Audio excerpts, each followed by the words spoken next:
Sub if you new. Hey, what it do? Make the like button blue. Sub if you new.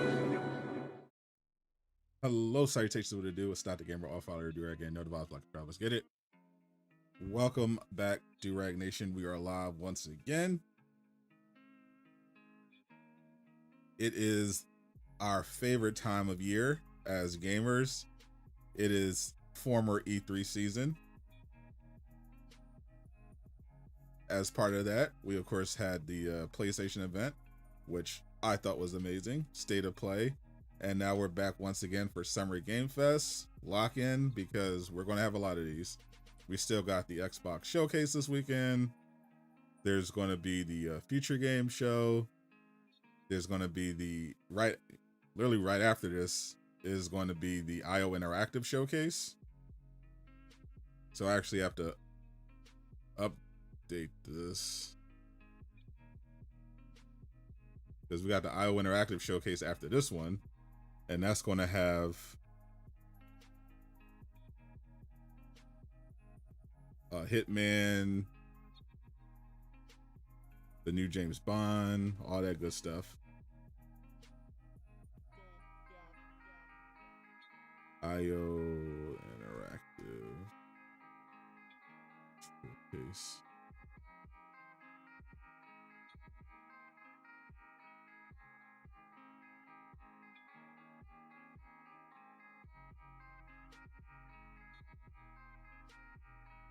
.007 Frst Light. There we go.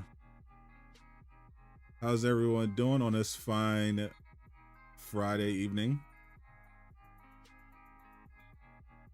What's up, Chad? What's up, Capte? Last Avenger Standing. What's up, Jimmy Lawson?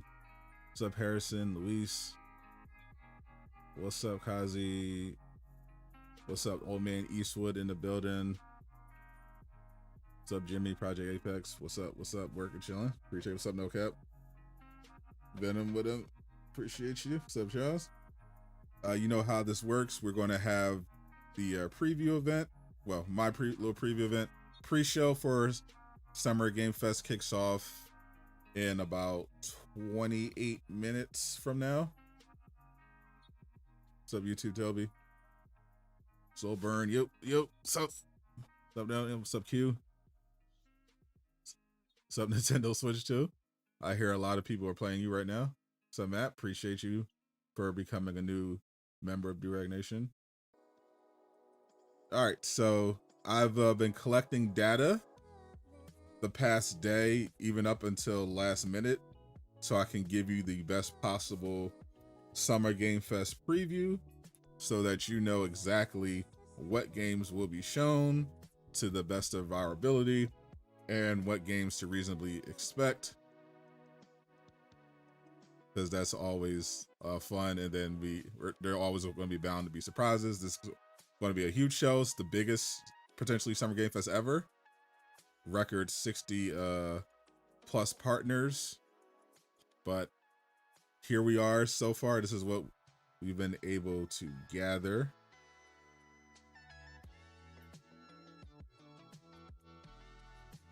Let me make sure you can see the cope section. Very important. Very important you see the cope section. So unlike the PlayStation Showcase, we actually were able to get some more confirmations beforehand for Summer Game Fest of what games we definitely know will be there. And we had some more leaks as well. So this is awesome. You forgot Tomb Raider? I did not. All right, let's go over it. Let's go over some of what you can expect. So confirmed, this is confirmed already. Either through the devs, Summer Game Fest themselves, or in a few cases, leaks that happened beforehand. You know, that sometimes happens. So we got Death Stranding 2, WUCHANG Fallen Feathers, the Fortnite Death Star event trailer, Splitgate 2 launch trailer, Mecha Break 2, Dying Light 2 The Beast. Let me make sure we change that. Dying Light The Beast. gameplay and release date. Atomic Heart, Ill Game from Team Clout, Chrono Odyssey, Crystal of Atlan, IO Interactive is confirmed to be here. I'm not sure if they're showing Mindseye, 007 or Hitman. They showed the war premiere for 007 Frst Light at the State of Play. They're probably going to do something for Mindseye. They are having a showcase right after Summer Game Fest ends, where they're going to be doing deep dives for Frst Light, Mindseye, and Hitman, so be on the lookout for that. Jurassic World Evolution 3 just had a trailer leak, so we know that's going to be at Summer Game Fest. They're going to be dropping a new trailer. And Crimson Desert, one of my most anticipated games of the year. It's confirmed. Some info leaked ahead of the showcase, so it looks like they're going to be dropping a new trailer and revealing the release date along with the pre-order information. The game comes out at the end of November, so I'm looking forward to Crimson Desert. I hope that game pops off. I think it's going to be great. I'm really looking forward to it. Are we getting Justice 3? Justice 3 is in development. I don't think it's going to be revealed here. You saw the trailer for Jurassic World 3? That's because it leaked. I just saw it leak like in the last 10 minutes. Speaking of leaks, we'll go over those real quick. The God of War spin-off project that people have been wondering about. We found out earlier this week. It's a 2D God of War Metroidvania game. So if you're into the Metroidvania style of games, you're potentially going to have 2 games to look forward to. Hollow Knight Silksong looks like it's getting revealed today, and the PlayStation is confirmed to be at the show, so we don't know what they're going to reveal, but it could be that new God of War Metroidvania. So if so, you're going to have God of War and Hollow Knight Silksong for you Metroidvania enjoyers. Of course, there's Marvel's Deadpool that was leaked last week. There's supposed to be Twisted Pixel's next VR game in Unreal for Meta. It's Marvel's Deadpool game. Sounds interesting. Liza P Overture DLC is going to be shadow dropped either at the Xbox showcase or today at Summer Game Fest. We went over Hollow Knight Silksong and Crimson Desert and Jurassic World Evolution. New game popped up just recently on Steam called Lego Party. So it looks like there might be a new Lego game getting revealed, but it's not the one you think. It's Lego Party. Don't know what that is. Little Nightmares Enhanced Edition apparently is going to be a thing, in addition to Little Nightmares 3. Under the rumored games, we heard from a lot of insiders Resident Evil 9 is getting revealed this week, specifically at Summer Game Fest. So that could be the big reveal. Capcom is here. They might also be showing Pragmata, which they dropped a gameplay trailer for at State of Play. I think they'll probably show Pragmata, but we're hearing Resident Evil 9 is going to be the big Capcom reveal, since they surprisingly didn't do it at the State of Play. Sonic Frontiers 2, that the existence of that game was revealed, so that could definitely show up at the Summer Game Fest. Marvel Cosmic Invasion, I'm expecting a release date for that. That game is coming out later this year, so we should get something for this. In the Cope section, we have firmly locked in Marvel's Wolverine and Kingdom Hearts 4, as well as anything related to GTA. Those are our Cope games of the event. If you're expecting Wolverine or Kingdom Hearts 4 or anything related to GTA, it is, I'm afraid, the result of copium. Though, funny enough, Kingdom Hearts actually does have I'd say, more reasonable chance of, well, it did before we heard that it's definitely not. I hear the Square Enix announcement is that they're doing at Summer Game Fest is nothing special. what they're planning for Xbox Showcase is much more interesting. So that rules that out. But without that information, I say Kingdom Hearts 4 would be more likely than Wolverine, because we actually got some screenshots, official screenshots released recently for Kingdom Hearts 4. But other than that, yeah, we're putting that in cope. All right. So we got the Tomb Raider reboot and BioShock. We're hearing rumbling. Amazon is both the studios are confirmed partners. Amazon Studios is publishing Tomb Raider. It's of course being made in Unreal Engine 5 by Crystal Dynamics. So looks like that may be getting revealed. BioShock 4 for all you BioShock enjoyers. BioShock looks to be returning. We went over Little Nightmares 3. Persona, I think it should be Persona 4 remake. That one was leaked by Yuri. Shout out to Yuri Lowenthal. I hear that we might get that. We might get a reveal for that. If you're a Persona fan, Cyberpunk 2077 they have a new update coming, but they said they're going to reveal that later this month. They showed The Witcher 4 during the Unreal Fest, so this is probably something related to Cyberpunk coming to Switch 2. There's the Street Fighter 6 Season 3 trailer expected. 2K Small Axe Project, Pragmata, we went over that. The studio behind Arc Raiders is here.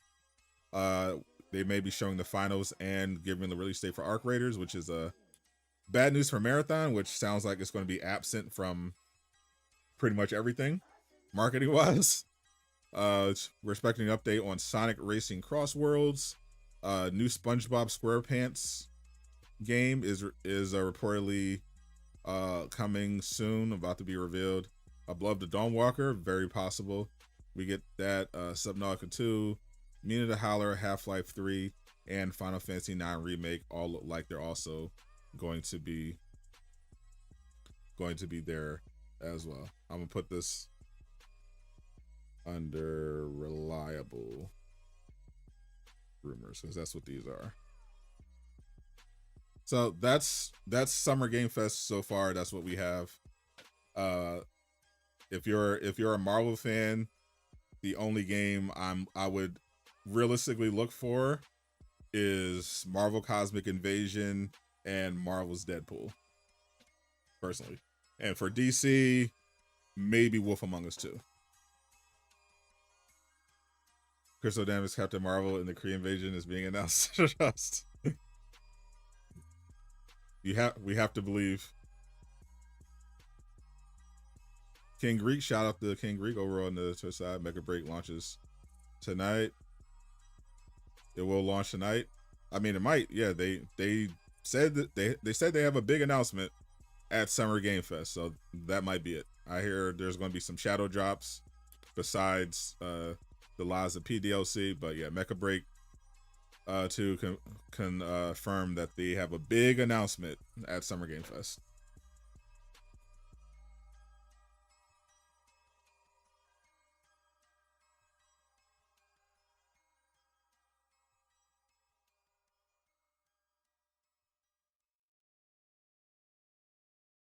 Avengers attack.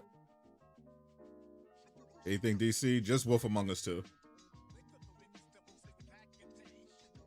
Yeah, we gotta. Yeah, my is just in general. Yeah, just banish the spammers.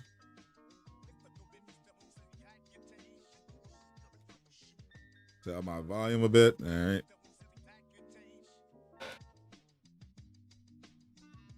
The whole I know someone thing was around when you were in school. EA still has a contract from Marvel to develop more games. Yep, I covered that one this past week. Yeah, so it was where they canceled the Black Panther game and basically only said initially that they were just doing Marvel's Iron Man. That's all they confirmed.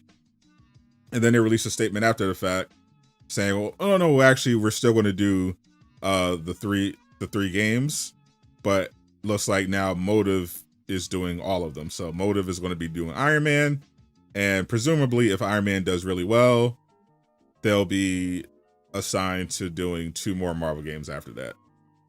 but it's going to depend on how well it does. Which makes sense. Which makes sense. They're trying to save money. That's why they keep cutting all these jobs. They keep canceling all these projects. These executives are trying to, you know, get another yacht. So they would rather have one studio working on all the Marvel games, like Insomniac at PlayStation, rather than have multiple studios trying to do Marvel games, because they are expensive.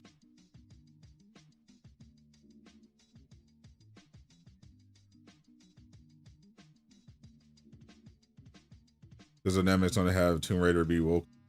Oh god, I'm so tired of hearing the word woke.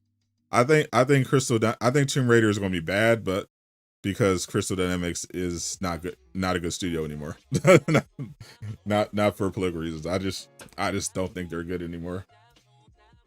I think the big problem is they just have a terrible work culture and terrible management.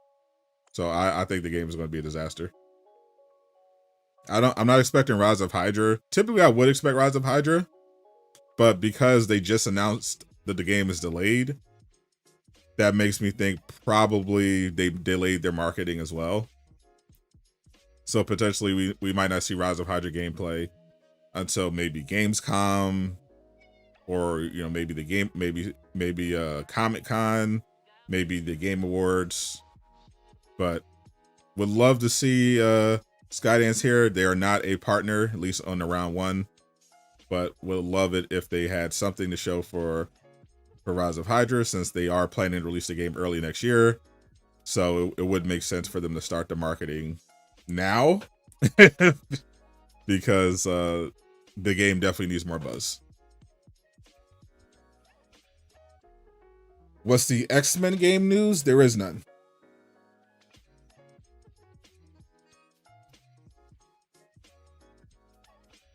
Uncharted World sure will still be a thing. Wolverine has lots of leaks. The only official update is that Insomniac is still working on it, and they will share stuff about Wolverine when they're ready. Isn't there rumors for another Avengers game? Yep. Yeah, I was talking to some people trying to figure out what's going on, but yeah, all we know so far is that there have been early talks to potentially make a new Avengers game, and there is no involvement from Square Enix or Crystal Dynamics. That's the last I heard of it, though.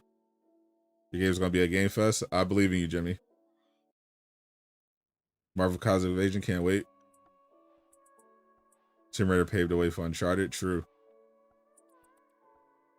And of course, Indiana Jones paved the way for Tomb Raider, but yeah, that's how it works. We're an update today.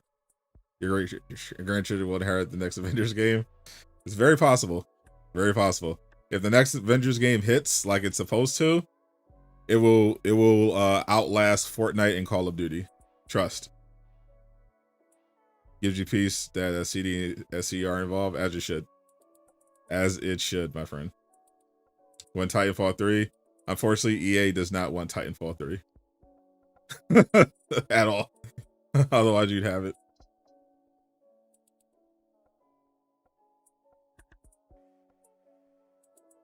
They, to be fair, Respawn wanted to make Titanfall 3. EA just said, "Nah, we're not doing it." No, I'm by myself.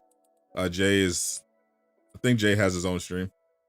But we finally see Marvel's Wolverine. Marvel's Wolverine, no. Resident Evil 9, yes.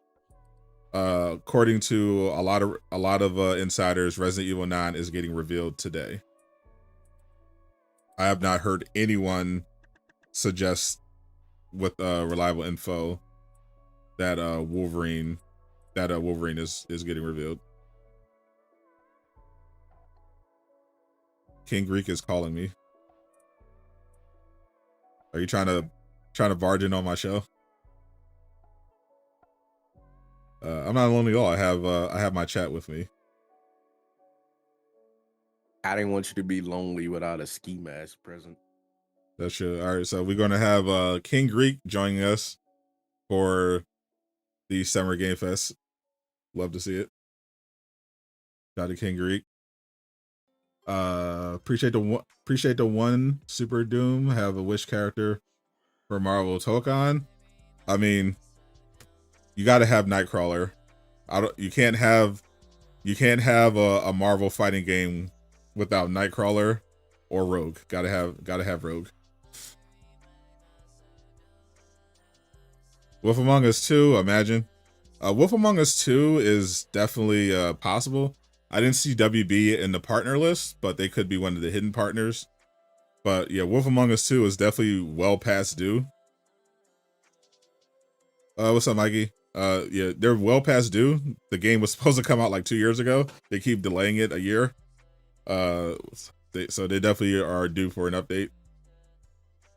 We really want Leon in jail for Resident Evil 9. I haven't dug too deep into the specifics of Resident Evil 9 in terms of the gameplay. I did see that Leon is in it though. Playing Rogue Gambit. New Blade gameplay, maybe at the Xbox Showcase. I don't know about Summer Game Fest, but maybe the Xbox Showcase. Marvel's Iron Man, I would hope so, but EA isn't on the partner list, and I don't know what's going on over there. It felt like they were trying to get away with canceling all their Marvel games, and realized they couldn't. So I'm not expecting anything from Iron Man for a while. I'm not sure how far they are in development. Justice 3, I think it's too early. Wish Ubisoft made Watch Dogs 4. I wish Hulk had a game in development. Togon wish Jimmy Woo close up magic combos. Imagine. Lost Soul aside. Yeah, I definitely think those are possible. I was expecting Lost Soul aside to be at the PlayStation State of Play. But yeah, I could definitely see both of those. I haven't heard any rumors about them, but yeah, they really should be there.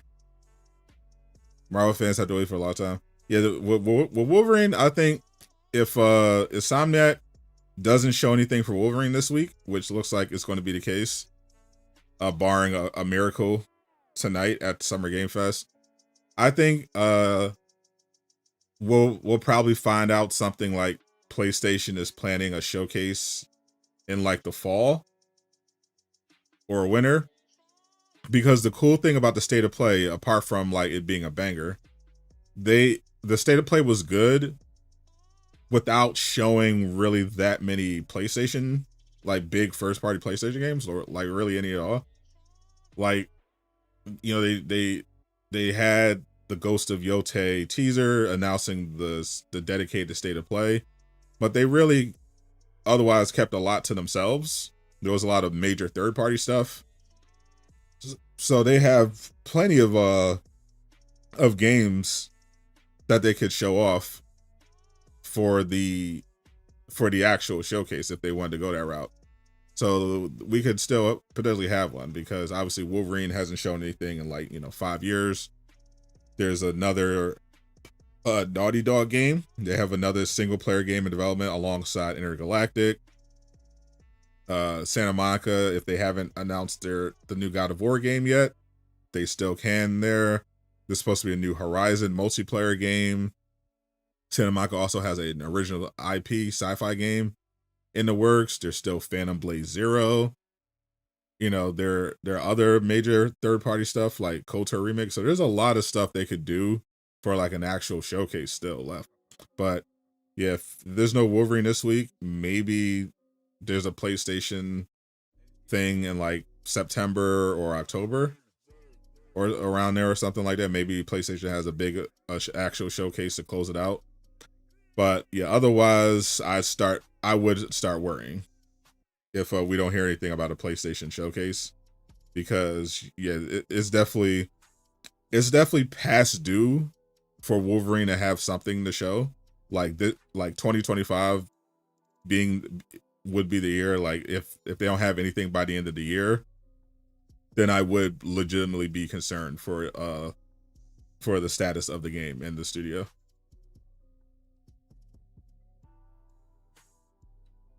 I have not heard about any Marvel games at Ubisoft.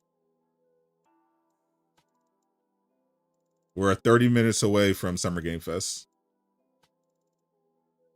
Ready to see what they got? Same. Skate 4. Legitimately, I don't know what EA is going to do. They're not on the partner list. Jeff didn't reveal all the partners, but EA is usually on. If EA is at Summer Game Fest, they're usually on the initial partner list.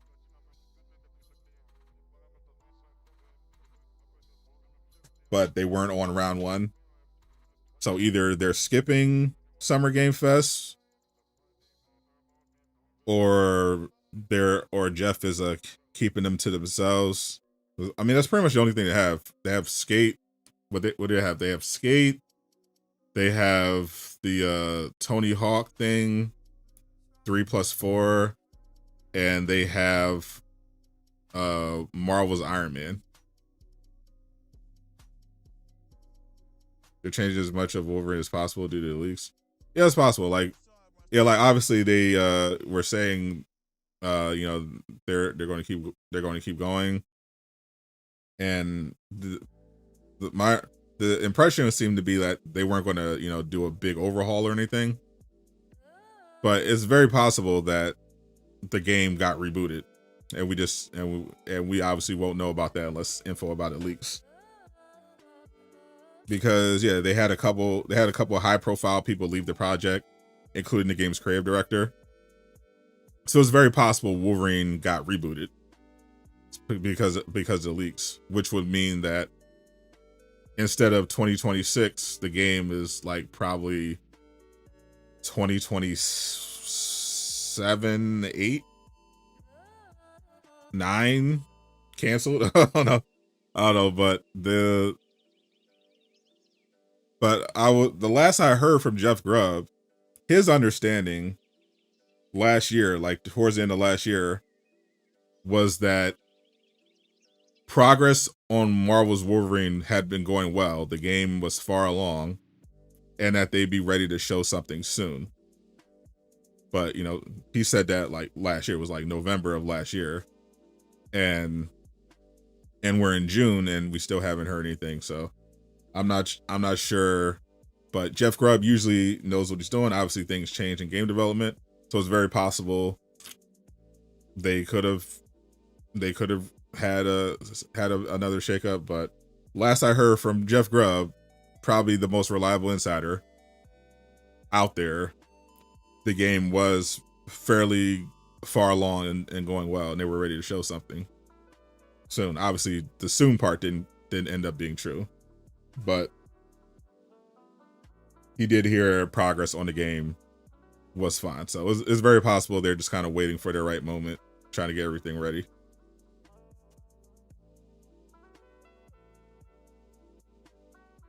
But yeah, once not showing up at the state of play or the day after, to me, puts the odds of seeing Wolverine this week at basically 0.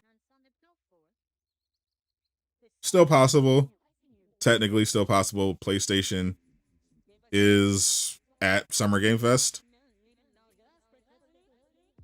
but there are tons of games they could be showing. So we don't know. Resident Evil 9, yeah, that's on the list. I have the list here of potential games. Blackhead Dating Sim. On a scale of 1 to 10, how likely we get Marvel's Wolverine, I'm giving it a 3.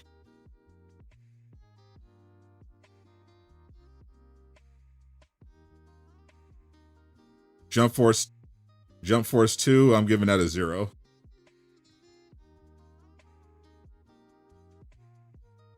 Black Ops 7, I don't care about Black Ops.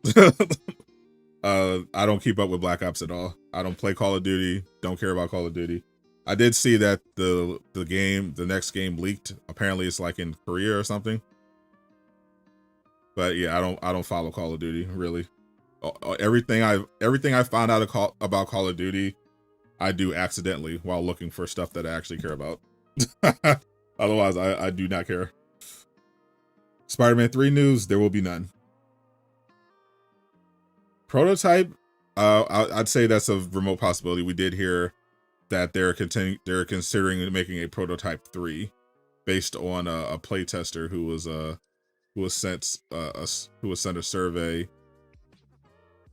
invite asking people about a new Prototype game. Silksong will be wild. Yeah, it sounds like Silksong is definitely getting revealed. All right, so the pre-show should be live right now.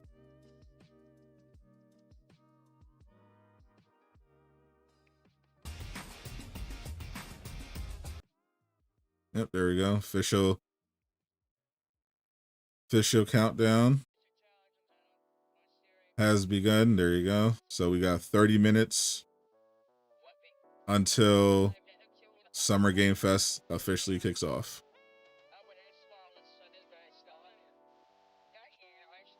I think Wolverine will be Cope because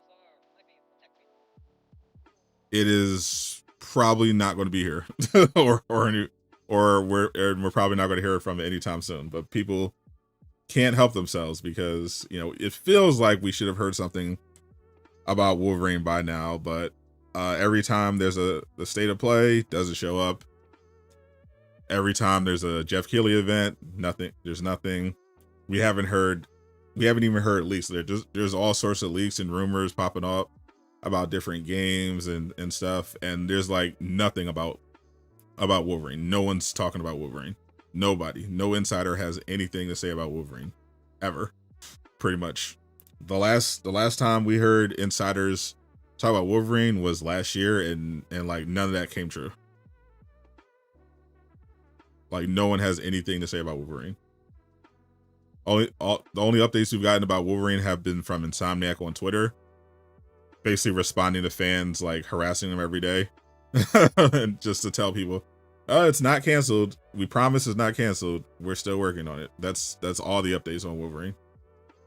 Assassin's Creed Black Flag remake, very possible. Yeah, I heard Ubisoft is showing several games.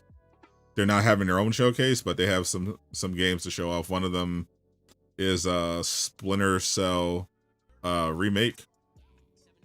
Lord Void, appreciate the 5. You inhaled that copium. You wanted to see Prototype, Infamous, KOTOR, Devil May Cry 6, and Star Wars. Appreciate you. I'd say KOTOR is definitely the most likely of those. I don't think Saber is at least they weren't at round one of the partner list, but they have been working on the KOTOR remake, so I'd say that's possible. WB Games is not on the public list of partners, so we don't know. But there is a Lego game potentially. It got leaked that the existence of a new Lego game got leaked, so they might be there. It's called Lego Party. Obviously, most people are going to be looking out for Wolf Among Us 2, but they might have something, but they're not on the list. I think Resident Evil now will have a VR mode. I think I heard it's third person. We'll see. We'll see though. But I think I remember seeing that it's supposed to be third person. If Wolverine is here, you probably rip your shirt off, jump out the window, and go full beast mode. If Wolverine pops up today, I'm gonna howl. Splinter Cell remake reveal trailer, yes, but probably at the Xbox show on Sunday. But yeah, Splinter Cell remake is getting revealed this weekend. Can't wait for them to show Half-Life 3. I love that for you. Battlefront 3, definitely not happening, but maybe EA will pop up at some point. Do I know a thing about Outriders 2? Outriders, the People Can Fly game? Only thing I know about People Can Fly is that they keep laying people off, and all of their projects keep getting canceled. That's what I know about. That's what I know about that. I think that literally the only project they have that hasn't been canceled is the project that they're a support studio on.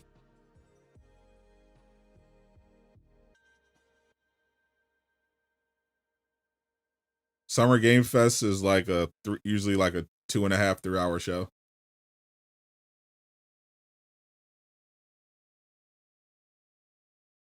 What's with the Hitman? IO Interactive is having its own showcase, and the showcase comes on at 9 o'clock tonight after Summer Game Fest, and they said it's going to feature Hitman, 007, Frst Light, and Mindseye. Deadpool game is on the list. It's under, I have that listed under leaks because that's technically what it would be if we see it.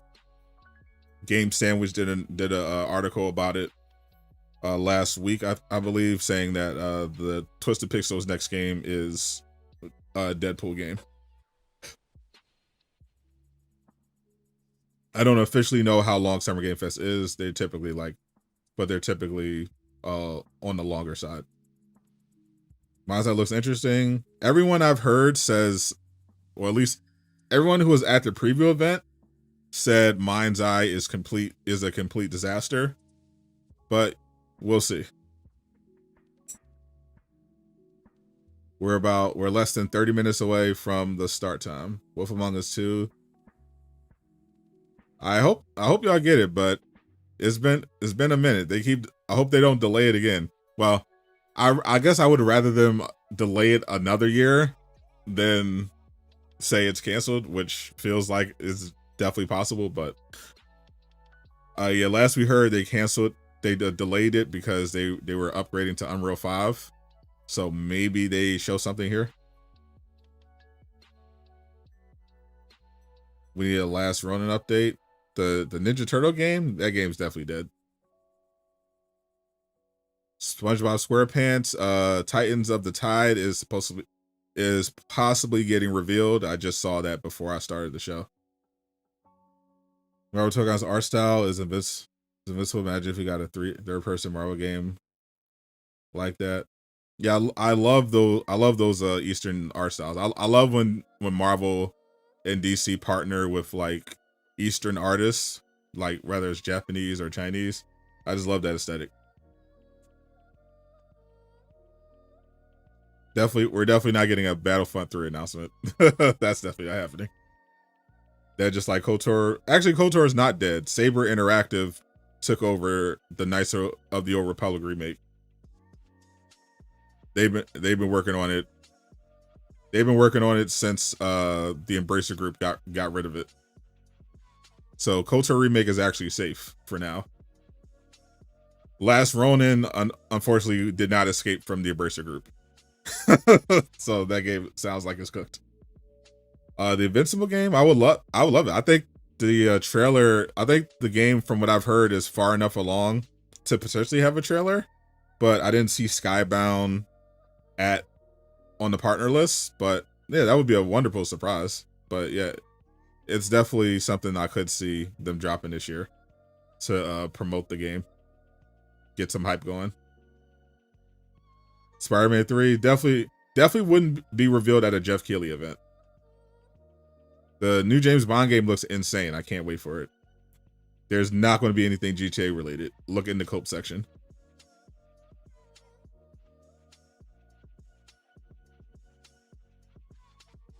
The only thing I know is that they're going to show Jurassic World Evolution 3. 43 is a possibility, but I doubt it.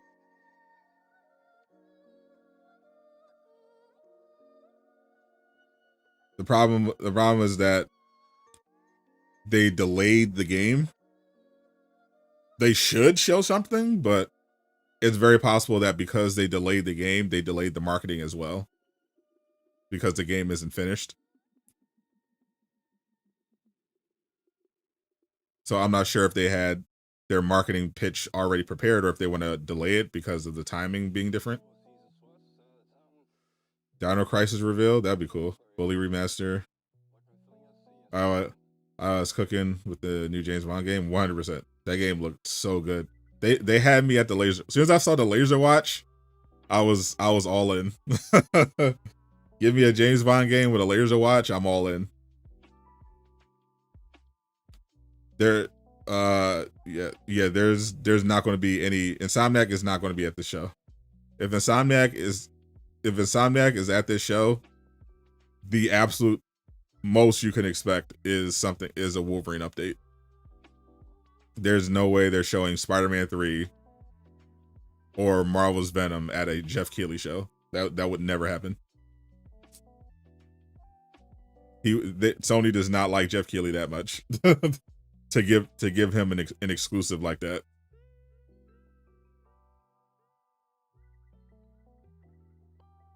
They would do that at their own show. Rewatched Casino Royale last night thanks to the 007 trailer. Classic. It's my favorite Bond movie. Yeah, I think they still could do a showcase. They didn't really show that many first party games in the state of play. So they technically have enough games to do a showcase in September.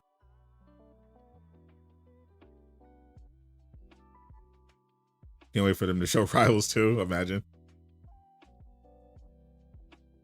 Sony had the problem. See, the problem is that Sony has a lot of studios under them. They have a lot of projects in development. But when it comes to showcases, what you have to understand is that in order to put together these basically hype trailers for these showcases, they have to plan this in advance. It takes months of work. The devs essentially have to stop working on the game and plan out and put together these showcases months in advance. And depending on where they are in their development cycle, that's not necessarily practical. So the timing is always about, okay, how much progress have they made on the game? What point in the marketing cycle are they looking to be in? There's a lot of factors. So that's why you might not see something that you think we should have an update on. Wolverine got all mixed up because of the cyber attack. If it wasn't for the cyber attack, Wolverine probably would be out by now, or at least we would know what the release date is. I firmly believe that Wolverine would either be out now, or we'd have the release date already if it wasn't for the cyber attack. So we have to factor in, okay, well, Insomniac delayed a bunch of stuff. They're behind on a lot of stuff. They had some shakeups and layoffs behind the scenes, so a lot going on. So the question is, did they plan on showing anything for Wolverine this year? And if so, okay, when did they start putting it together? And when would be the best time to reveal it? So there's just a lot we don't know. Like, we don't know. So a state of play would be great, but if Sony was, for example, planning their own showcase later, then yeah, it makes sense that they would tell Insomniac, hey, in all their other studios, hey, just save this. We'll have the state of play be this. Save all that for the showcase. We're planning on doing showcases, because all of that would be planned in advance as well. Like Jeff Grubb, when he was doing his initial reporting, said that they were deciding whether or not to do a state of play or a showcase for June. So them deciding on a state of play means that they probably told studios like Insomniac, take the day off. We'll do something later. So we don't know that. So they very well might not do a showcase at all, but they very well also could just do one later. There a chance for a Blade trailer? Yes, but probably at the Xbox show. What's up, Jackson? Appreciate you hanging out.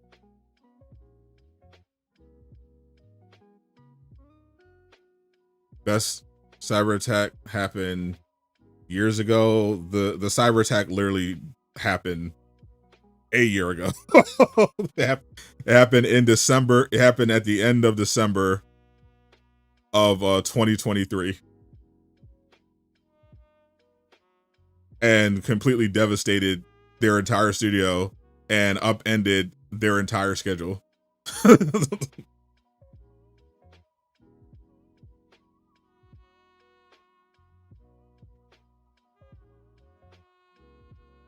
God, there's a AAA Avatar game being made, also by Saber. I think that's still super early though. Honestly, I'm not expecting anything from EA. I don't know what the hell EA is cooking right now.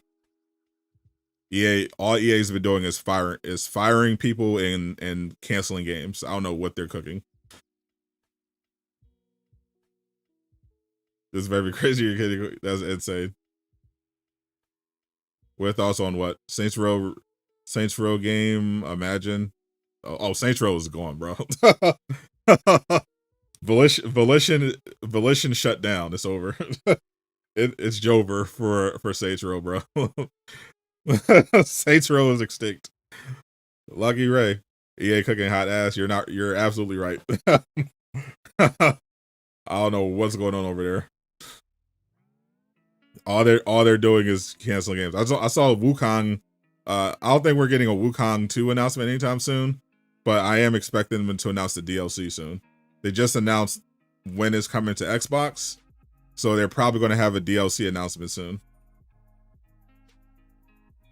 Do I think they'll show Jedi 3? I feel like Jedi 3 is still a little early. I think EA legitimately is just going to skip Gamescom altogether, especially with all the turmoil, all the layoffs. I think them not being on that round 1 partner list means they're probably not at the show. Maybe they're going to just like kind of regroup and come back for Gamescom in which is August,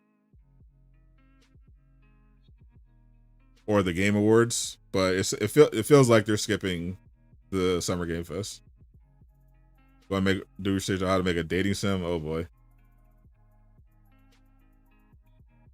The 007 game, yeah, the 007 game is definitely getting shown again.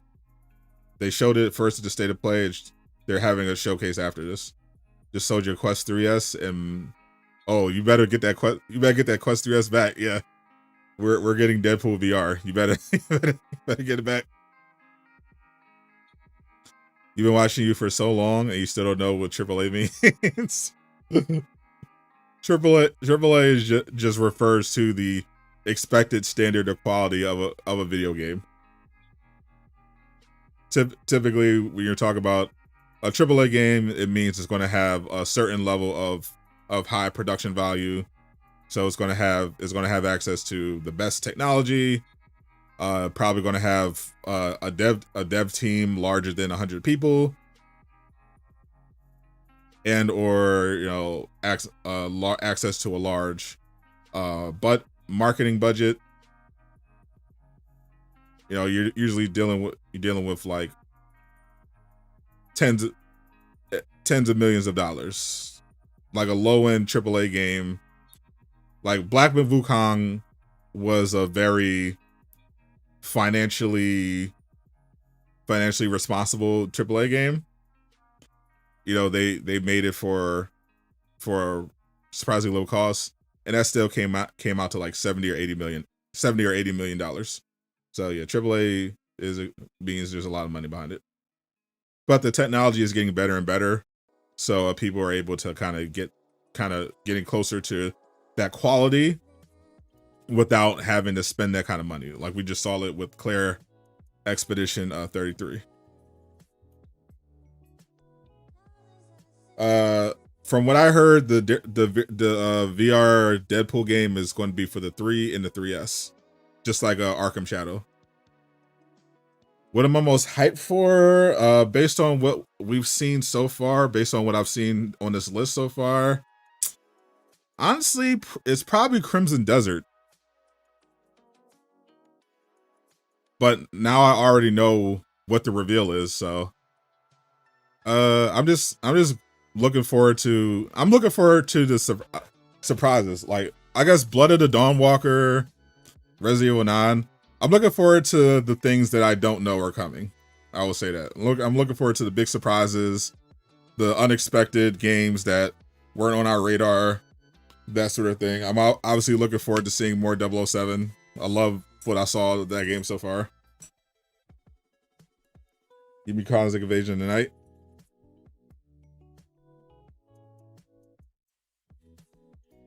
Since Insomniac canceled Spider-Man 2 DLC and planned the Venom game, then the symbiote arc.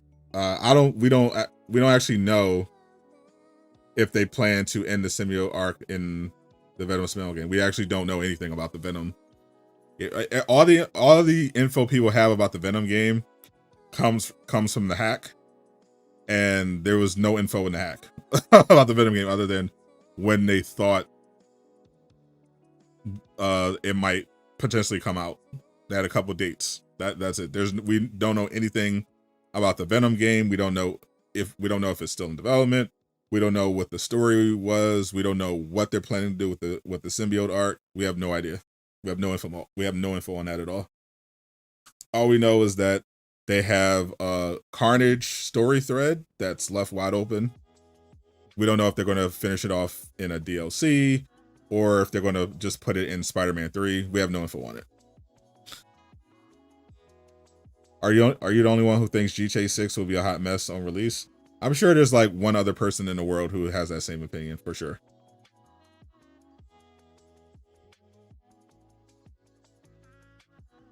You think Marvel Tokan will have an English dub? Of course. There's no way they're releasing.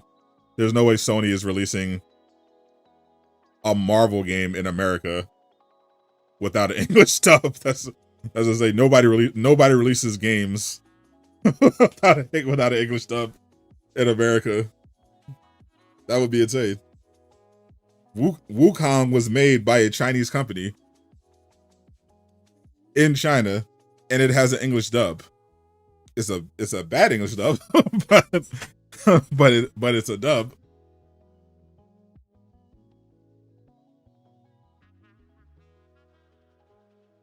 I have no idea how many characters will be in Tokan. I would be surprised if Venom is not there day one. Yep, we got 8 minutes until the show.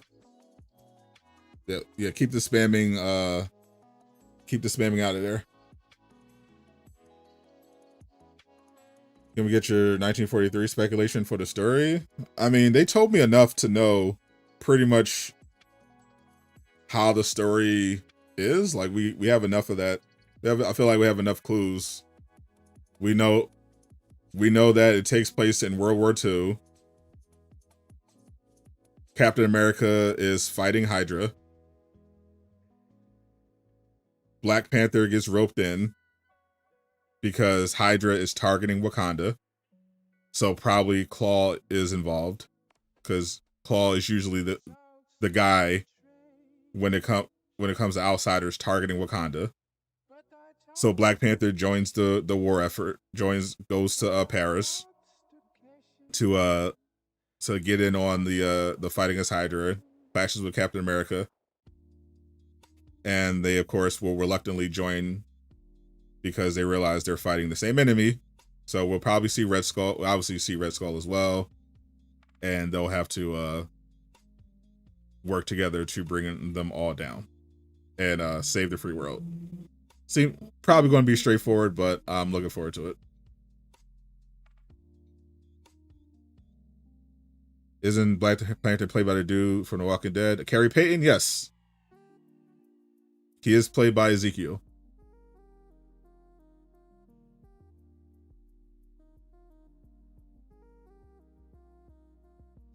Do you think we're getting any Deadpool stuff? It's in the leak section of my preview.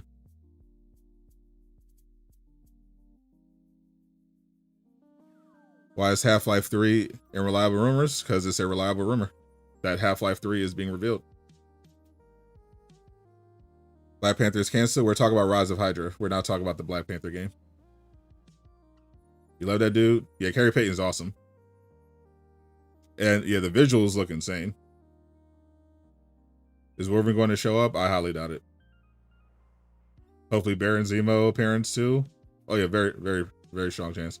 Yeah, we know who else, what other characters?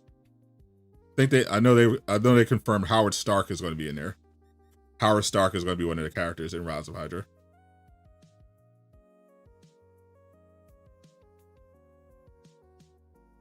Yeah, it's so far as Black Panther, Ozuri, Captain America, the Howling Commando, Nanali, the Dora Milaje, and Howard Stark.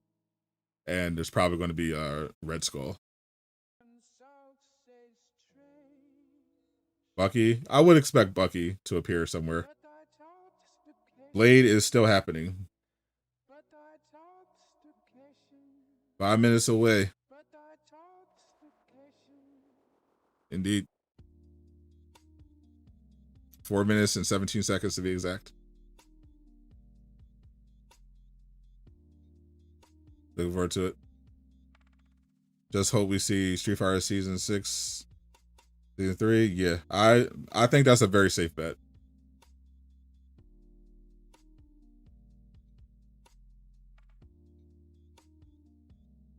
Hope Rise of Hydra isn't Telltale style. Yeah. Yeah, I assumed it's just going to be like, I assumed it would just be like Uncharted. But we'll see when they finally reveal the gameplay. Mafia, the Old Country is confirmed.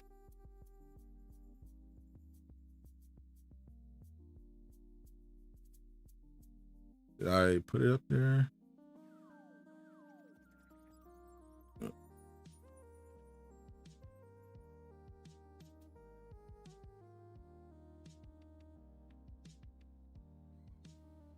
Mafia, the Old Country is confirmed. Yeah, I played Neo 3 demo yet. It's not it's not in the PlayStation Store. Every time on my system, every time I go into the PlayStation Store and look for Neo 3, it doesn't show up.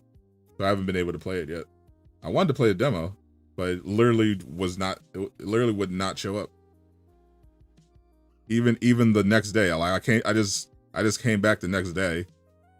Because I know that sometimes stuff is slow to get into the PlayStation Store.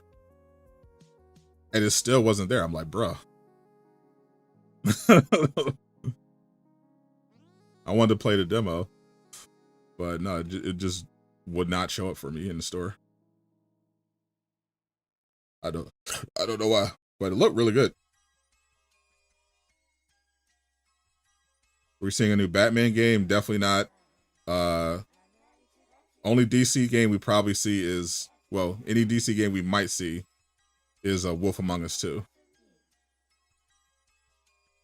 Green Lantern. Green Lantern is crazy. I forgot you. I thought you died, bro. I forgot you were here.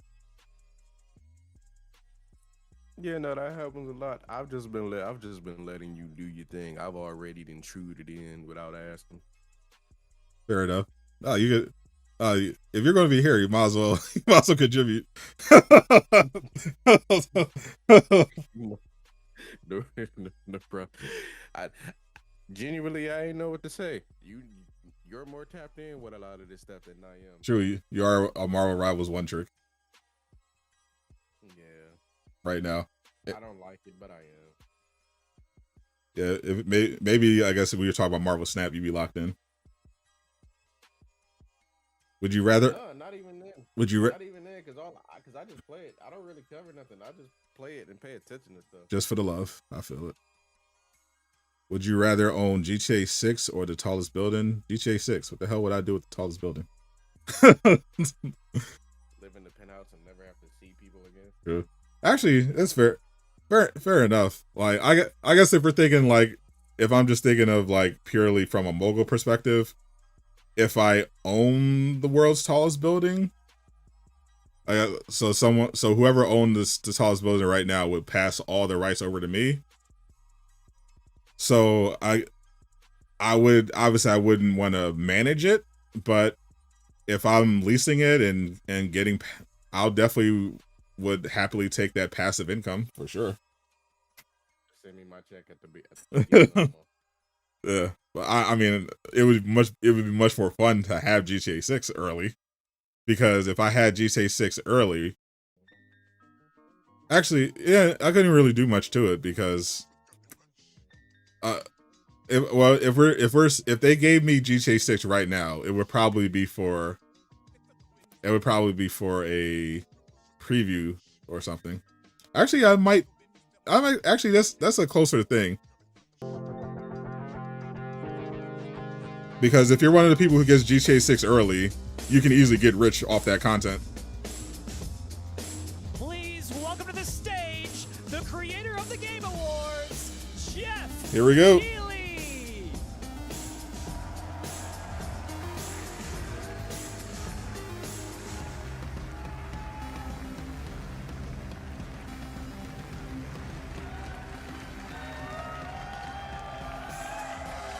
I love the energy.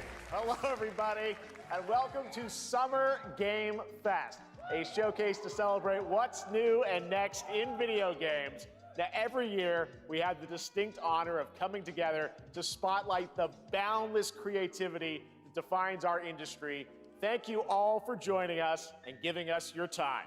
Yeah. And special thanks to Dante. I was reading my feed this morning and saw that he canceled a date, and he hopes I don't disappoint him.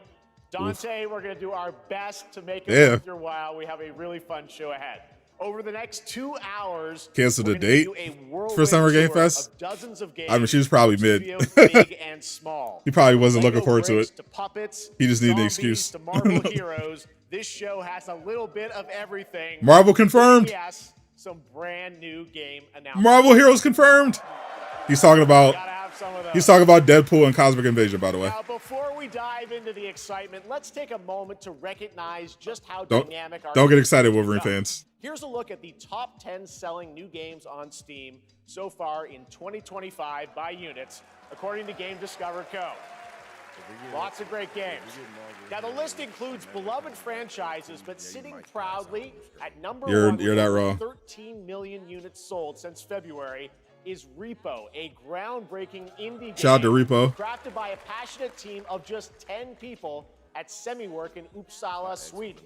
And closely trailing it is Schedule 1. Enzoy. Shout out to Enzoy. Yes, a solo developer in Australia.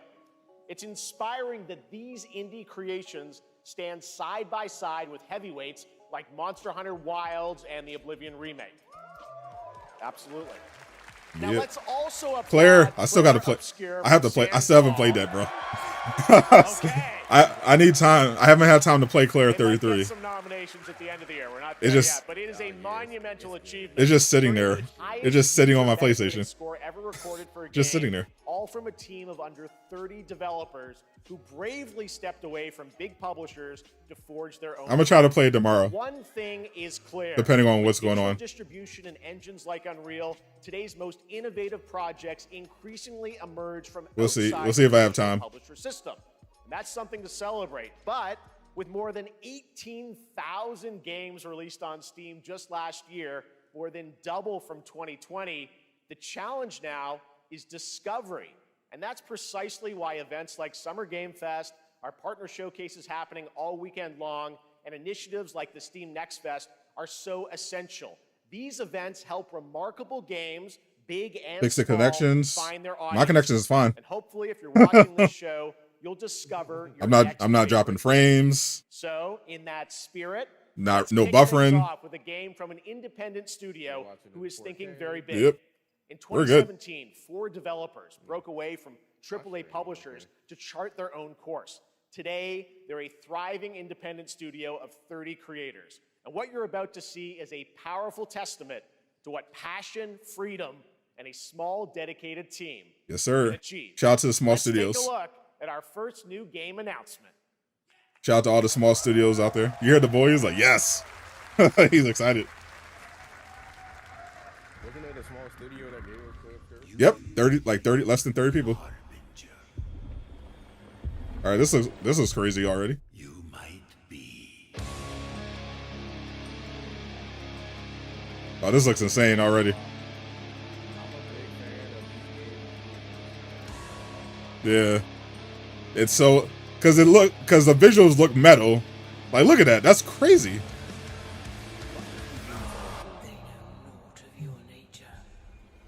It looks like a Demon Souls like game, or a Souls. Looks like Souls like. Oh yeah. But it's got that action, that dynamic action RPG combat, the crazy finishers. A small studio made this.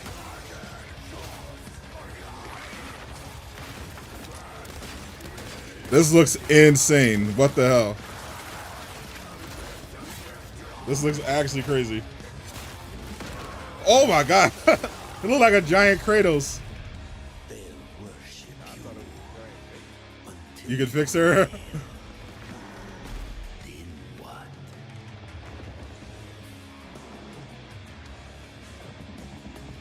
We had a bakery character. I didn't even see the bakery. I missed the bakery.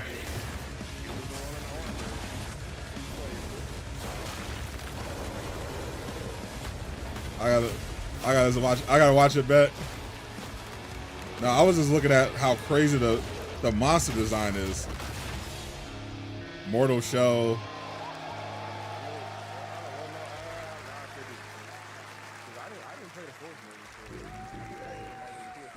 That looks crazy.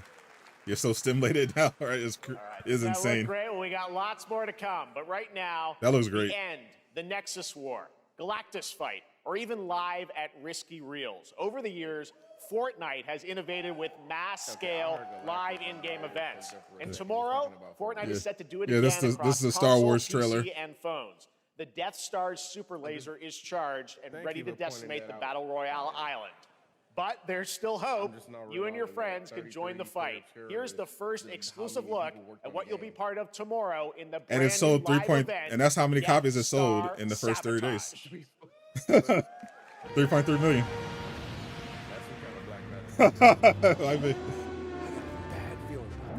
You can't wait for this? I've not played any of the new Star Wars Fortnite content. It looks fun. Yeah, I saw the preview trailer.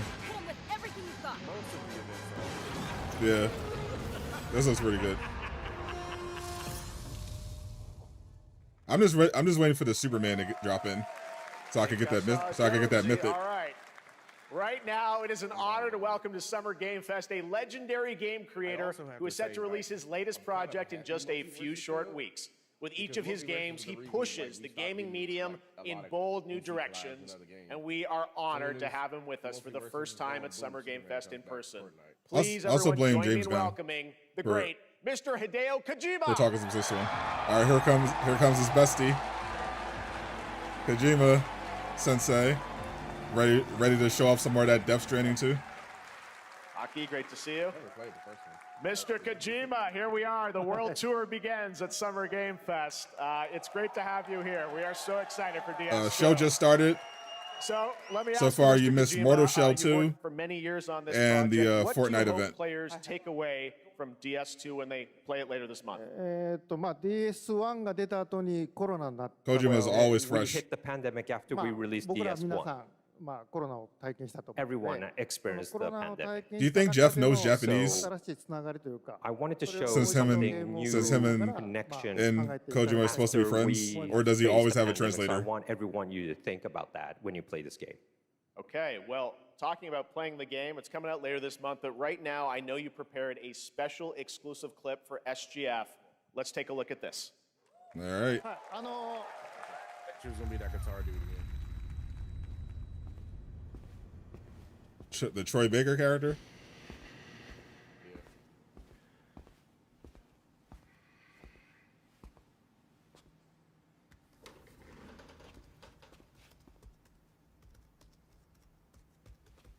Oh, this looks real new. The actor looks familiar. I can't remember who he is. Welcome. Visuals look insane. Over here, please.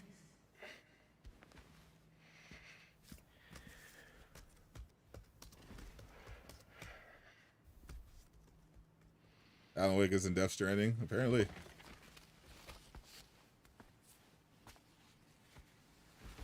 No smoking, please.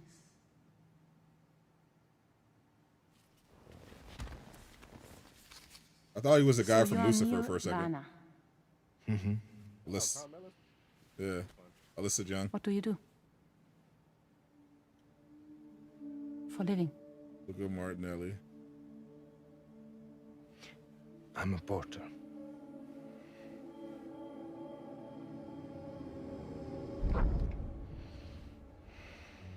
So thank you. We're good for the day. Okay. Thanks. Neil, Jeff has enough money to buy the actual words. That sounds true. If Jeff doesn't actually know Japanese, I'll be very disappointed. What? As much as he talks about Kojima being his friend, so you made it then. you better know some Japanese, my friend. Sorry.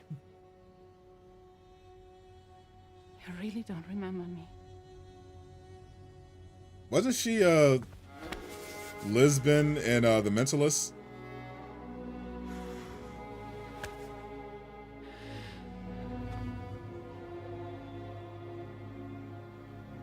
The girl. You're alive.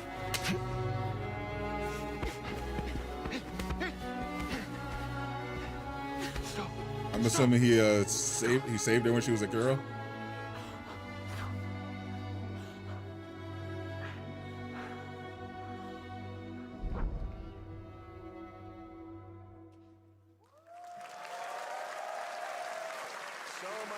I think that's actually Lisbon from The Well, that Mentalist. was a clip from the game, a cutscene. We saw a first glimpse of Neil and Lucy, and we met them in the trailer back at South by Southwest, but we got a little bit more of them here. Tell us a little bit more about this clip and the characters of Neil and Lucy. まあ DS で非常に重要 Imagine if a な man did that. Shut the fuck up. It's a Jesus very Christ. important character, ニールとルーシ Neil ー and で Lucy. まあちょっと詳しくは言えませんけ I ど can't really say because there'll be spoilers. 手にカニ座の刻印が You 2人ある saw the cancer mark on both of their すごい hands 深いつながりがあって So they have これ this が物語に deep 大き connection く関わってきます and reveals で前回 throughout the ク story. リフっていう人気キャラクターがい And ま last したけ time ど on マツさんが DS1, やって we have Cliff, で who was 物 played 語 by 的には Mats. 彼はもういなくな And った of の course, で by story,まあ 2では出 he せ will ない not be in で今回 DS2. ニールっていうのが But マ this ツさ time, んの代わりというか Neil その will 同 be じような like 役割を担って playing like the role that 登場 Mats します did for DS2 で this まあクリ time. フすごい人気あったので And Cliff was a very まあ popular クリフを超え character, るようなキャラク but タ I ーを作ろ think うとしてまあルカさん we に have お to 願い kind し of て like top that 結構いい character. キャラクタ So ー Luca だったと思います Marinelli was a great I'm sorry, actor. these and I people are think these people are so they fucking were cringe, great. bro. I'm He sorry, they did a just are. great performance, so I think you'll like this new character. Like, you're not a victim. You're a man. You'll be okay. Well, the game's going to be out in 20 days, so I'm not going to give any spoilers, That's I know. what I brought today. It's emotional But there is scene. more to share, and where she- you where won't she have to wait very basically long tapped him. to learn more about the game. Actually, Because this Sunday, I'm as part of assuming Summer he Game abandoned Fest, her or you tune something. into the DS2 live And game she was just premiere, upset where that he Hideo did- will be that she- joined by that he many didn't members of the cast remember will be her. sharing a new demo of the game, live gameplay. He's demo, trying to make it about alongside politics. Elle Fanning, Oh, Troy imagine Baker, if- and I'll be there imagine hosting if it. a man- And shut let's up. just say this is not the last that you've seen of Neil this weekend, and we'll leave it at that. Absolute ニ weird. ールのゲームプレイシーン Absolute weirdos, I'll show you bro. the gameplay scene あ of の見 Neil. に来てください So hope you enjoy. Will join us Sunday too. Excellent. All right. Thank you so much. Hideo Kojima, everyone. Great to see you, Mr. Kojima. Thank you. All right. And now I'd like to introduce my co-host for Summer Game Fest. She's Literally. along for the party, a veteran games journalist on GameSpot and the co-host of the Friends Per Second podcast.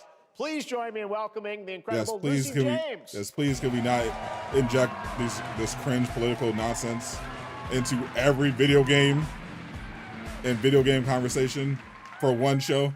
Thanks, Jeff, and hello, Shout out to Summer Lucy. Game Fest. I am so excited would've to been be Sydney here this Goodman year. again this year. Thank you for having me. Now, we are honored to reveal an exciting new project from Raw Power Games, a new team headquartered in Copenhagen, James. Denmark. She's hot. Here you She can is- engage she is in a- intense she's a pretty combat, lady. fight for land, up, glory, Anthony? and legacy, and lead massive armies into epic scale battles, as narrated by actor Tom Hardy. Ooh, Tom Hardy. Tom Hardy. Shall not kill. Tom Hardy in a video game? Oh, So the priest. you have my attention. So the Lord commands. Raw Power Games. But ambitious. You had me at Tom Hardy. I was like, wait a minute. I swear, if this shit, I if this saw shit no sugary, war, Oh, this looks tough already. but war found me. watch this be chivalry 3. Chivalry 3 would be crazy.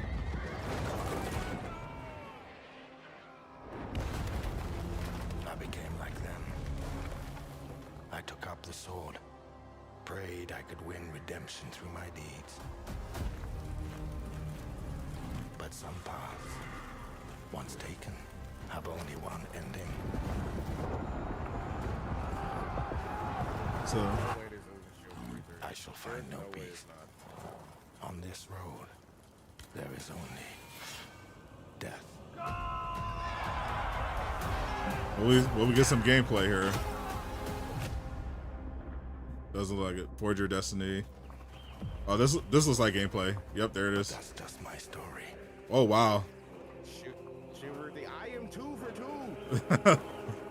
You did not get the last one. I am 1 for 2.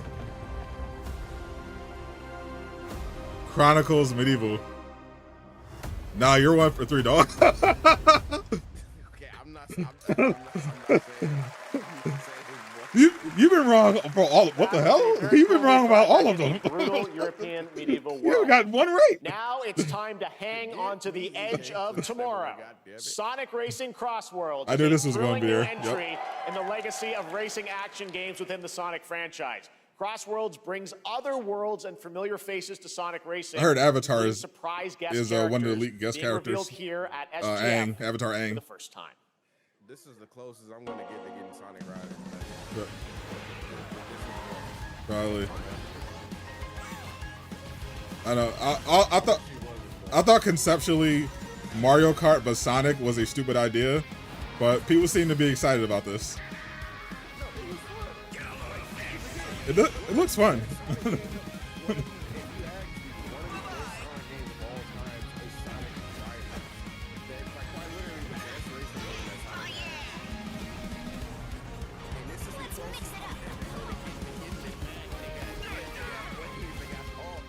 I just hope they actually do Miku. Miku, of course. Gotta have Miku. I just hope they get Sonic Frontiers 2 right. We got Yakuza? Yakuza as a guest character.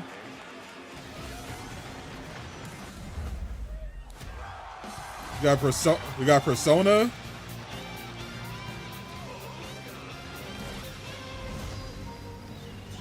Okay.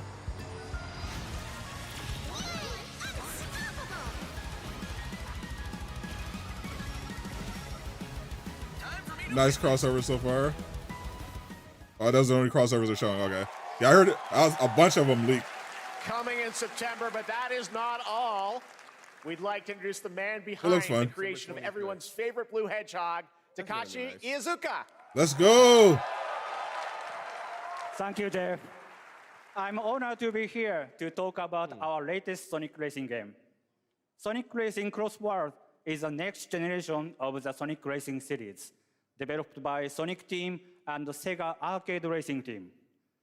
You can feel brand new experience from the new future. Pac-Man, I think I saw Pac-Man in the which leaks. I know I you definitely can saw walk in the Avatar race. and SpongeBob. Also, Pac-Man, OG unlike Pac-Man, another or the kart Disney racing XD game, one that had arms and legs. this game Not will sure. have online cross-platform matchmaking. Ooh. So you can race against all of your friends across all of the platform. That's a W. Lastly, I have one more thing I'd like to show everyone here today. Have cross-platform. Take a look inside of the travel ring. Uh-oh. Another surprise? Minecraft! Chicken jockey! Roll!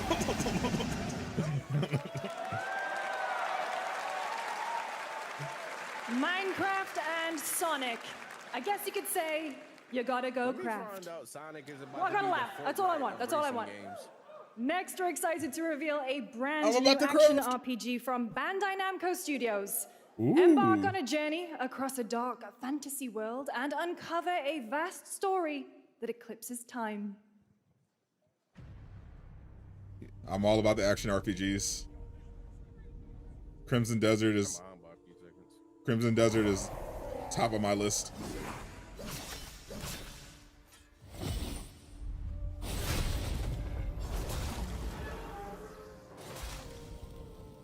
Wait a minute. No, Time. okay, I might be right on this one. Is this? For some, it heals. Wait. For others, Come on, get it right, get it wrong, get it out the way. it wounds.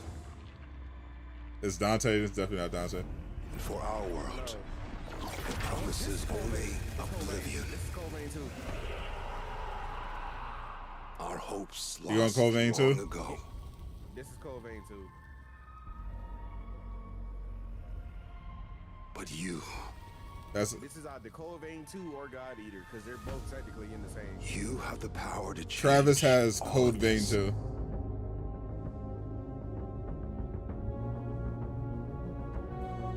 If time were a weapon to wield, could you undo the sins of ruin? In this time, It looks cool. or maybe the next, you'll find. I gotta see this how to gameplay, save though. us all.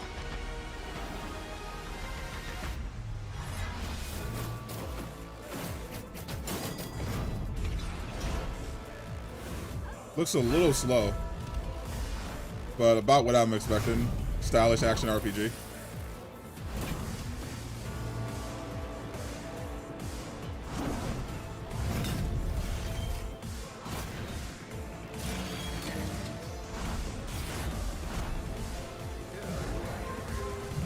I don't know, like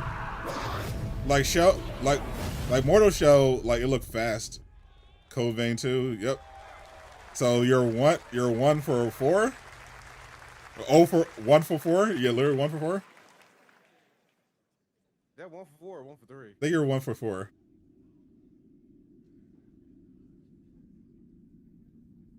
Oh no, the action looked just a little slow. It looked similar to the other action RPGs you expect, but the movement just looked a little slow and floaty.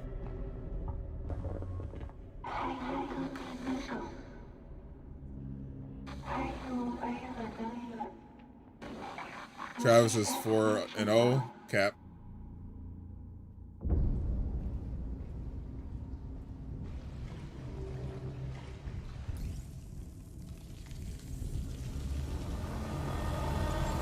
We definitely need a new DMZ.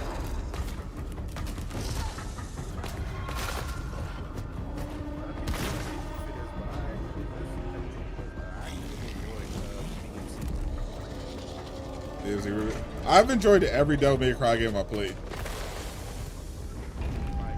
Never in a million years joke was definitely kind of funny because it's like get high and it's a very tongue-in-cheek reference, but I enjoyed it.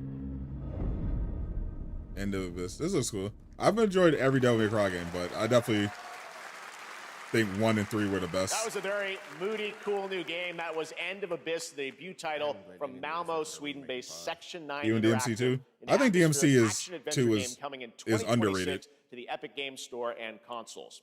Next, we'll step into the black and white world of rubber hose animation with Mouse PI for Hire, developed by first-time developer What's up, Fluid Bruno? Games and Welcome, published welcome. by PlaySide, releasing later this year. Here's a quick new look at the game. I don't know and why the so many reveal of a people familiar at like voice. DMC2 is like the worst game ever. DMC2 was fire. Crooks beware. Detective Pepper's in the house. There are those who I'm not sure. I don't remember this to one. their will, Dumb wise guys and fake cheese wheels. and those who do anything to save it.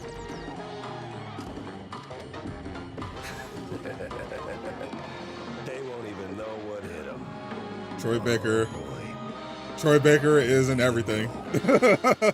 Troy Baker popping up in the Mickey Mouse game is crazy. For Troy Baker. All right, that's not Jesus all from Christ. PlaySide. Now comes Jesus the Christ, Troy announcement Baker. of another ambitious project from this independent Australian developer. We've been talking to them for a while about this project, which builds on their recent launches of Kill Knight and Age of Darkness. But this takes How does he things have a to voice? a whole new level. It's a premium real-time strategy game built for PC based on one of the most iconic fantasy franchises in the world. Any guesses? Let's take a look. He's the Pedro Pascal of gaming. Even worse, like he is in everything. He's not the Pedro Pascal of gaming. He's the mixtape Lil Wayne of gaming. This is Game of Thrones.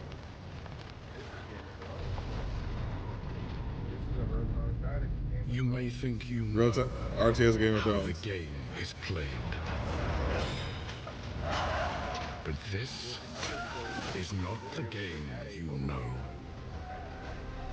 Crazy. Yeah, crazy. They haven't released like a proper proper action RPG in all this time. I mean, at this point, the best chance Game of Thrones has of reviving is through video games.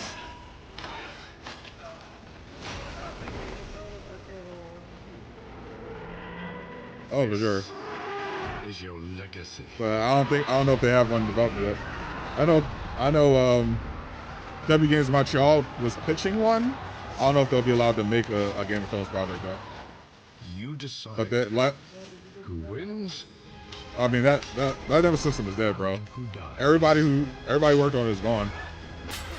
Monolith was left of Monolith was shut down by WB, and the Monolith devs that left and went to Cliffhanger, they just got fired. There's nobody left.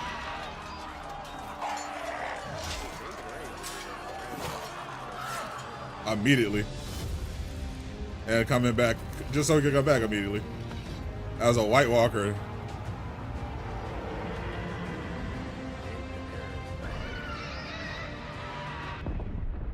Well, there. Game of Thrones. War for Westeros. War for Westeros. We're never seeing Shadow of Mordor 3, you're correct. Wishlist now on Steam. Coming 2026.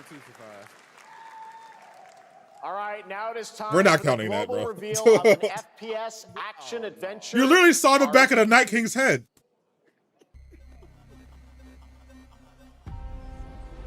They literally started off.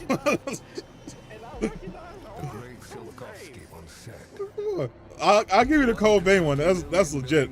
But you're not getting credit for recognizing the fucking Night King, bro. Are you serious? Oh, it's Jon Snow in the Night King. I wonder what this game is. Come on, bro. Get out of here. I'm not giving you credit for that. Yeah, okay. The answer is They definitely would have spent that much on the CGI if it was. the time has not come yet for this. The dawn of a new era. Atomic Heart 2, yes. Yep. The era of Atomic. Atomic Heart 2. 2.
Strip club. PC and consoles. That's right. Atomic Heart 2 is in active development at Mundfish on Unreal Engine Probably. 5, a spiritual successor to the first game with a retro-futuristic world on a global scale. And this time, there's a greater emphasis on RPG elements and player freedom. But that, believe it or not, is not all from Mundfish today. Showing us a little more. Is it recording? Yeah, it is.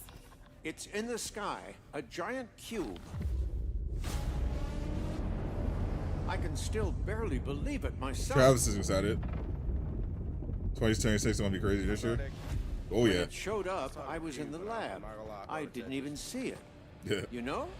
I felt that same fear, though. Yeah, 2022, A 2026 is terrible sense stacked. of my own powerlessness. Very stacked. GTA 6 in May. Atomic Heart 2, How did Rise the of whole Hydra. of humanity miss it? And did we Undefeated actually Genesis. miss it? What if the cube didn't appear but revealed itself? What if it was always there and we've only just started to see it? Baddies.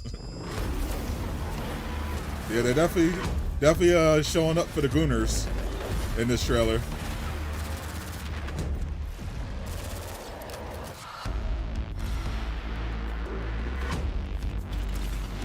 They got baddies everywhere. Oh, the twins are back.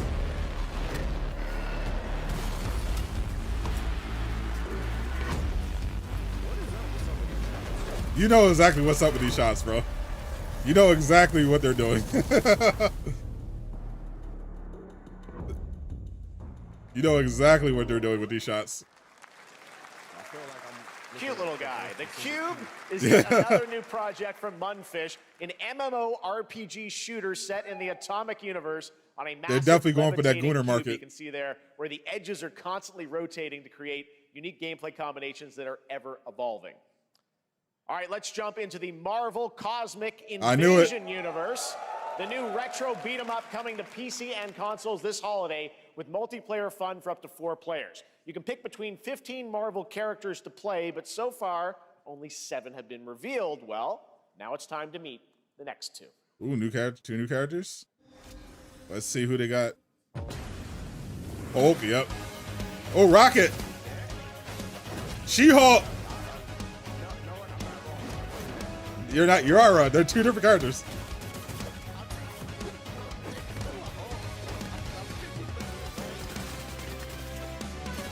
Does it count?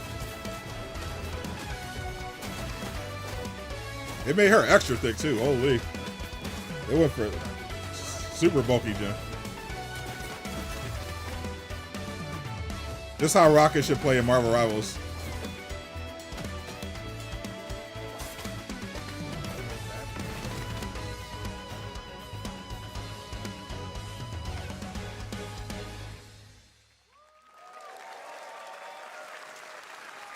Graphics look terrible. You're, Oh my well. bruh. What is this place? Is this Onimusha? I think it's Onimusha. No, it's a new Onimusha game.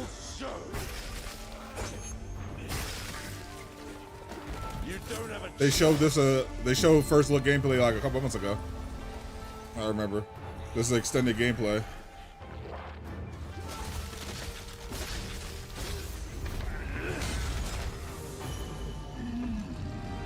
It looks really cool.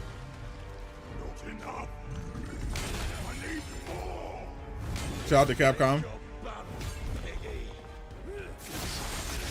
Going crazy out here in these streets.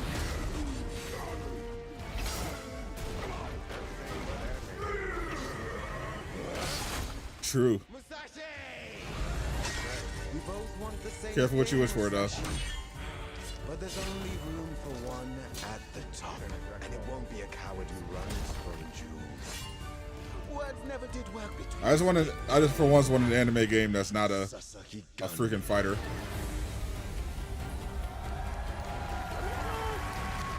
No huge games yet. That's absolute cap. I mean, the new Dragon Ball game isn't a. I mean, it's Dragon Ball, so it's always gonna be a fighter, but that's a MOBA. Yeah. It's a 4v4 MOBA. 2026. Let's go. That was a new look at Onimusha Way of the Sword, which we announced back in December Aqua at in the building. TGAs. It is coming in 2026 and will be playable What's up, this Gabe? summer at Gamescom.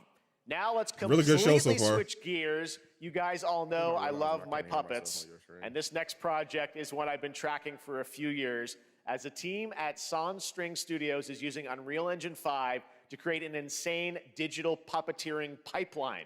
It's actually a thing. What you're about to see is running completely in real time in Unreal, and I cannot wait to play it. So the Here visuals is must an be crazy. unexpected new game announcement that combines comedic storytelling and arcade fighting action. Check this out. Lost Puppet for this. Yeah, I think it's like our new original game. Fuzzy, the tournament of a million punches, you'll get yourself killed. Muppets fighting game. Imagine. Imagine. It's definitely a Muppet style game. All right, you little sick of fuzzy shit. Show me what you got. What? It's running in Unreal Engine 5, apparently. Why are you even here? Kingdom Hearts 4 stuff. Turn off ads, please. Yeah, that's not happening.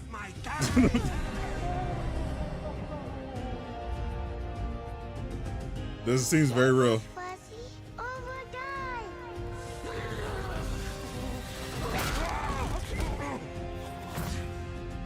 Attaboy.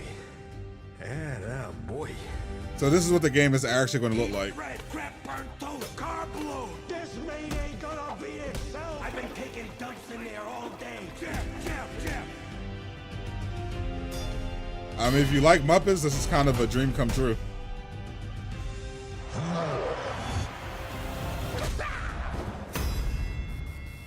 Somebody was on cocaine. This looks like a video game that you see in a TV show.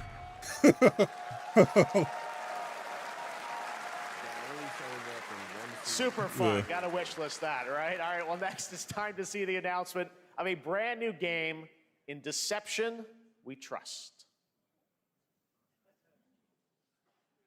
An ancient white castle deep in the mountains, lost to time and legend. Only the chosen Flying Lotus on the find their way soundtrack? here.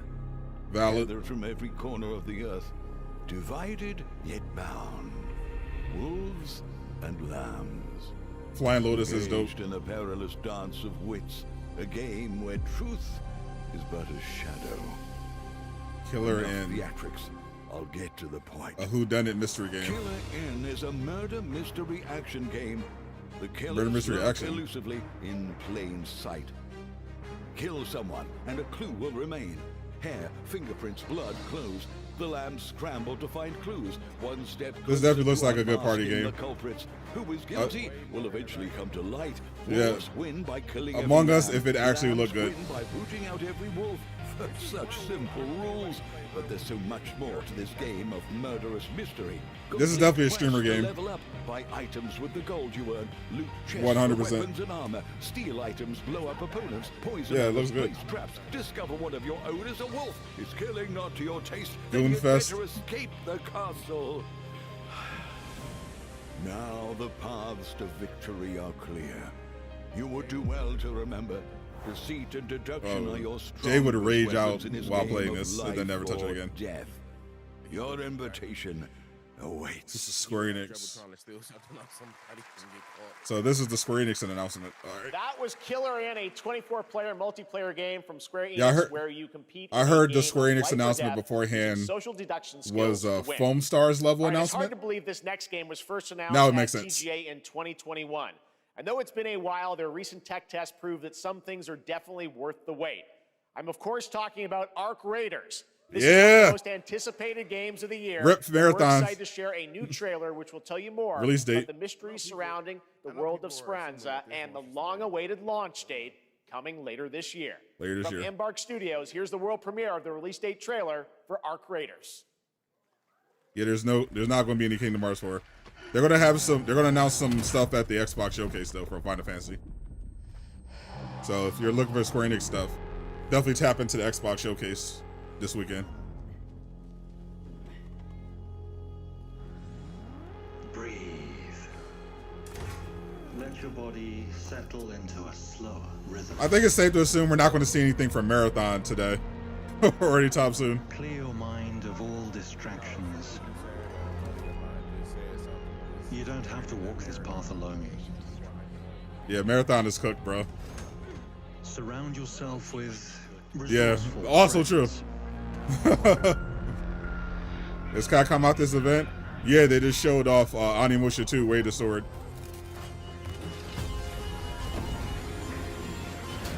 They did a gameplay trailer. You are in control. They're supposed to also show off Pragmata, I heard, potentially, and Resident Evil 9.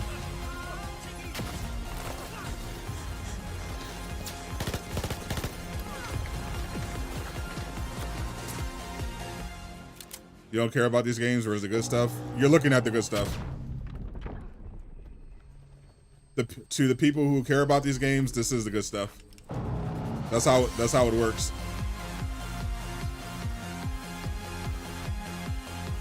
October 30th is the official date. So that's a month after Marathon is supposed to come out. That's right, everyone. Arc Raiders is coming October 30th, 2025. For Anything good been PC announced? A and lot. Console. Congrats to Embark Studios. All right, Dune fans, now you can finally step onto the world of Arrakis yourself. Dune Awakening combines the survival and MMO genres with a thrilling cinematic story. It arrives on PC in just a few days on June 10th, but you can play it right now in Steam Advanced Access. Here is a brand new look. It wasn't like 140 damn gigs. Ooh. I was watching some people stream it. Looks pretty decent.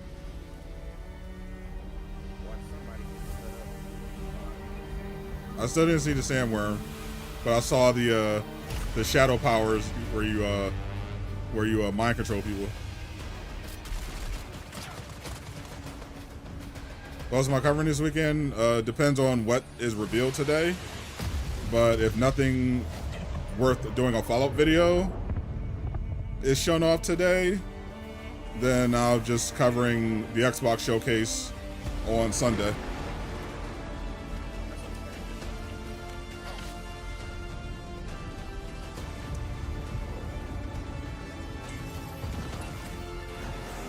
Is you or does the co-host look tall? I think she's tall, relatively tall. Or Jeff is short.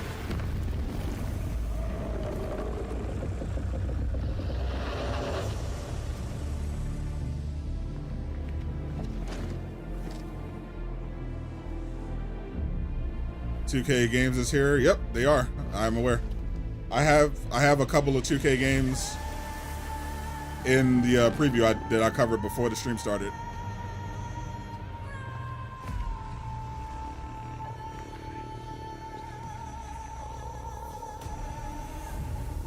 In fact, let me pull up the preview list while I'm here, just to keep track of what has been shown so far and what we still haven't seen.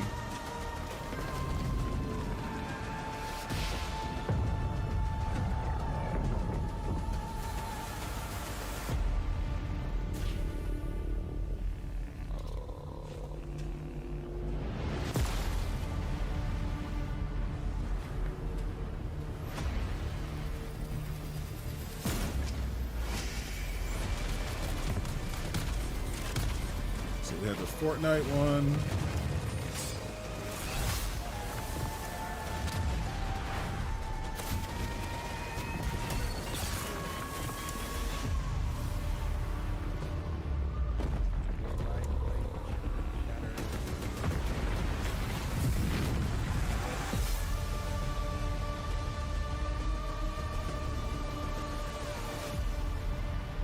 Go. We had Arc Raiders, Sonic Crossworld. I saw my world fall to ash, consumed by the void.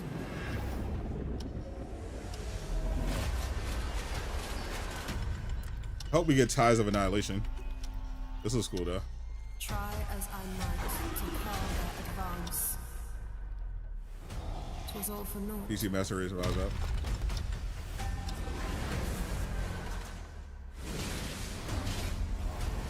Oh, I think I know what this is. I was looking forward to this game. I was wondering what's going on. Some say time stops for no one.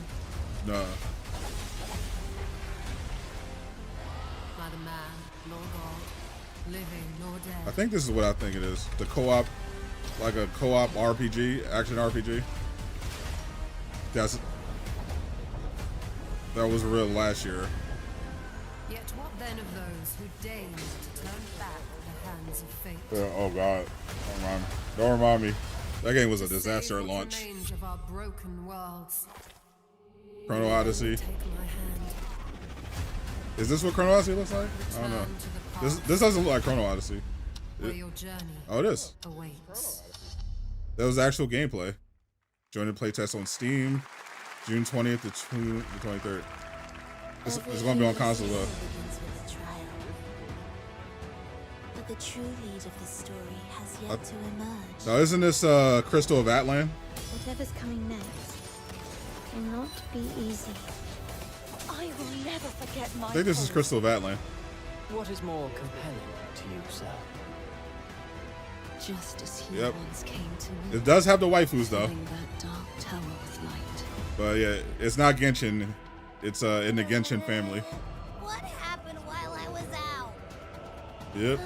So I Gotta have the waifus on deck. The victors show no mercy to the defeated. People here despise weakness, worship strength, Exactly. and crave glory. I never doubted that you would end up here.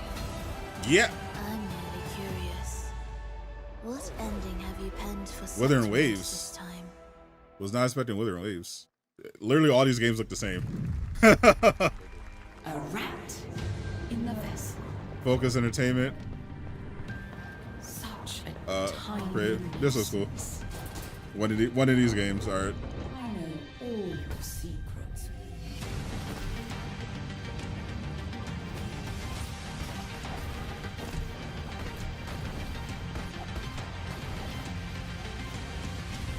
And don't come back. That's Mio, Memories in Orbit, a stunning new Metroidvania platformer that has a demo on Steam. I wonder if we're getting the God of War As Metroidvania. part of Next Fest. What you're about to see next is a stop-motion co-op platformer where everything has been crafted by hand. It's called Out of Words, and I'm honored to show it to you today. Alright.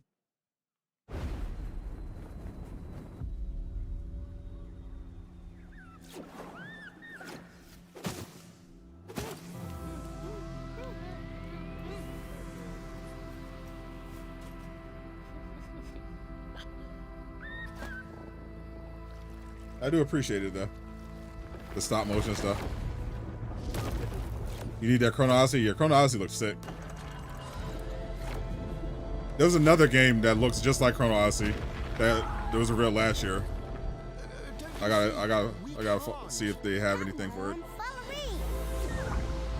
Chrono Odyssey looks crazy.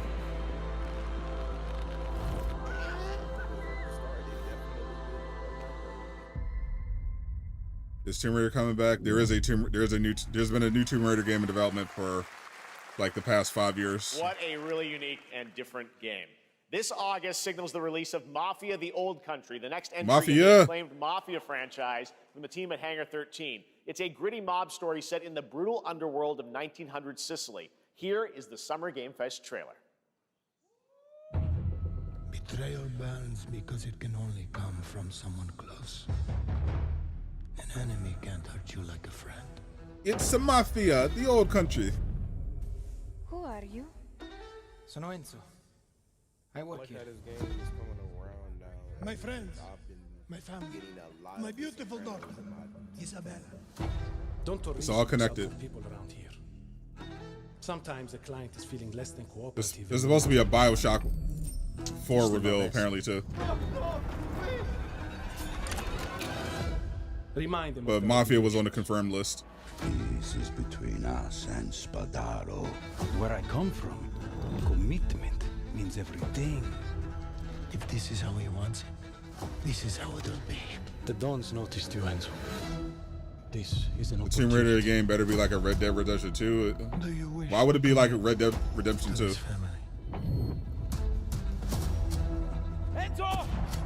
It's a Tomb Raider game. When his What? it became our business. Okay, voice actor confirmed. It's family. Loyalty is everything. We do not always get to choose what we do. In terms of detail, I mean, it's probably not. And who are you? I mean, it's in the Unreal Engine, so it'll look good. And if you thought that guy was a stud, just wait till you see this next game. LEGO Voyages captures the creative, hands-on spirit of classic LEGO play and will also support a Friends Pass, just like Split Fiction. Here's the first ever look. Filthy casuals make you sick. Filthy. Yep, new LEGO game. Jay Shockblast is probably sitting up in his seat. A little bit.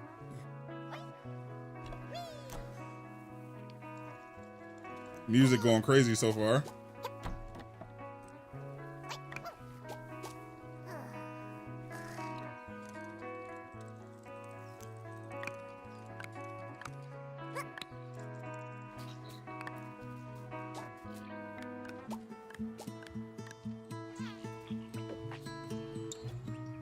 Oh, Jay is either gonna love or hate this game.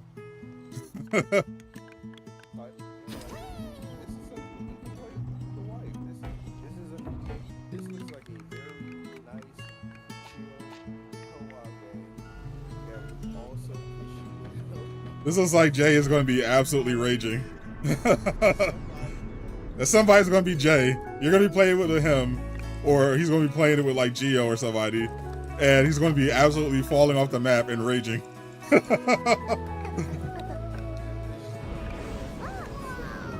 Yeah. This is not a cozy game. This is a deceptively cozy game. This is a puzzle platformer.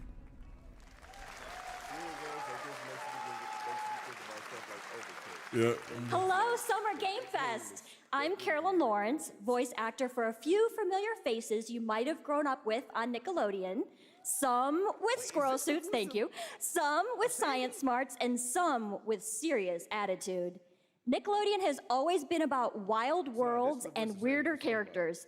And while so this I must be the mostly swore SpongeBob to game. secrecy today, I am thrilled to have a hand in revealing something that brings a lot of those characters together Is like it SpongeBob's never before. Titans of the Tide? I hope you enjoy the first look at Nicktoons and the Dice of Destiny. Yee-haw! She did the thing. Sandy. A great evil would emerge. New Nickelodeon game.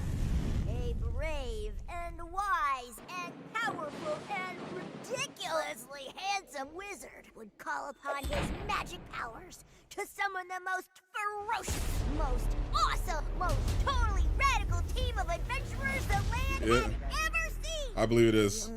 Yeah, I think that's what they're saying. Yeah, I mean, she pretty much said it was a crossover.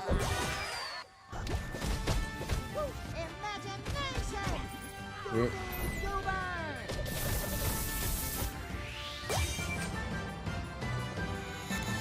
Nicktoons and the Dice of Destiny. It's been almost 2 years since players first stepped into the role of Geppetto's puppet to save the city of Krat from disease and puppet frenzy in Lies of P. Overture. Lies of P the Overture DLC Shadow expansion Drop. to Lies of P. Yep. It transports players Here we go. back in time with new The Lies of P characters, Shadow Drop. environments, and of course, imposing enemies and bosses. Here's the exclusive new look. It is. It's a Shadow Drop. I leaked. It was under the leaks that I covered before the show. Lies of P Overture Shadow Drop. It was either happening today or at the Xbox showcase. So yeah, after this trailer is over, they're gonna confirm that it's dropping tonight. Where's the WUCHANG DLC? We'll see.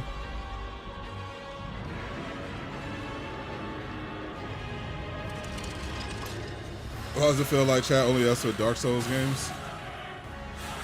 I know, chat's kind of all over the place. You have people who like the Dark Souls stuff. You have people who only like Mafia, apparently. You have people who only like superhero games. It's kind of a mix. Yep. Pretty much. That's definitely an I Can Fix Her character.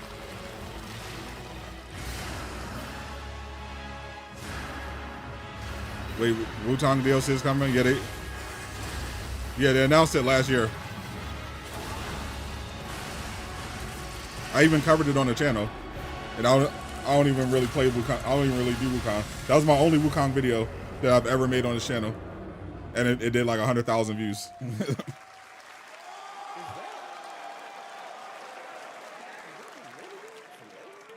Yes, that's right. Overture is available today across all platforms to play, so enjoy it this weekend. All right, next up, the small video game publisher Serenity Forge, based in Boulder, Colorado, shared this game with me a few months back with a DM that said, Doki Doki Literature Club meets Silent Hill. That piqued my interest. I think you might get a kick out of this announcement. That's an insane combination. What? And no, this game is about to fuck someone up. That's an insane pitch. Oh my lord. That's definitely a pitch that would get Jeff Keighley's attention. I sit at the front of the dinner table where he used to be. Yeah. 5 plates full. Plates of food. Kind of reminds me of the anime Higurashi. No Cry. Plates of angels. Plates of her legs. Beautiful. Broken. Doki Doki Literature Club meets Silent Hill. Yep, I'm seeing it. Holy shit, this is creepy. The garden is lush in the rain. Just revealed Bloodborne 2. Bloodborne is never happening.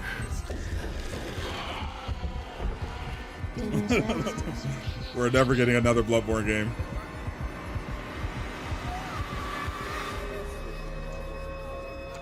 Fractured Blooms. There's a hunger that feeds and blooms, and I will feed, and I will bloom. Damn, you about to give Greek nightmares. Never say never. I'm saying never. I wouldn't recommend eating those tomatoes. All right, NCSoft is expanding its Blade and Soul universe. Let's take a look at the rich lore and dynamic action in Blade and Soul Neo, just out on Steam, and Blade and Soul Wendy's origin Heroes story. coming soon. Wow, that was insane. The show is almost an hour long. Every Summer Game Fest is like 3 hours.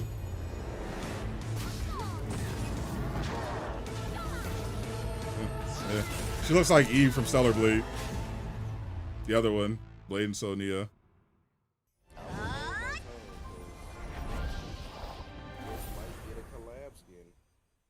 Yeah.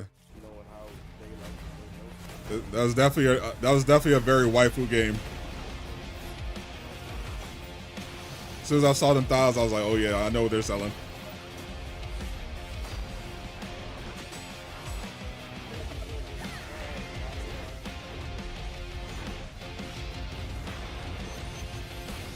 Appreciate you, Aqua. Blood and Souls Heroes.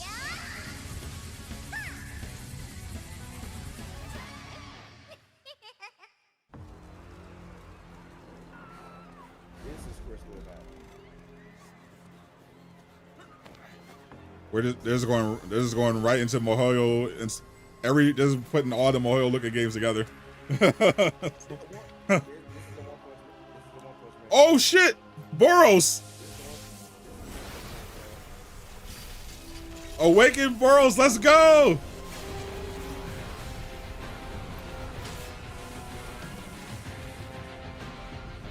Saitama! Saitama!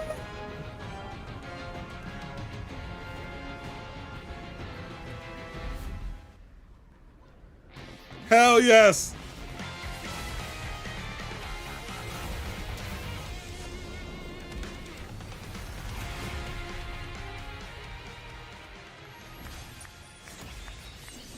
What kind of game is Crystal of Atlan? I might have to tap in. What? The 7 Deadly Sins game? Yes.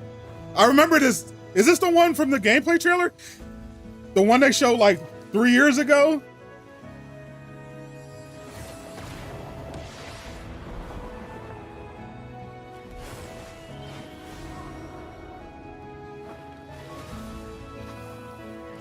I think it is. Bro, I've been waiting for this game to get revealed again. I thought it was canceled. It is literally Genshin Impact, but 7 Deadly Sins. That's literally what it is.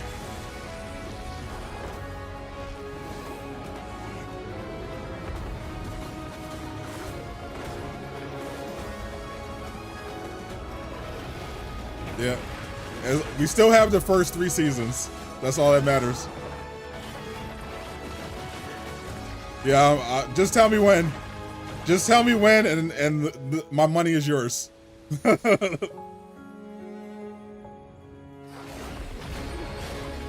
hope, even better. I'll spend whatever I have to get Escanor. From Netmarble, PS5. Pre-register now. Witcher 4. Mongol, Stardive, Predator Killers. 5.6 is available today. This is the Unreal Fest. State of Unreal.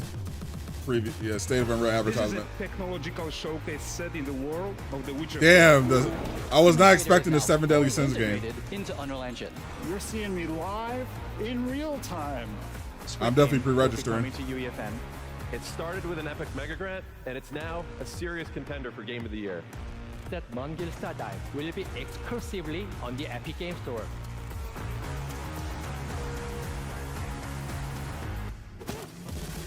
So if you're calling 7 Deadly Sins, if you're calling an open world Genshin style 7 Deadly Sins game just a lame anime game, you don't know ball. I'm sorry, you don't know ball. Who said that? We altered the course of nature. They should be able to hear you. I have the Discord on. Genetic power across continents. My voice might be too low. Now, but regardless, it is that up is still to a us very broad statement, and I'm gonna need you to put to whoever said nurture that in the timeout. what we have Because set we're not gonna free. disrespect early To 7 find Deadly Sins. hope Goddammit, that shit is within this chaos. Facts, bro. No, I ain't trying to hear none of that nonsense. So this is the Jurassic World Evolution 3 trailer. Yep, this leaked earlier today. I knew this. This is the only game I knew 100% for sure. Yeah, I knew many, but yeah, this is definitely one of them. I watched a little bit of the trailer before I started the stream.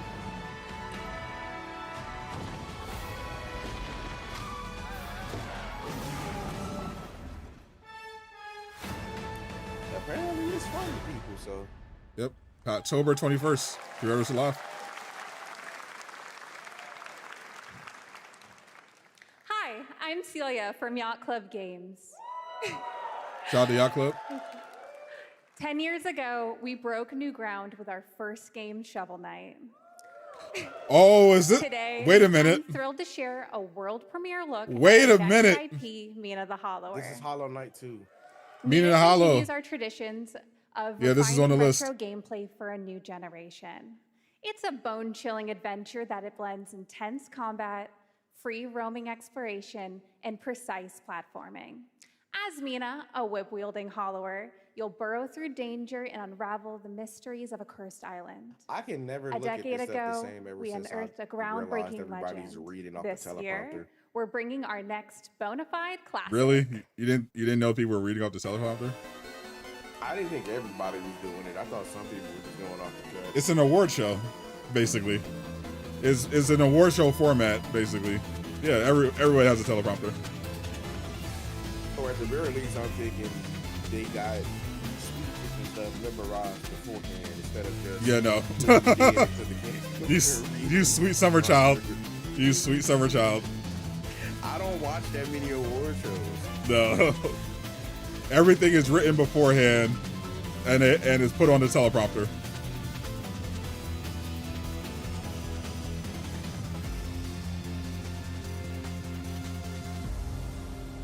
Spine PS5 is there at Summer Game Fest today. Spine is there? Oh, that'd be lit. All right. This is a special one. Our next game comes from a well-known developer that has done... Yeah. What the heck? This is a skit. What the Kyle hell? Bossman, everyone. FYI, this is rehearsed. Kyle Bossman. This is not impromptu. Let me see what this says. They rehearsed this and planned it in advance. Oh. It's not Hey, Jeffy. If you're reading this, it means 3 things. Number 1, you're killing it at the fest with your oodles of totally natural charisma. Debatable. B, I'm at your house playing long darts with the fam. And 3, you're going to do me a solid and skip that Silk Song trailer so you can pimp my revolutionary VR You think this is game Deadpool? Yep, this is that'll Deadpool. rock the industry problem. No, look at the art. Yep. This is Deadpool. Yeah, this is Deadpool VR. I'm 3 for 6. I'm 3 All for 6. right, let's take a look. This is Deadpool VR. I'll give it. This is on my list, so yeah. Hell yeah. Handcrafted with cuddles by the Merc with a MetaQuest. Kick back and bask in the glory of gaming's first quintuple A tropical farming sim experience. That's why Deadpool is in the title and the thumbnail. Because it leaked like last week. Escape the turd burger of Oh, shit. late-stage capitalism and enter a world of VR magic and wonder. You'll care for exotic pets, the elderly, and this fucking thing. Oh, shit. Oh, Satan. That is Oh, Hazel. hi. Don't worry. He's a fascist. He deserves this big time. This guy's a total Flag Smasher. Lady Deathstrike is in this. Mojo is the main villain. I wiped my ass on this first. You're welcome. And that was his Hazel. It takes place in Mojo World. Lobotomy with fries. I think I just saw a Wolverine. All your dreams of being inside me come true in VR. And Omega Red. Spider-Man gets Insomniac, and I get this shit? I'm craving Korean barbecue now. Is that weird? This is Neil Patrick Harris is doing the voice. Shout out to Game Sandwich. They're the ones who broke the story. Neil Patrick Harris is Deadpool. I don't know All if right. you saw Next the year at caption, but I think last he year at said Gamescom, we Spider-Man announced gets Dying Light Insomniac, the Beast, and I the get this culmination shit. of a decade of Techland's experience building Yeah, I heard survival it. horror games. Kyle Crane is back as the player character in this title that blends open world and action survival horror. Let's take a look at the latest trailer with some big news, the release date. Ooh. This is not like The Beast. Yeah, this was confirmed as well. Dying Light the Beast. 4 for 7. Didn't he literally just say it? What can you tell me about? I'm pretty sure he did. If he, He's a narcissistic if he, because I wasn't listening. If he did, I won't count it. You was yapping. I think you set it up. God only knows what the Baron's planning to do with those monsters.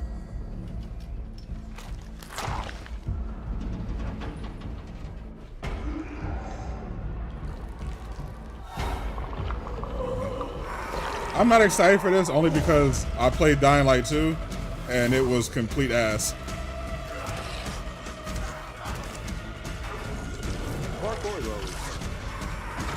Yeah, that's why I got it. I was talked into getting it by Aqua because he was like, the first game was so good and it's a parkour zombie game. I was like, oh, that sounds lit.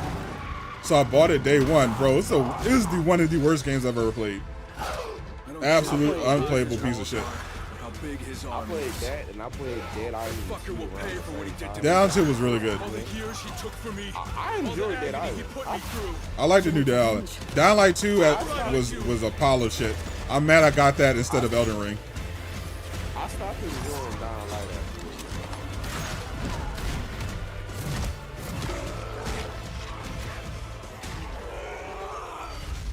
If Dying Light didn't have the parkour, I wouldn't look at it.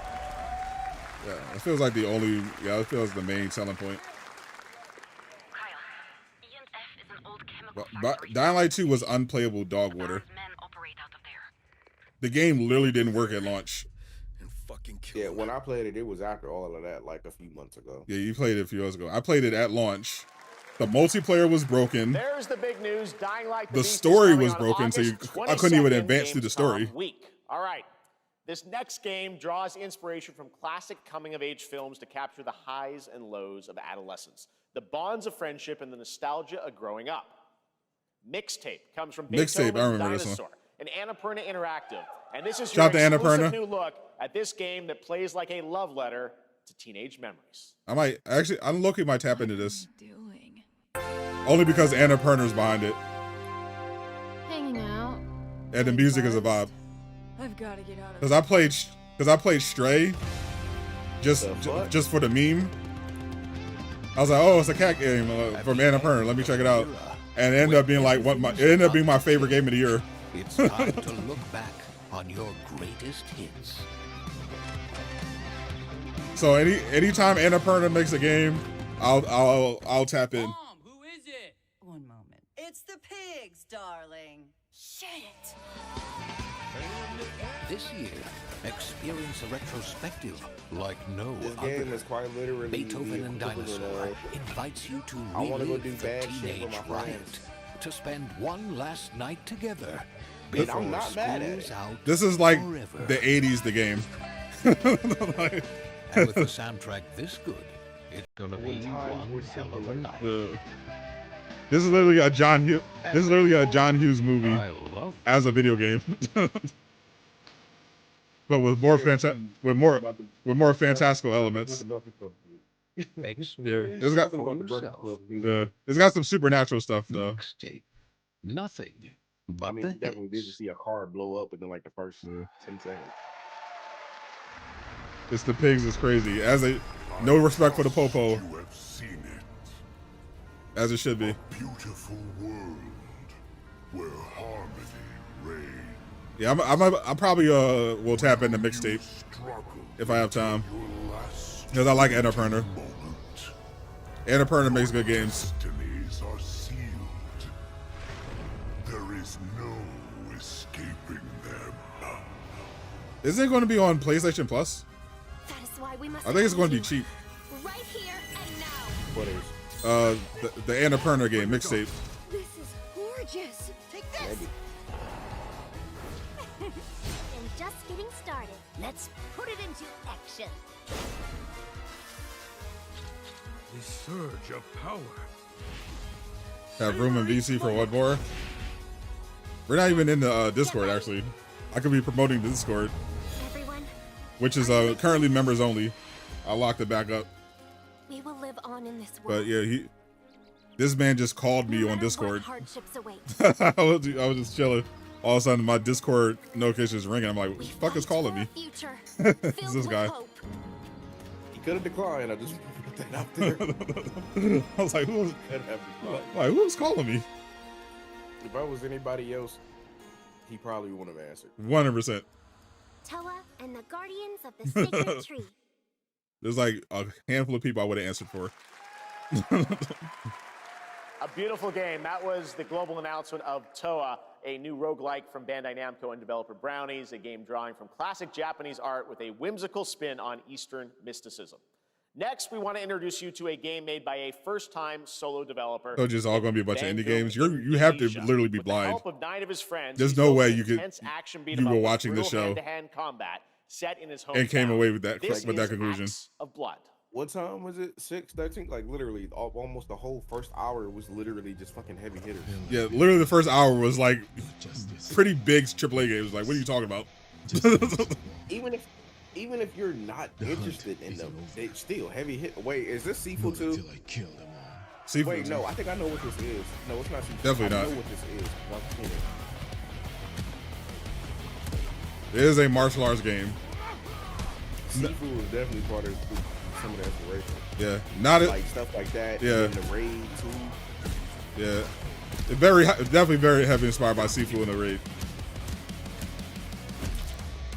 Animations aren't as sharp and crisp as the Sifu game, but aesthetically it looks really cool. Yeah, it looks like a slower pace Sifu. Yeah.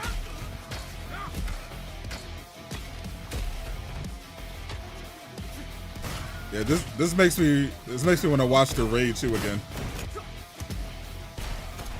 Okay, this is definitely not Sifu. Yeah, you got guns. Yeah, Sifu don't use guns. But Dotland.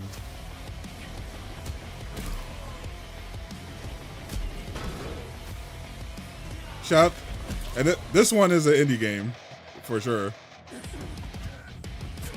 But this shows you how far indie games are come along. It's going to be on Steam. Amazing what these solo devs can do today. One guy Now made that. It's time for the reveal of the next game from Montreal-based Tribute Games, the makers of TMNT Shredder's Revenge. One and guy Cosmic Invasion, made which that you saw game a little bit that you earlier. just saw. If you're like One me, guy. you've been waiting for more than a You decade. calling it mid? Let me see you do better. Let me see you do better. One guy made that game. Let's see the one game you make. Let's see the game you make by yourself. I can't wait to see the trailer.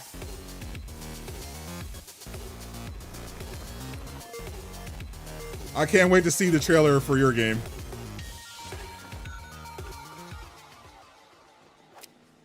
Steam only is wild. It's not wild at all. Steam is one of the most popular platforms in the entire world. It's got an install. It's got a user base of over 100 million people. Why would that be weird? What? Especially since it's easy to get on the it's relatively easy to get on the platform if you're a game dev. You don't need connections, you don't need all this money like you would need to get on Sony or Xbox. It's pretty easy to get your game published on Steam. You just gotta give them a cut. It's pretty easy on PlayStation 2. If you look at there's a game on there literally called I Shot My Grandma. You shot your girl.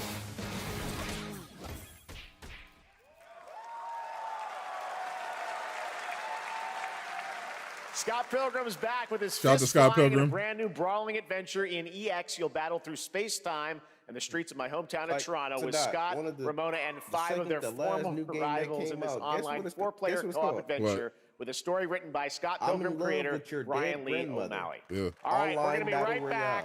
But first, we have a very special message It's from hard to Maggie play on PC. Robertson, It's not hard. PGA It's not hard at all to play on 2021 PC. for her performance. You know why? in Resident Evil Village. Yeah, you're right. It's 100% skill issue. Ah, there You can buy a pre-made PC we've been preparing delightful ways to make use and play on Steam. But if you don't want to do any of that, if you don't want to spend money on a new PC, you know how you can play on PC? You go online, get a GeForce Now account. You're done. There's plenty more fun to go around. Do you know anything about this? Now seize None. this fruit. What? I don't think this is 9. I don't think this is 9.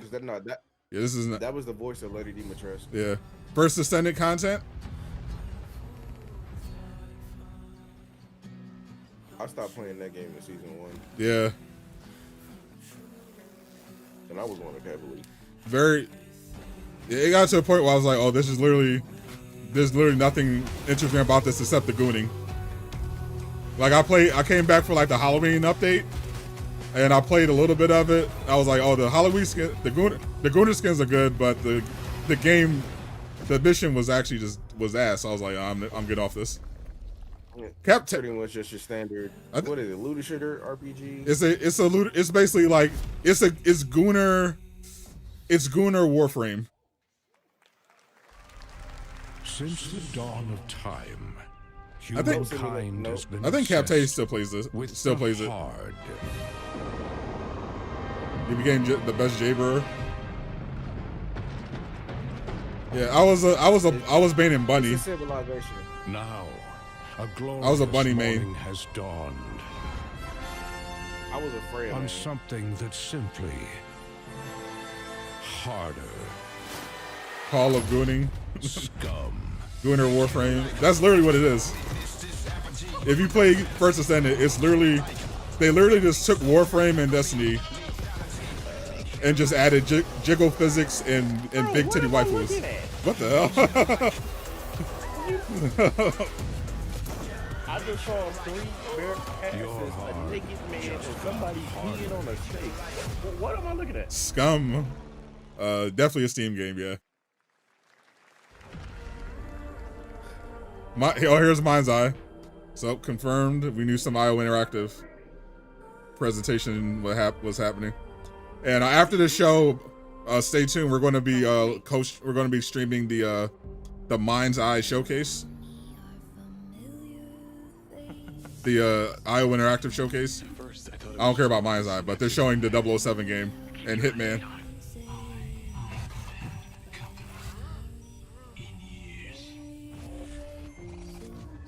I've been seeing things. Like a part of me that's been buried down deep. Why does it feel like it's just knocking to get out? That's what it is. What the producer worked on GTA and is trying to make a GTA-like game. This is the real me. I've heard from the preview event this game is a disaster. You were a good soldier.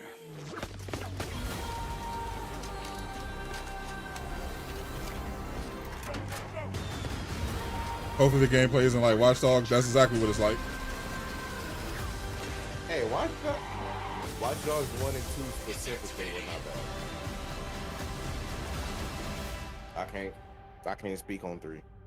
June 10th. They're not delaying it. Okay.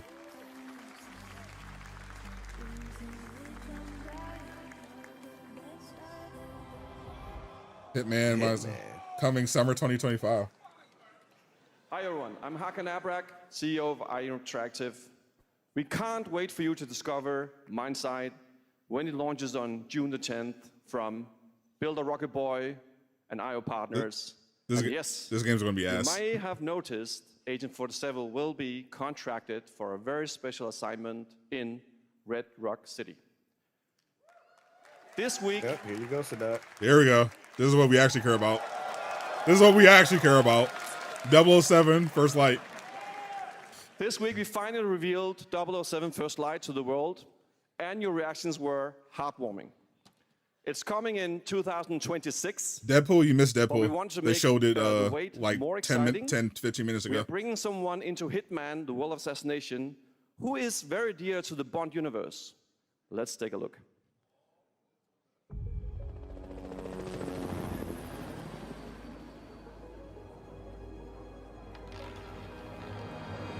Your target is the elusive shadow banker, known only as Le Chiffre, a financial mastermind with suspected ties to the criminal underworld.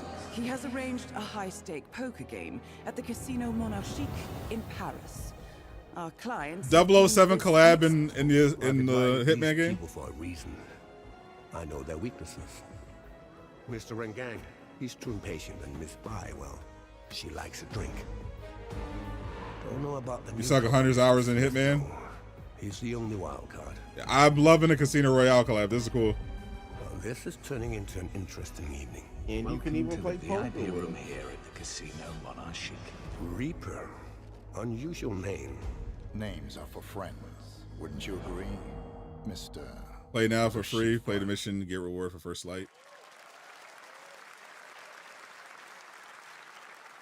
There you have it. Hitman and 007 are coming together in a very unexpected 007, way. you lose your mind. We know our players waited a long time for 007 Frst Light. It's just around the corner, coming out next year. Yeah. However, Hitman is live right now. So I thought, why wait? And I asked a fellow Danish friend to join me here. As a matter of fact, he is here with us today. That's right, everyone at Summer Game Fest, please welcome the great Mads Mikkelsen. Mads? They got Mads here? In the flesh? He was wasted in Doctor Strange. Very true. Thank you for A joining lot. us. To be Thanks fair, a for lot of coming things to are Summer wasted in Game Doctor Fest. Strange. Mads, you are Cliff, but you're also Agent 47's next target as Le Chiffre, the villain we know from Casino Royale. Yep, that's it. And you know, this is, I've always had a deep love for this character. It's a role that means a lot to me because of a lot of reasons. So when Haggard gave me the chance to step into the shoots of What's Hannibal Le doing Chiffre here? once again, I did not That's Le hesitate Chiffre for to one you. second. But this time he's a little different. He's more confident. He's Who is this dangerous. guy? He's not just a brilliant who is mind this behind his guy? desk. He is visceral. Who is unpredictable, and Mads? ruthless. And let's just say this time he doesn't outsource the violence Bro. anymore. He got old. I haven't seen him in a minute. So this mission is set in a casino in Paris. We want to make an homage to the movie Casino Royale, while keeping surprises for our players. James Bond and Agent 47 have very different set of skills, and the mission will be handled in very different creative ways. Yeah, he's not going to beat me in poker. He's going to figure something else out. True. So I guess it is not just about the shot, it's about the bluffing around the table this time? Yeah, sure, exactly. It's the Shifu is always like 2 steps ahead of you. He reads you before you read him, so it's a little like bringing a chess player to a poker game.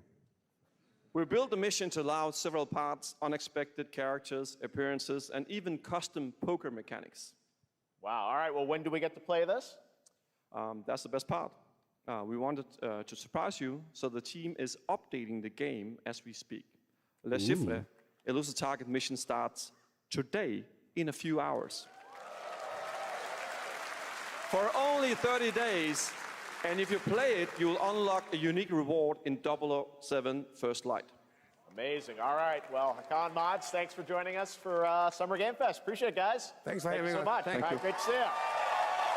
Did anything get announced? No, we just been sitting here for an hour. Stuff. All right, now here's the announcement. Listen to Jeff Keighley. Party game coming later this year that will delight LEGO fans, made with over 1 million LEGO bricks, 300 minifigures, and over 700 trillion minifigure Let me ask who Liam Neeson is. Jesus Christ, bro. It's Saturday night somewhere, so make some noise for LEGO Party! Lego Party, this leaked.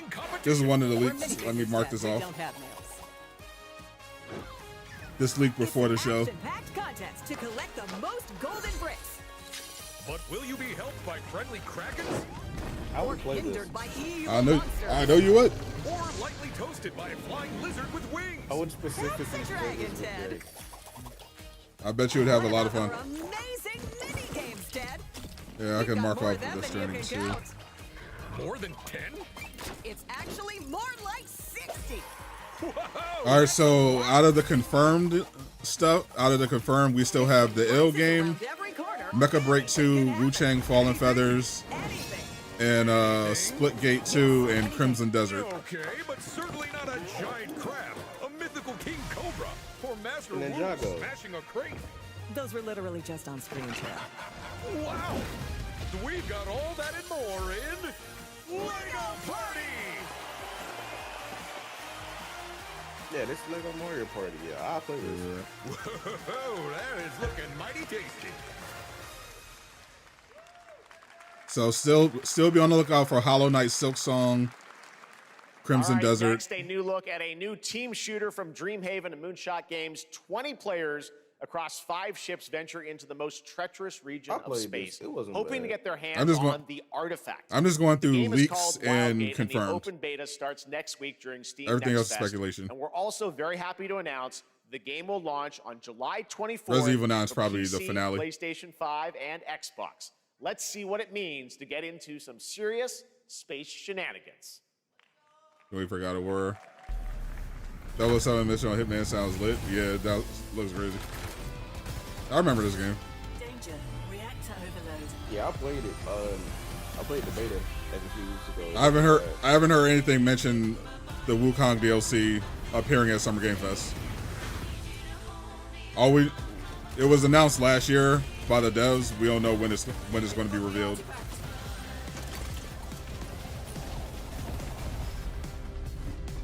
Laser wrap installed. This feels bad. Nobody's expecting Wolverine. Ship is flying. Nobody I've spoken to is expecting Wolverine. Is that the artifact? Stay with me. This'll be good. Jeff is not a game dev, no.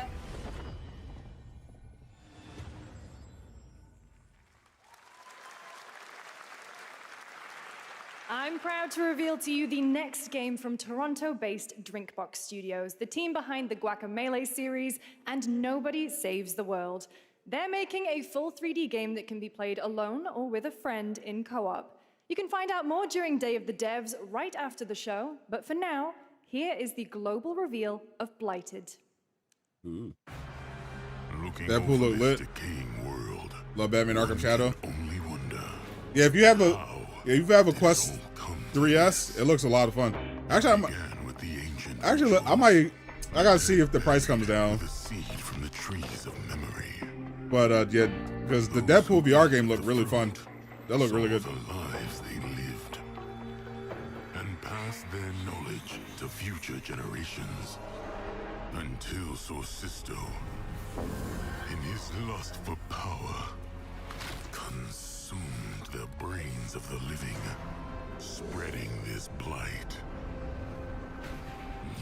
More political humor than I was expecting.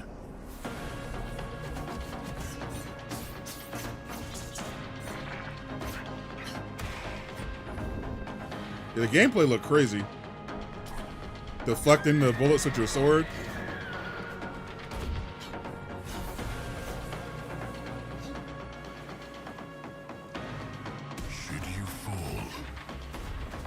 Any Marvel? Yeah, you missed Marvel Cosmic Invasion and Marvel's Deadpool.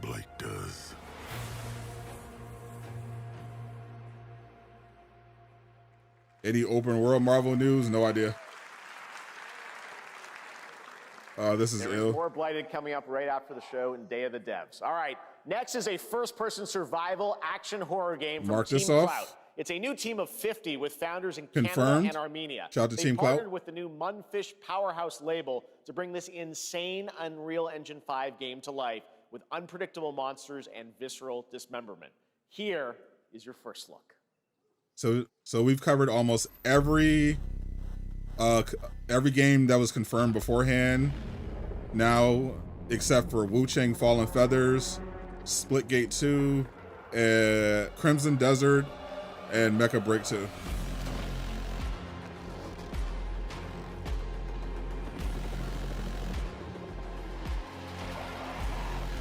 Deadpool VR, you gotta clarify. I don't gotta clarify shit. I made a video about it on my channel a couple of days ago, telling you everything you need to know about the game.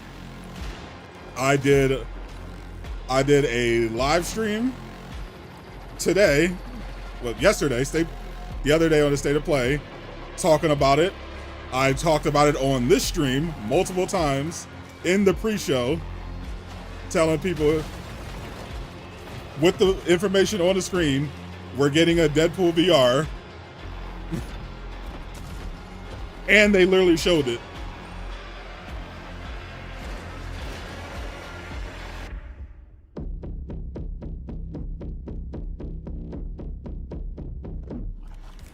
Oh. That is hella. They kicked the baby. It's on Steam and it's on Xbox and PlayStation 2. Poor little babies. All right, here's the Mecha Break 2. Mecha Break is one of 2025's most anticipated shooters, with its previous beta amassing over 300,000 concurrent players on Steam and 3 million players in total. In this game, you explore a sci-fi universe. Kicking babies is pilot insane. Powerful mechs with immersive aerial and ground combat.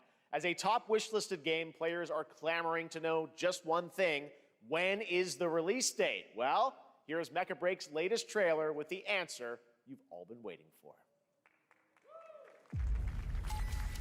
Growing Martian zones force the Thalassic Federation. Another Gunner game, by the way. Even though it's a mech game.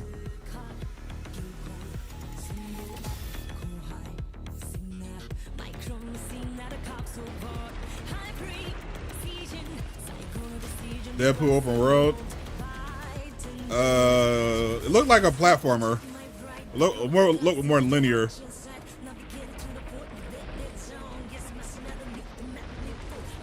You're gonna have to settle for Deadpool VR for now. Yeah, it looks cool. I don't think it was open world, or at least not that large.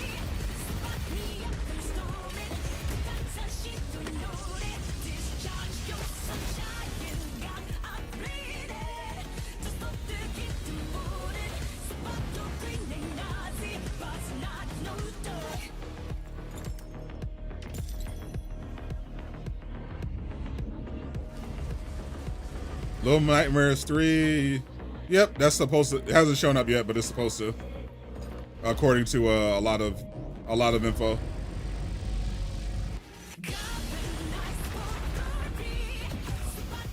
I know the Little Nightmares Enhanced Edition leaked. Were you in the bathroom? Oh no, family stepped up. One second. Came back. But this is Mecha Break, please. I just released today. Or soon.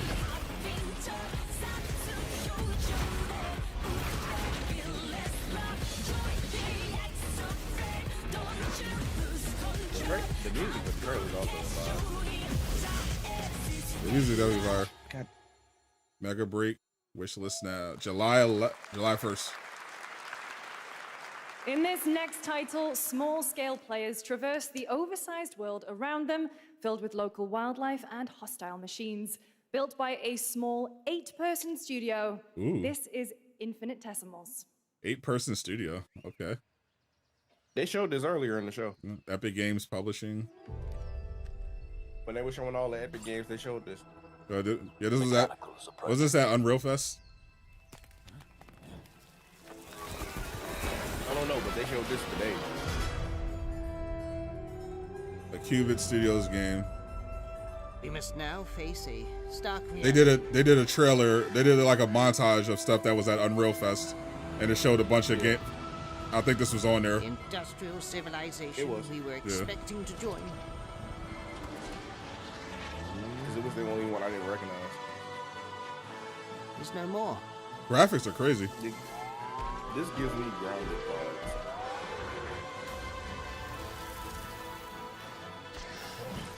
Ant-Man the game.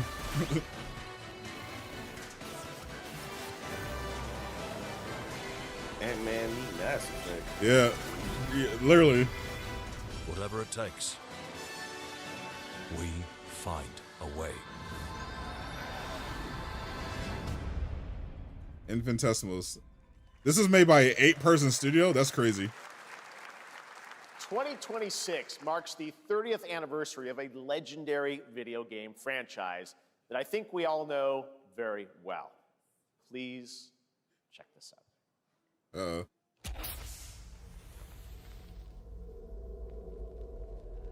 Happy birthday.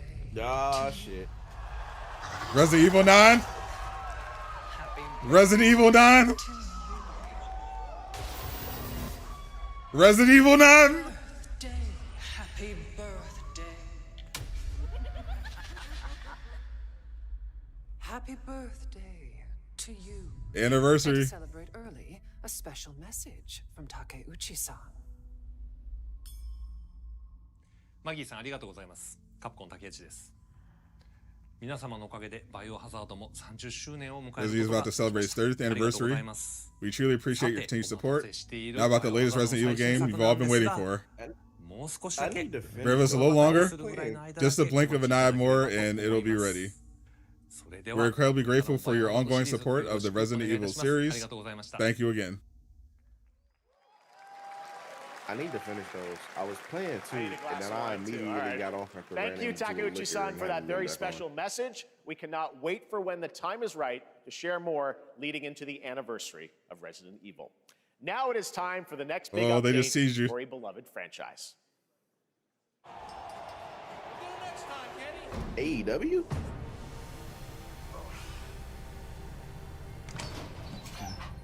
Baited. Let's rumble. So they're basically saying we're not ready to do a full Resident Evil reveal yet. Yeah, that was an actual blue balls. They actually edged the hell out of y'all. That's crazy.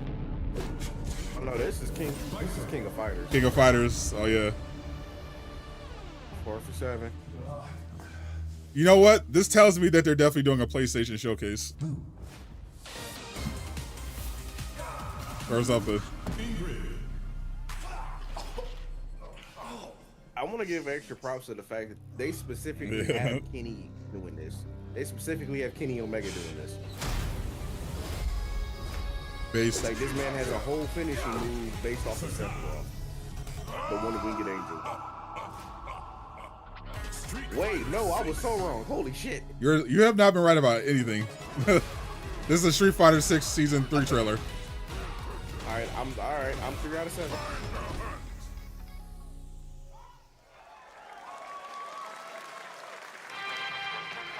I've been right about something. Bro, you're shooting like Ben Simmons right now, bro. No, I ain't that bad. This is the scene. This is the scene. Wait. This is made by the same. Bro, you're a prime Ben Simmons right now. Stop. No, this I'm right about. No, these are made by the same people. This is another game with deceased characters and deceased style. This is a better round. You need this just to hit like 40% accuracy.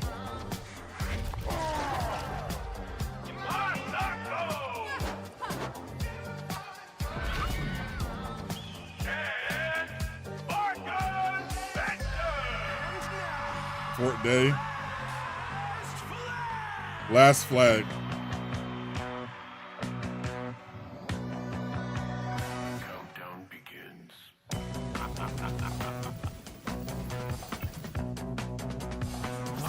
Is this an overblown capture flag? It kind of looks like that's what it is. It's literally capture the flag. Extreme capture the flag. This was made by the same people that made the season 2.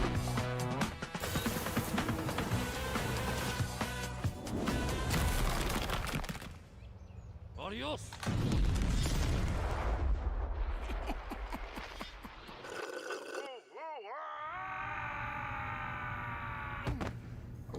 Bro, you're not even prime Ben Simmons. You're Shaq at the free throw line.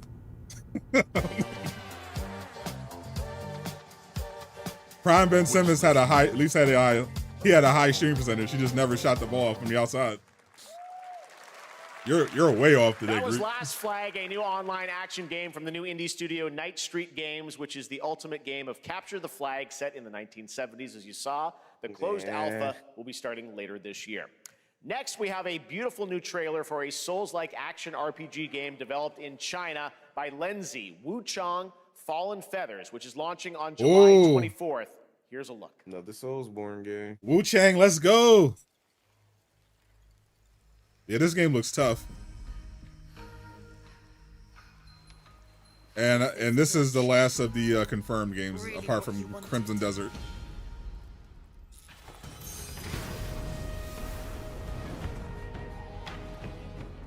Fate is all set in stone. You can't change how it ends. More Dark Souls, damn right.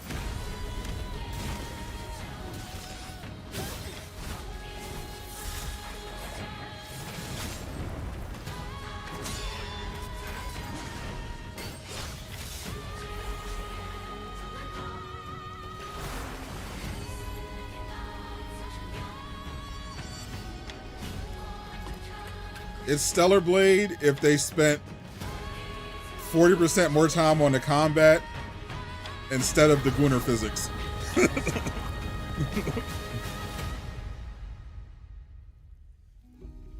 What will it take to finally awaken you?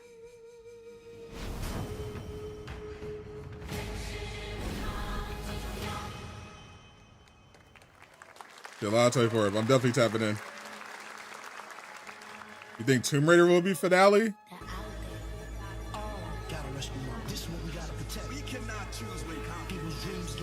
Yeah, it's not them. I'm gonna look at the big games left. Yeah, because they basically already did Resident Evil 9. No, is this Def Jam? Did they bring it back Def Jam? No, this can't be Def Jam. This is Wu-Tang something. This can't be.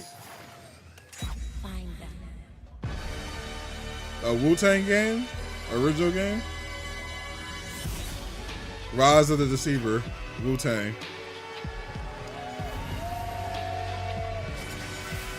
Yo!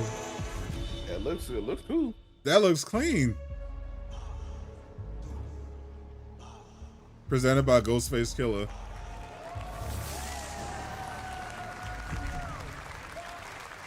Yo, that was tough. Wait a minute.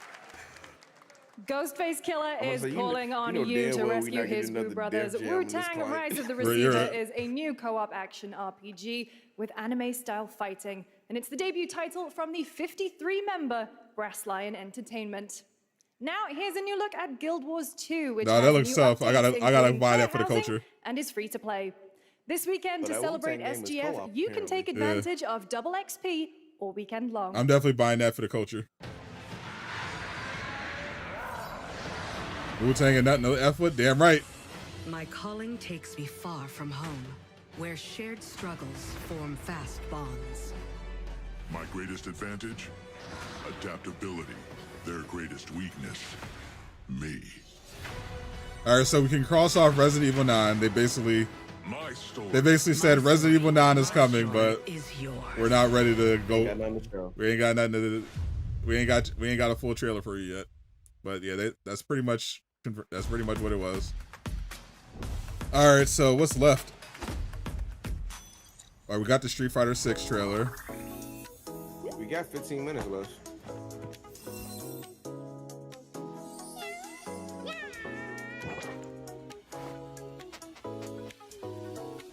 We just got WUCHANG.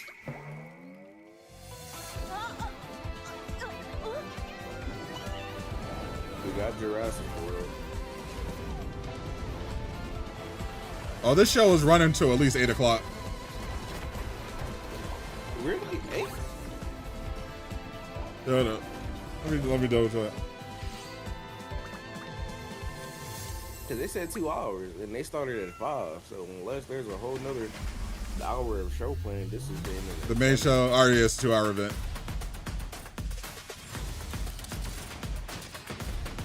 So we still got Crimson Desert. Splitgate 2. Splitgate 2. So we got Splitgate. So it's 15 minutes left. So we got Splitgate 2, Crimson Desert, Hollow Knight Silk Song,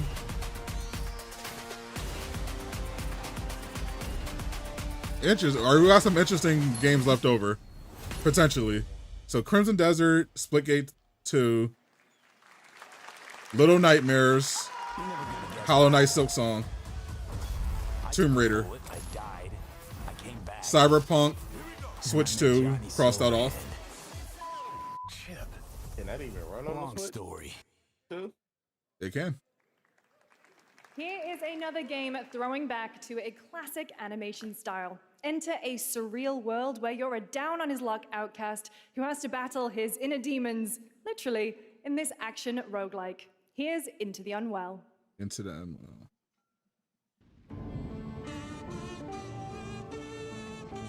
They said battling inner demons. I definitely thought this was gonna be Adam Wake again. Imagine. So I don't think Crimson Desert will be a finale. I think Hollow Knight Silk Song is going to be the finale.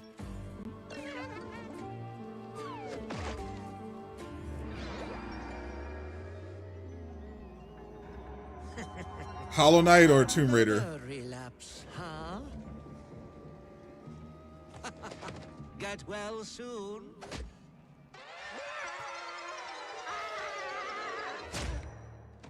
This art style is crazy.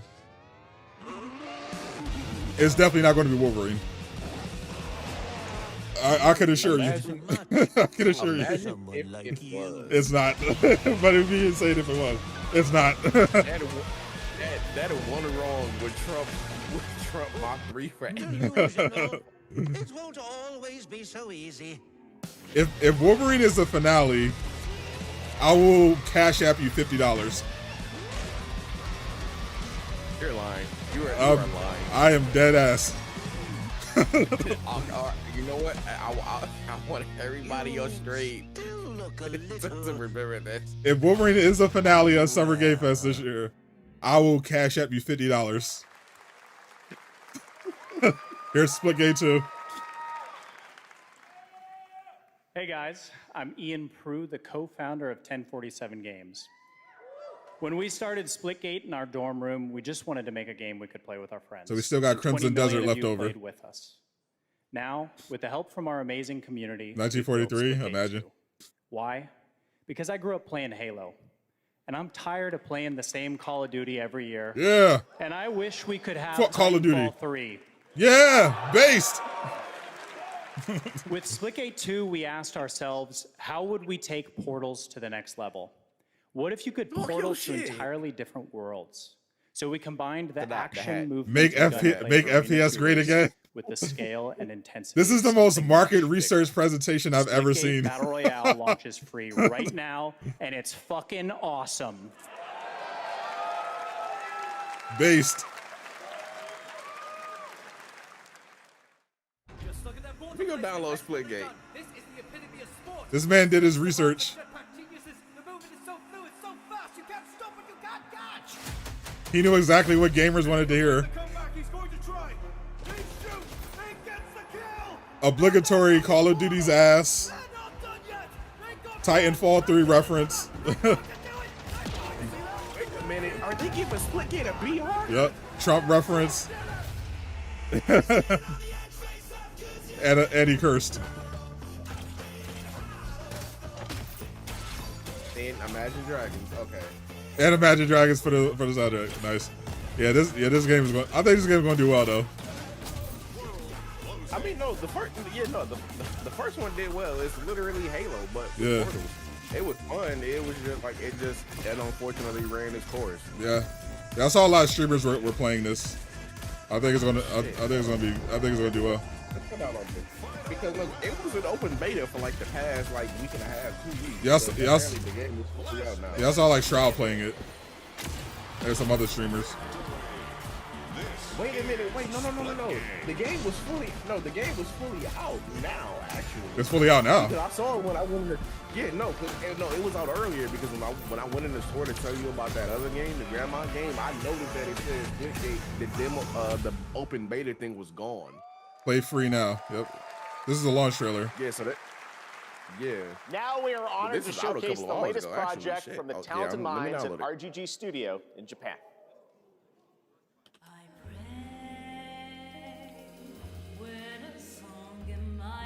FPS market is oversaturated.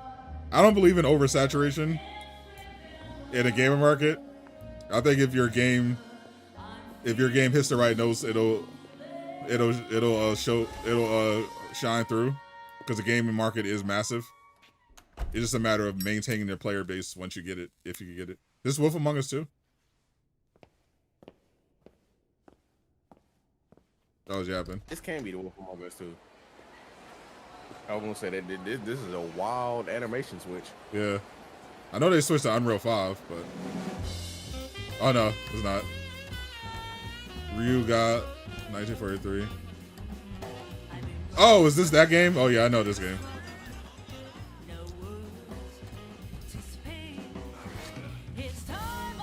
It's Yakuza the old country. Yep.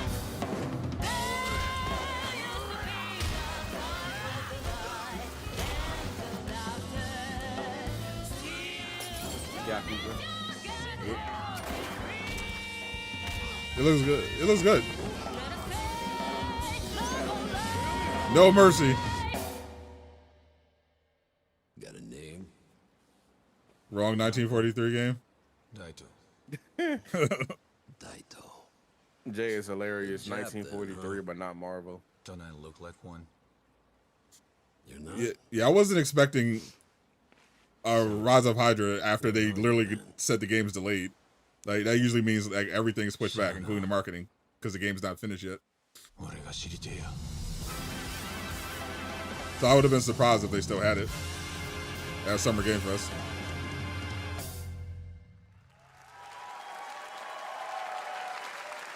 Oh, wait, this ain't Yakuza.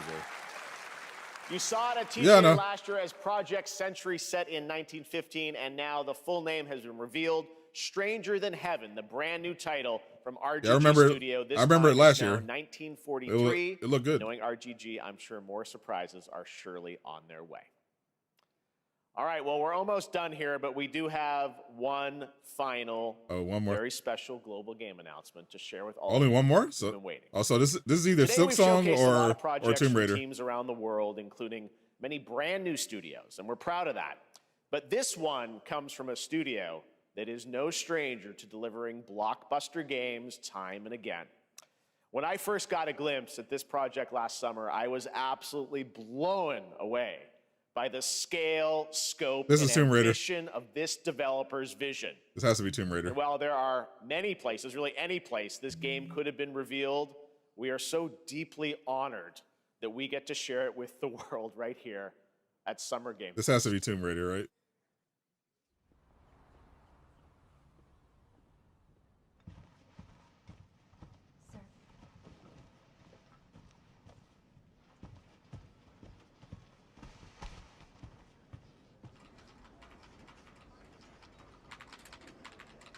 Yeah, no Silk Song, sorry. Poor victim, unidentified disease. Wait, is this Resident Evil 9?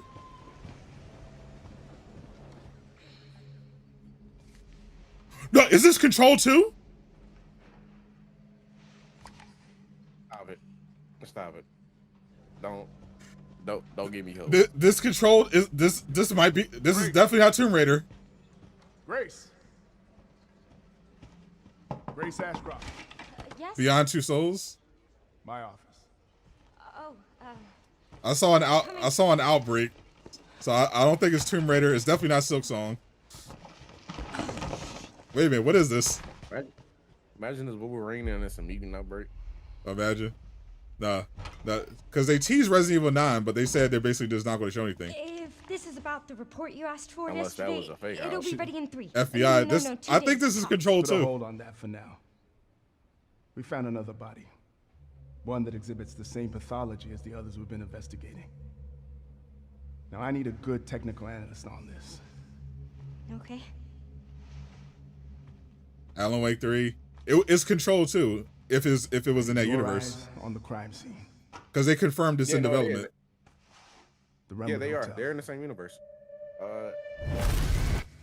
This is Control 2. This is Control 2. Control 2. This is Control 2. Has to be. 8 years ago. Perhaps it's time for you to face the past. Grace.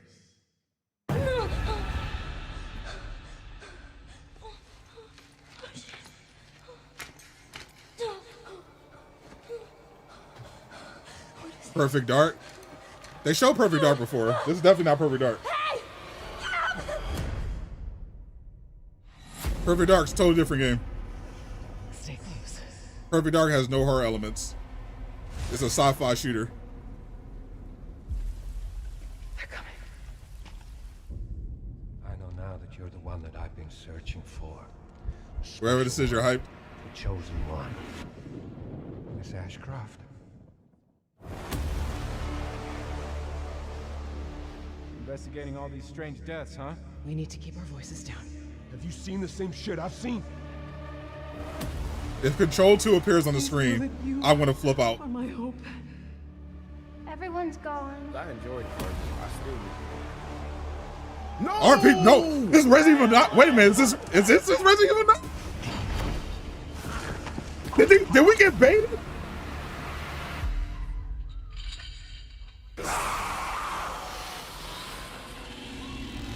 Ooh! Oh!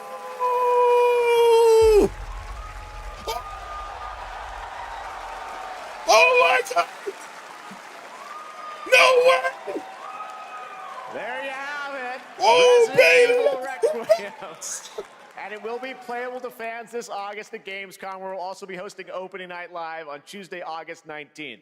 Resident Evil Requiem marks a bold shift for the franchise, both in tone and gameplay, and today's reveal isn't just about survival horror. Expect high-stakes cinematic action too, with much more to share soon leading up to its launch on February 27th, 2026.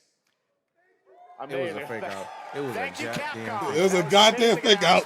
You bastard. The surprise. All right. That's going to do it for our live Summer Game Fest show. Let's thank our co-host, Lucy James. We didn't get the Did you do a Crimson good Desert job, trailer, everyone? but the release date leaked already, so it's fine.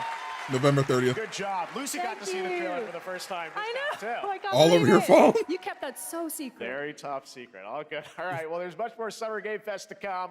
Make sure to visit summergamefest.com. That's to see a crazy. listing of all the digital events this weekend. You can watch and to highlight even more games, including the Xbox Games Showcase on Sunday. And stay tuned online to see coverage of many of the playable games at Summer Game Fest Play Days that's taking place this weekend in LA. And make sure to stay tuned for Day of the Devs, which is coming up next with additional new reveals from incredible independent studios around the world and deeper looks at Resident some of Evil the 9, independent games we holy. showcased today. Thanks so much, everyone. I was expecting Grim the Desert. Co-hosting. All right. The release date leaked already though. We will see you. So that was all I was expecting. It's coming out November 30th, so that's all I need to know. So I was fine either way without Crimson Desert because the release date leaked already. It's coming out November 30th. No, that's crazy. Wow, what an insane show. They did that on purpose. They showed us the Resident Evil anniversary. Straight up.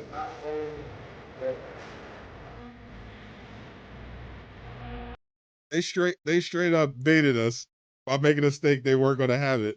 We're like, oh, well, we know you're expecting Resident Evil 9. We'll have more later for the anniversary. And then it ends up being the one more thing. I thought they were going to do Hollow Knight. So I guess Hollow Knight is going to be at the Xbox Showcase then. That's going to be interesting. Holy shit. What a show.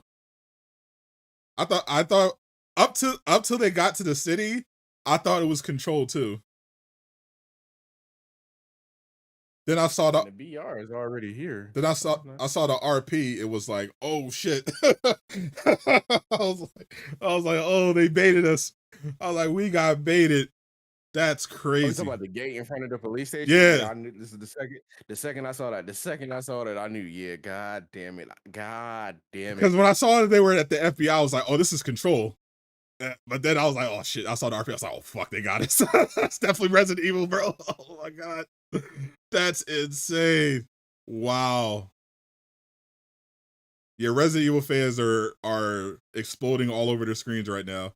Yeah, you cannot tell them this was a mid show. If you call the show mid at your own peril, you are going to get absolutely cooked by every Resident Evil fan. In Jay's chat Willie called it mid. I'm like, you're what? going to get cooked by every Resident Evil fan and every Resident Evil adjacent fan on the internet. So be warned.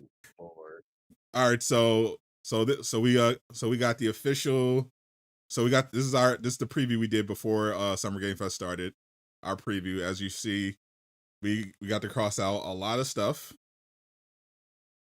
A lot of stuff.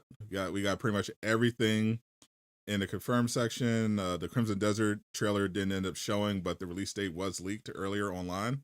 It's coming out November 30th. We didn't get Silk Song or Little Nightmares or the 2D God of War game. I would expect Silk Song at the Xbox Showcase on Sunday. We didn't get Wolf Among Us 2. Probably not the Tomb Raider reboot. That game might be cooked. I'm not gonna lie to you. Persona 4 didn't show up. We didn't hear anything about Sonic Frontiers. We got the Nickelodeon game, but it wasn't the new SpongeBob. No Blood of Dawnwalker, unfortunately. I was hoping that rumor would have popped up there. I'm looking forward to seeing more. No Subnautica 2, Final Fantasy 9 remake probably going to be at the Xbox show. Square Enix is supposed to be doing a lot of Final Fantasy stuff at the Xbox showcase. It's supposed to be like I think it was 16, the port for 16 and Rebirth to Xbox, and Final Fantasy 9 remake. I'll take opinion rejected. If you say this is a bad show, immediately I'll take immediately rejected. Don't care what you have to say. Don't got guns or basketball in it. People don't care. Can't believe you got baited with the Mario Kart. You didn't get baited at all. I literally told you. I literally told you what it was. When they said it, what do you mean? I said literally when he said it before the show. You can see on this list on the show. I went over all of this. This is all available on the screen, except it wasn't crossed out. On this list right there, I had Marvel Cosmic Invasion. Under leaks, I had Marvel's Deadpool VR. And when when people asked me about Wolverine, I put it under the Cope section because I said there's no chance Wolverine is here tonight. when he made that comment about Marvel in the beginning, I said Cosmic Invasion and the Deadpool game, so people wouldn't get their hopes up because I knew what he was talking about. You weren't baited at all. You just weren't paying attention. you were warned multiple times. He was live for like an hour or two before the whole thing even started talking about this. I was literally live an hour before the show started with all of this on the screen and talked about it. Paying attention. Like, bro, you have no one to blame but yourself. I said before the show, the whole hour before Summer Games started, I said, do not expect Wolverine. They're going to show Marvel's Deadpool for VR, and they're going to show Marvel Cosmic Invasion. Those are the only Marvel games you should expect at Summer Game Fest. That's literally what I said verbatim. Only Marvel games you should expect are Cosmic Invasion and Marvel's Deadpool VR. I said Wolverine is cope. It's not happening. I even posted it on Twitter earlier today. A clown gif saying all Marvel's Wolverine fans preparing for Summer Game Fest. I told you it's not gonna be here at Summer Game Fest. I told you exactly what Marvel games were gonna be here. Like, you have no one to blame but yourself. Are you happy to see? Extremely happy. Did you see our reaction? We were losing our minds. First I thought it was Control, and then when we realized it was Resident Evil 9, we were like, oh my god. Incredible show. This is a really good show. This is definitely one of the better Summer Game Fests. I'm bad about that too. I specifically told Sadot, don't hype me up. Do not fucking hype me up if this is Control. And the damn bait and switch came out like 40 seconds later. Don't get me wrong. Like I'm extremely happy for Resident Evil fans. But damn, I now have a reason to go back and play Control 2, but I don't. I definitely did want Control 2 though. I'm not gonna lie to you. I would have loved it if it was Control 2. It's in development though, so we're gonna get it eventually. And I'll play. I guess I'll play we can play the multiplayer game. It's coming on PlayStation Plus, set in the Control universe. Outbreak. That's a multiplayer game. Me and Jay could all play that when it comes out. Yeah. So yeah, like I said before the show. If once Wolverine wasn't at the state of play and it wasn't shown the day after because Insomniac did this before, they had the New Game Plus trailer ready to go, the whole presentation for the New Game Plus update, and there was a state of play, so people were like, oh, this is perfect. They said it was coming out early 2024. There's a state of play, it's perfect. We're going to have the Spider-Man 2 New Game Plus. State of play happened. No Insomniac. Everybody was like, what's going on? The next day, they shadow dropped everything on Twitter.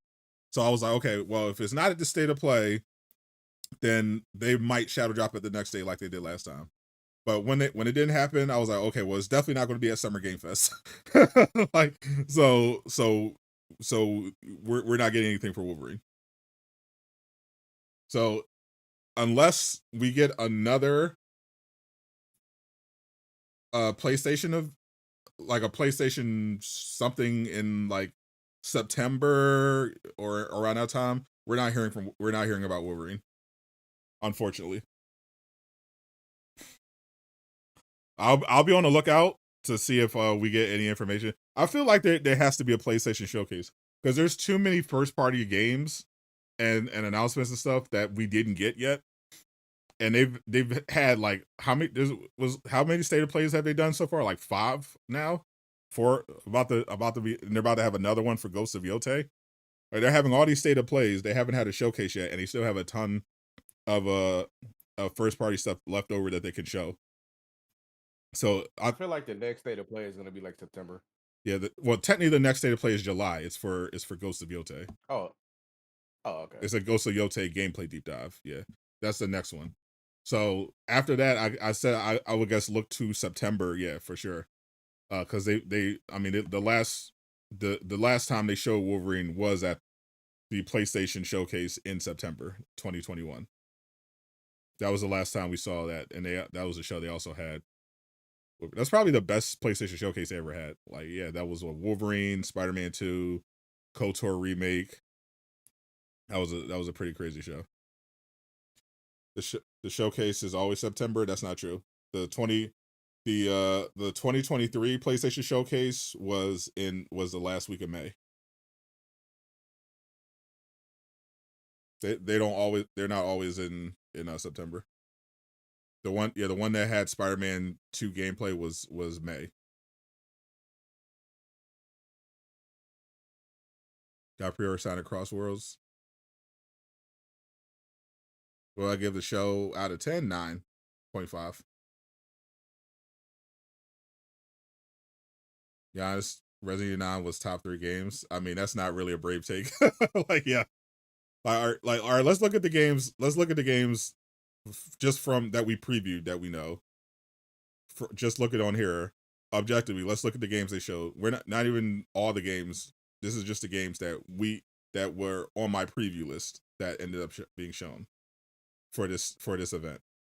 Death Stranding 2, WUCHANG Fallen Feathers, Fortnite event, Dying Light 2, Dying Light the Beast, Mecha Break, Splitgate, Atomic Heart 2, Chrono Odyssey, Jurassic World Evolution, Mindseye, 007 First Light, new DLC collaboration between 007 and Hitman, Resident Evil 9, Marvel Cosmic Invasion, Cyberpunk for Switch 2, Street Fighter 6, Arc Raiders release, Sonic Cross Worlds with a couple of the crossover character was revealed, Marvel's Deadpool, Liza P Shadow Drop.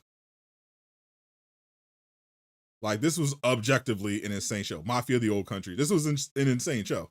Onimusha, they also showed Onimusha. This was an insane show. Like, objectively.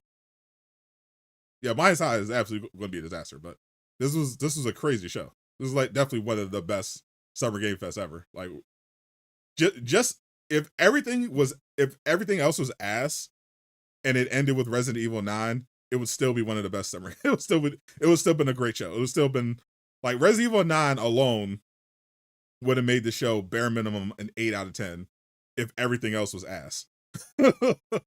But everything else was good too. And they ended it with Resident Evil 9. So,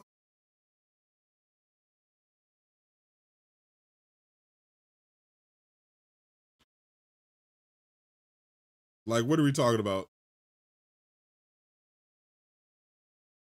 This is day of death. Let me check and see when the IO Interactive showcases.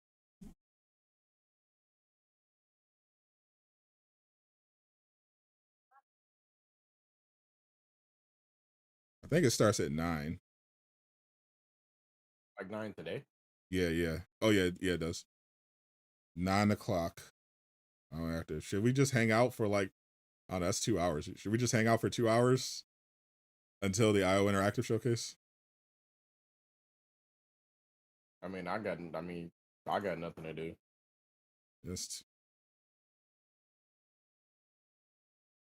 I'm just over here playing Splitgate. I got absolutely nothing to do. I have no friends. Oh, damn. Let me pull this up. We'll hang out a little bit. We'll see how it goes. So this is and they have the Day of the Devs, but it's indie games.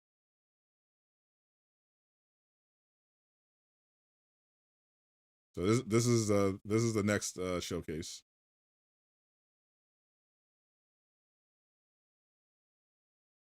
IO Interactive showcase.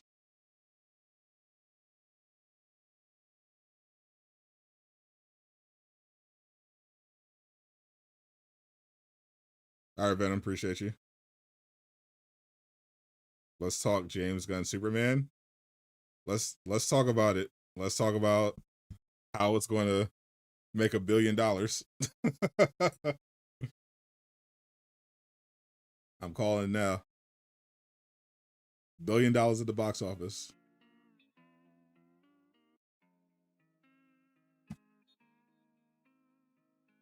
Superman looks peak. I can't wait for it. I think it's gonna make $1 billion. It already, the projections, the early projections have it as the biggest movie opening of 2025. Score is still good. You almost shed a tear. They make it close to $1 billion. Watch. They need to hurry up and announce Batman. The Rocksteady one, they just started working on it.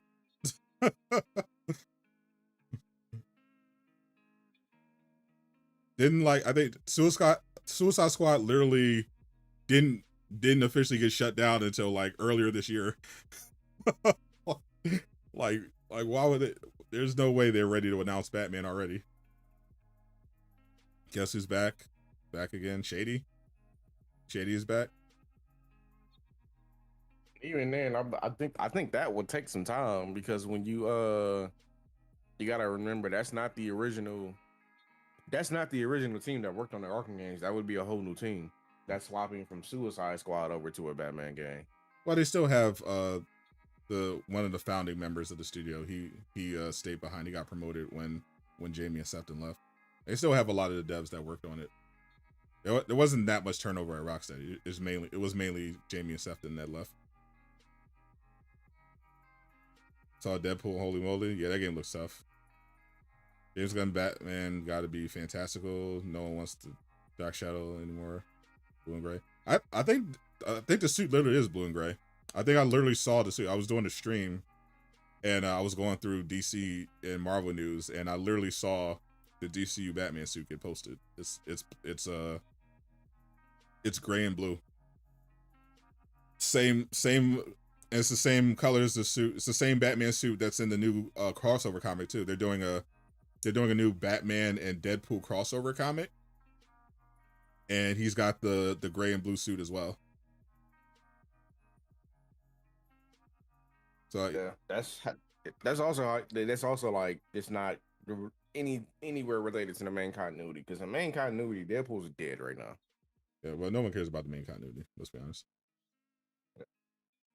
Let's keep it above. His daughter is fun though. I'm sure. I'm not worried about the continuity. They know what makes the money.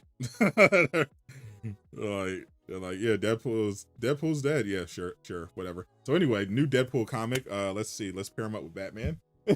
let's sell some books. All right. Let's make a new. Let's put another crazy, unhinged, weirdly good at murdering psychopath in Gotham. Yep. Let's also make a new game, Deadpool VR. Yep. Let's get that going. Like, nobody cares what's going on the main timeline. Oh, Jay doesn't care for it. That's surprising. If the Batman 2 gets delayed again, you're gonna lose it. When did Batman 2 get delayed? Like last year? I heard it got delayed. Just get a little rid of Alec Rickson. What kind of Batman do you think would be on par with James Gunn Superman? It's like every villain's gonna be superpowered. I think the Batfleck is definitely a good starting point. Obviously, we can't have the James Gunn Batman be like the Nolan Batman. Nolan Batman is horrible. It should definitely. But they should definitely pick up where the Ben Affleck one left off. Make him like actually move well in his suit. Like let's get closer to comic Batman, where he's like doing bullshit like flash stepping, and he's like an actual like insane level martial artist, and let's give him some really cool gadgets. Like really lean into comic Batman, not this grounded bullshit.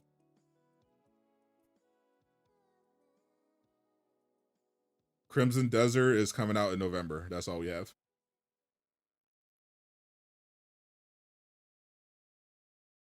Like, should DC Batman be smart? Written to fight Superman. I don't think they're gonna fight. I think we played that storyline out already. I actually hate Bale as Batman. Yeah, Bale is an excellent actor, so he was great at Bruce Wayne.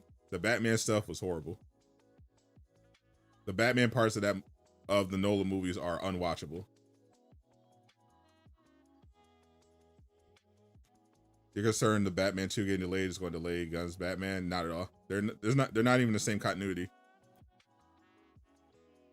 Brave and the Bold. I think they already have the director for Brave and the Bold. They just got to finalize the script.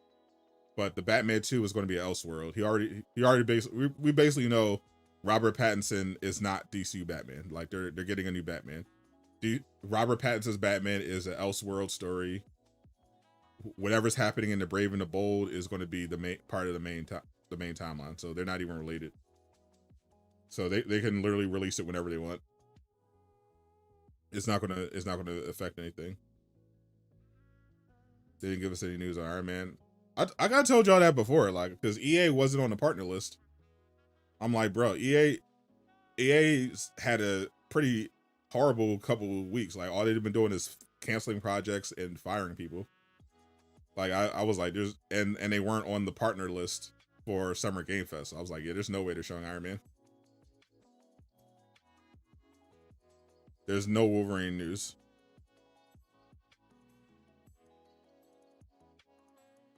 Wow, it was Pearl Abyss. Was Pearl Abyss? Is that the studio? Pearl Abyss. Summer game. What did they present? They probably presented something.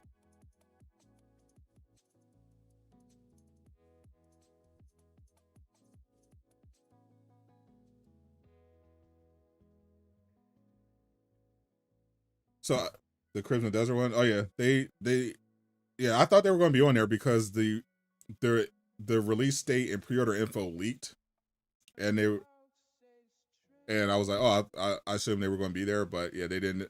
They ended up pulling out, I guess. I don't know. They didn't end up showing up, but the info did leak, so it's coming out. Supposed to come out in November. What's up, Caesar? Following your journey with this channel, you're here since the beginning. Appreciate you, my friend. Summer Game Fest technically is like a whole thing. That's the end of the main Summer Game Fest show. Right now, Day of the Devs is on. It's the show comes after. Summer Game Fest is like a season. It's E3 season basically, the new E3 season. So you're gonna have Summer Game Fest, the main show. Then they're gonna have some other smaller shows. Day of the Devs comes on after. It's a show for showcase for like more indie devs. We're just hanging out right now, as you see, for the IO Interactive showcase, because I want to see some more 007 Frst Light.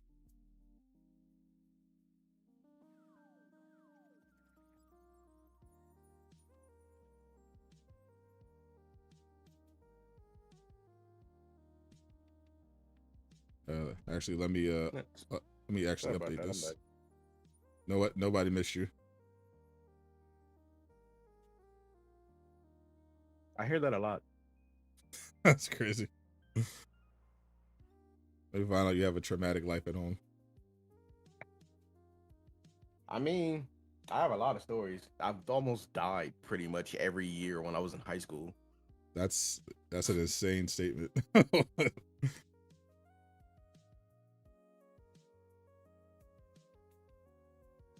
Yeah, just none of it was ever really my fault. It was just quite literally wrong place, wrong time, but smart enough to walk away. Yeah, that's crazy.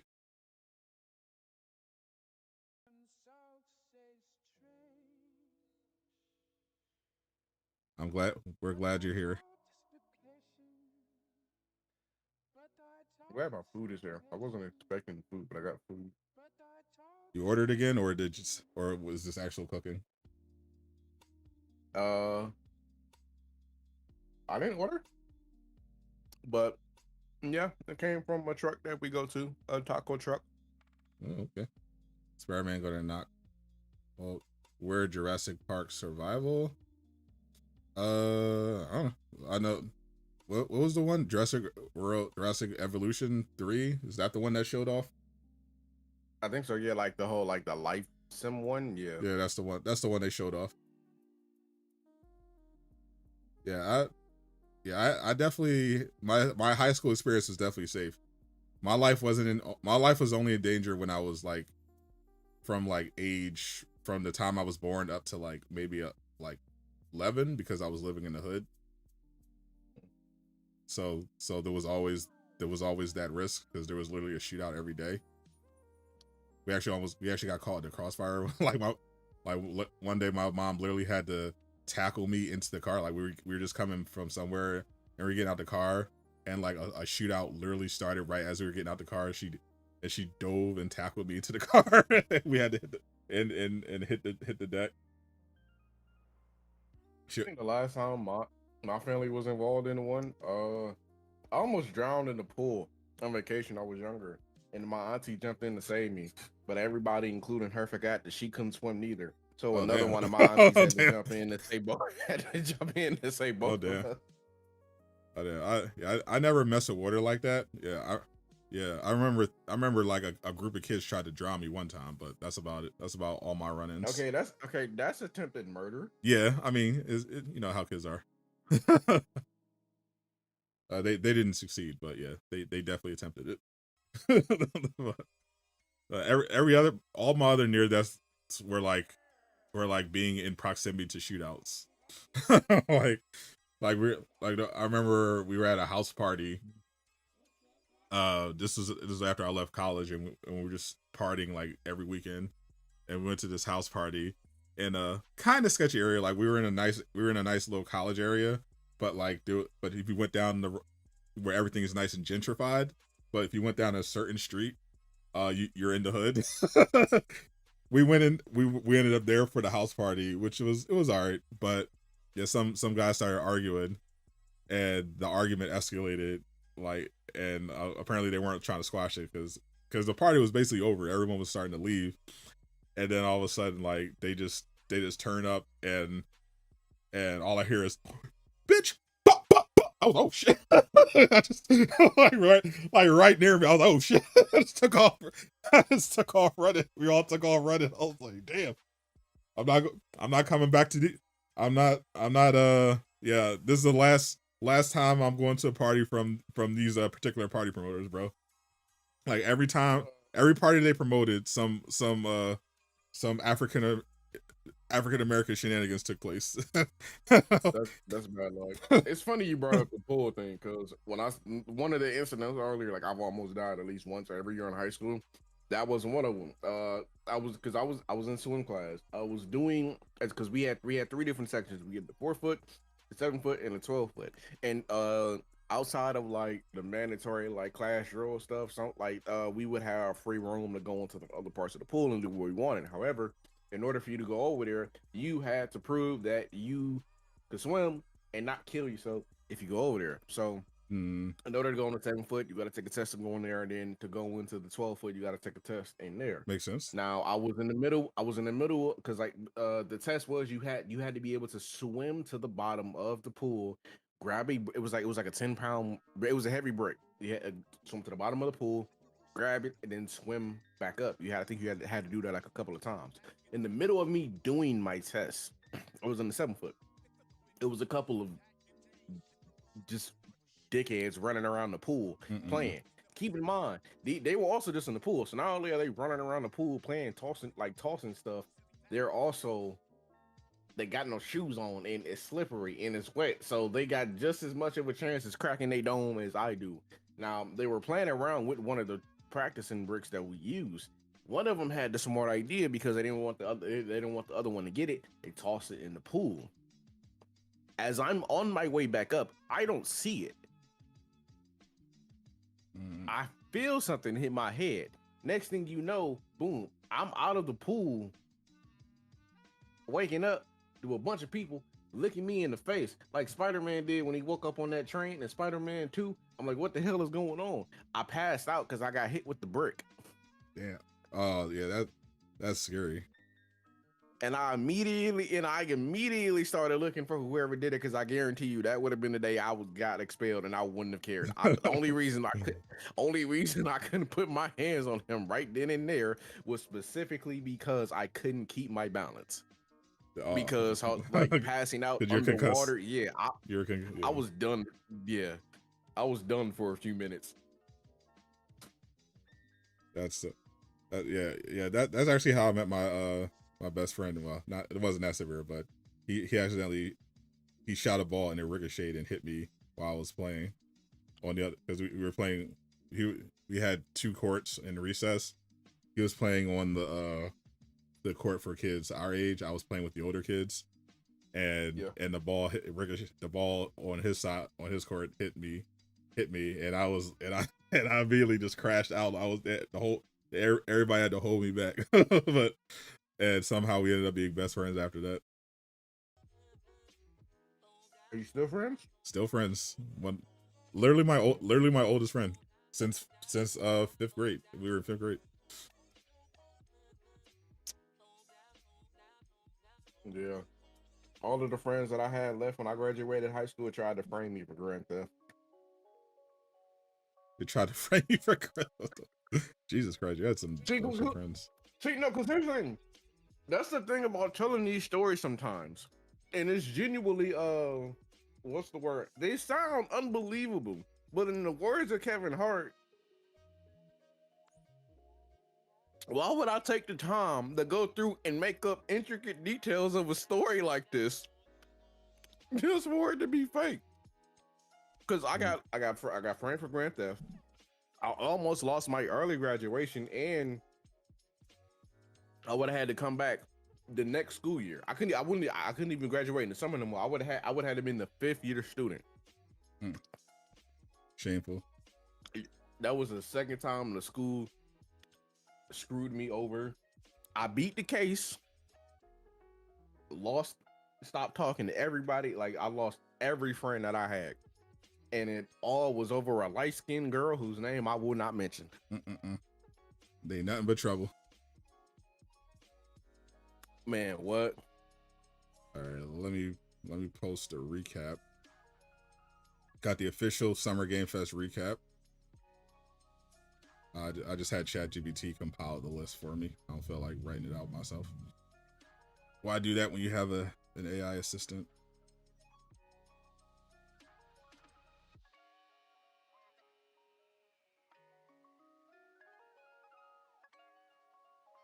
Recap. There we go.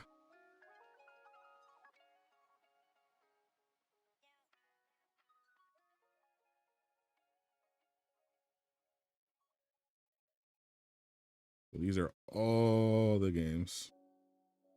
This is easier to read. Double.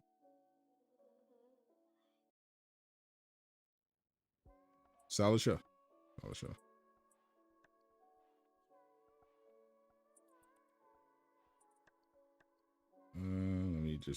Let me resize this now.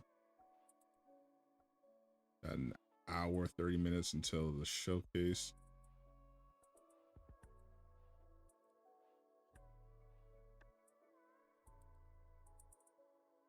There you go. Recap. Recap is up for Summer Game Fest. This is everything that you missed. Definitely something you had to be there for, especially for the final reveal of the night. That was definitely a surprise. I mean, they said it was going to be revealed at Summer Game Fest. I thought the anniversary announcement was going to be it, but nope, they came through. Because of you and I. Finally. It happened. It happened. What are you thinking? What are you looking forward to for the Xbox showcase? So what? What are you looking forward to for the Xbox showcase?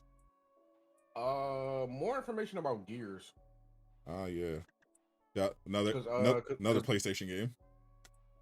Yeah, because like I know what's coming. I don't know if they'll say anything about the PlayStation version.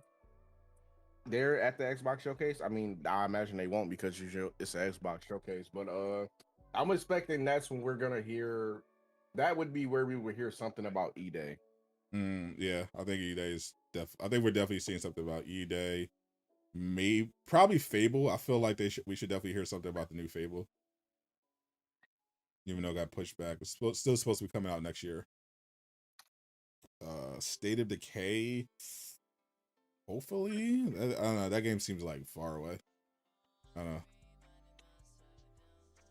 know. I'm looking forward to the only Xbox games I cared about, like when they announced the Series X, was a new Fable game and a new State of Decay.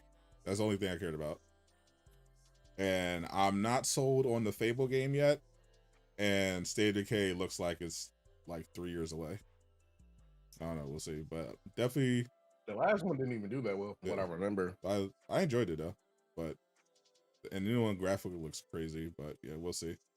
Hopefully it's more technically put together than the last one was at launch. But a Blade announcement would be crazy. A new Blade, some new Blade gameplay would be crazy.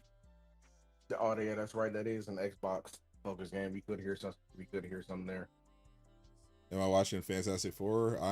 I will be in the theaters watching Fantastic Four and Superman physically in the theaters. Show was lame, absolute cap. There is no confirmation right now about a PlayStation showcase.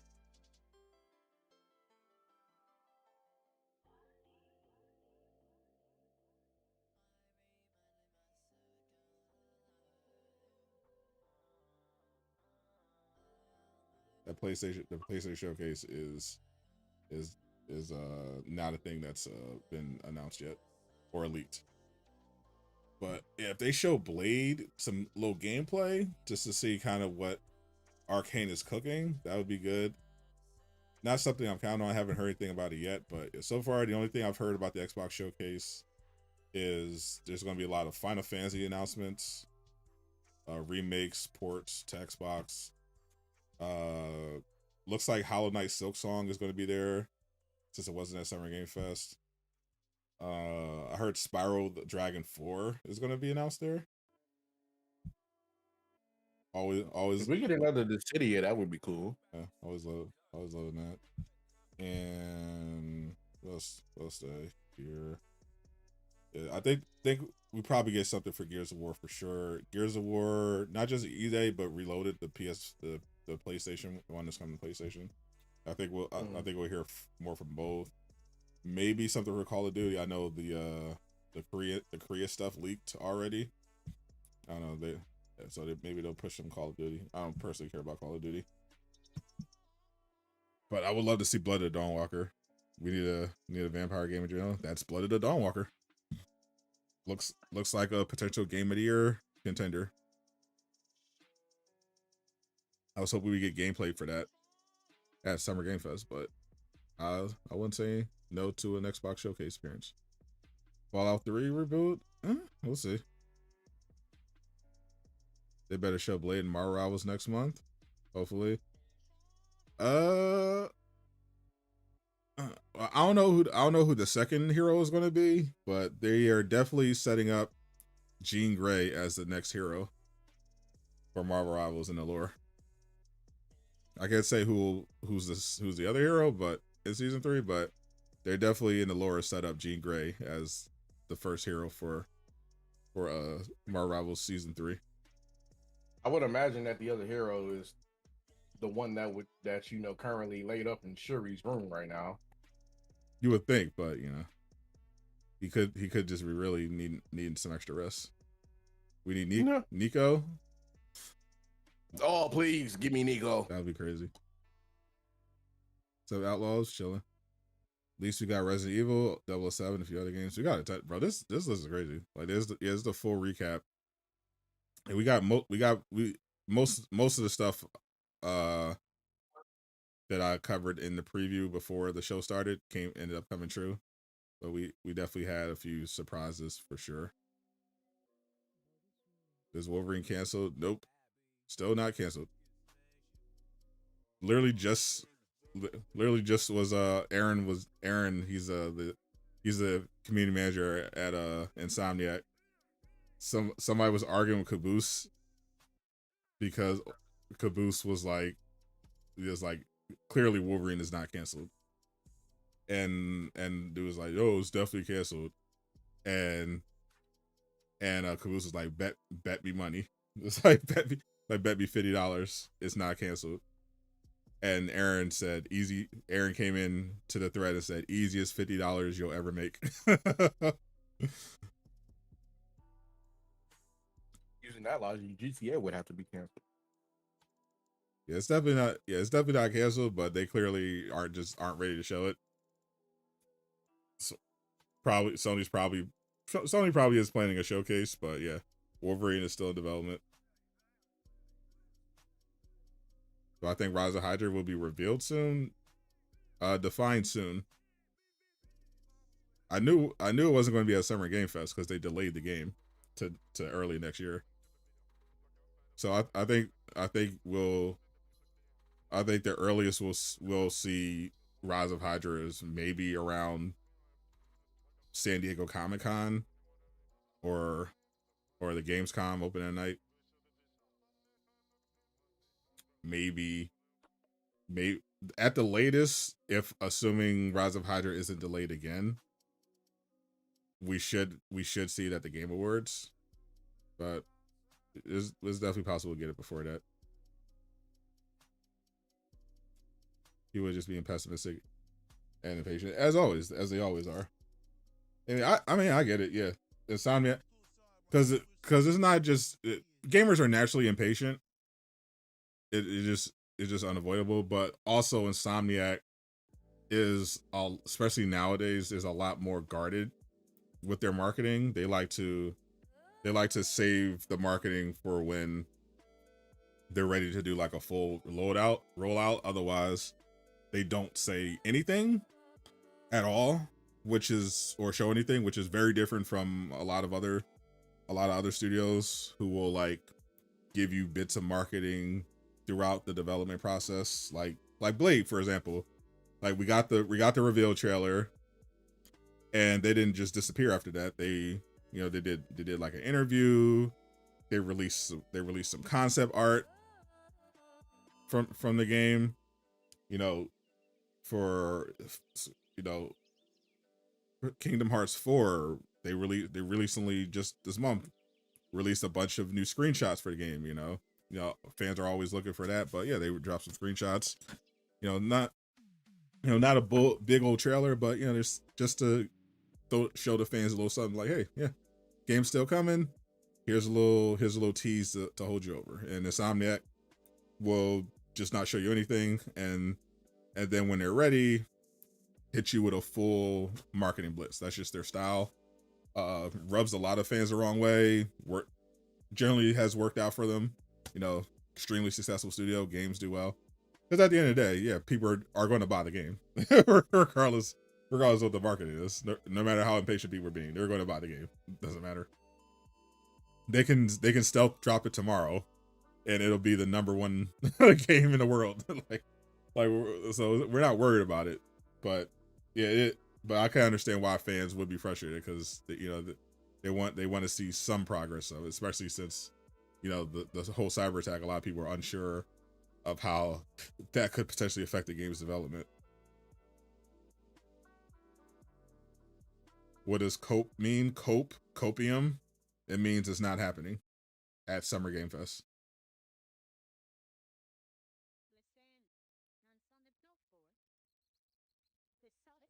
The hack really screwed them over. I mean, they were like that with Spider-Man 2 as well. Like, that's just their style. Like, they show you something when they're ready, and then they don't say anything until they're ready again. Like they did the Spider-Man 2 reveal trailer at the showcase. Then they just fell back. Then you got a blog post at the end of 2022. Then they went back to being quiet. Only thing you saw after that was the brief appearance of Spider-Man and Miles in the PlayStation commercial. Nothing from Insomniac. Maybe like a poster out in the wild. Nothing from them about the game.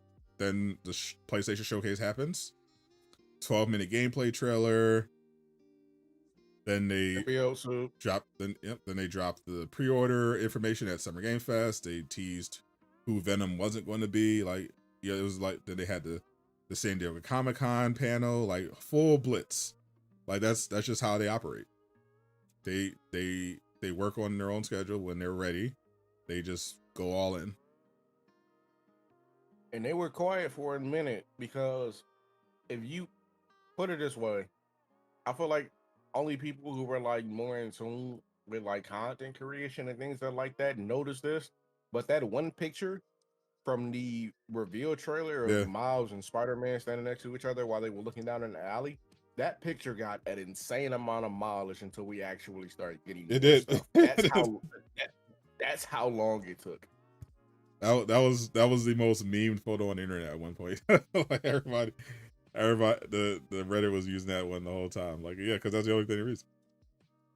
Yeah, and could they do more, like to hold fans over, like drop a screenshot every once in drop a screenshot, some art. Yeah, they could, but yeah, that's their style.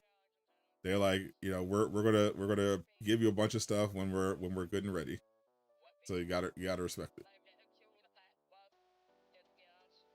Hope they let you switch between first and third person in Resident Evil 9. I would definitely be in third. Black character from Resident Evil Requiem looks like Mark Wickens from Resident Evil Outbreak. If not dropping Arc Raiders was a drop of the ball. Arc Raiders is good.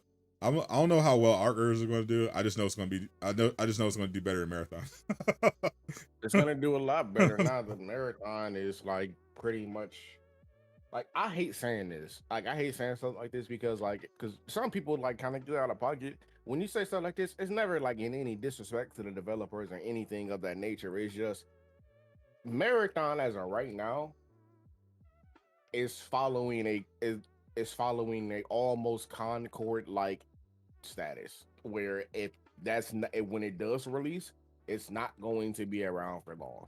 And it's not going to gain that much traction. The only reason it has is because it's Bungie and it's coming from the people who made Destiny. If it wasn't for that, Marathon would not have gotten as much attention as it did before the whole shift in tide happened. That's true. And it could be the only thing that can relatively save it because it's that Bungie reputation. Because yeah, Concord had everything going for it wrong that Marathon does pretty much, except it was coming from a new studio on and it was in a completely original IP, and everyone was like, yeah, this is ass. We're not here for this. So I mean, hell, when Concord was first showing off, a lot of people, including me, thought, oh damn, Sony and Star Wars. No, because it has a very Star Wars vibe to it. I mean, that's what they thought. That trailer, especially. They literally thought Concord was going to be, internally, they thought Concord was going to be a Star Wars level success in terms of like franchising. That's why they invested so much in those terrible cutscenes. Like they thought they had a cinematic masterpiece on their hands, which is insane.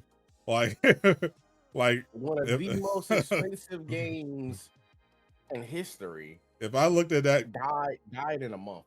That they spent more money on that dog shit game than Marvel and Disney spent on Endgame and Infinity War combined. Which is crazy. It's actually crazy. I'm like, bro, if you showed any gamer, that's what's crazy. Wow, if you showed any gamer the art and some of the cutscenes, they were like, don't release this. They went straight. I would have told you. I'm like, don't release this. They need gamers. They need to have like more gamer consultants it will save you a lot of money. Because I would have told you all rip. Do not. No, I was from because I'm like, do not release this. It's like, do not go down this route. This game is horrible. Don't do this. And that in general is also just like a bad representation of the state of gaming right now when you think about it, because again, one of the most, if not the most expensive game in history died within a month. A week. Multiple years. 10 days. A week. Like 10 days. What was it? 400 million? More than 400 million. 400 plus million. and the game didn't even last longer than a summer apprenticeship. It didn't last. It didn't last long.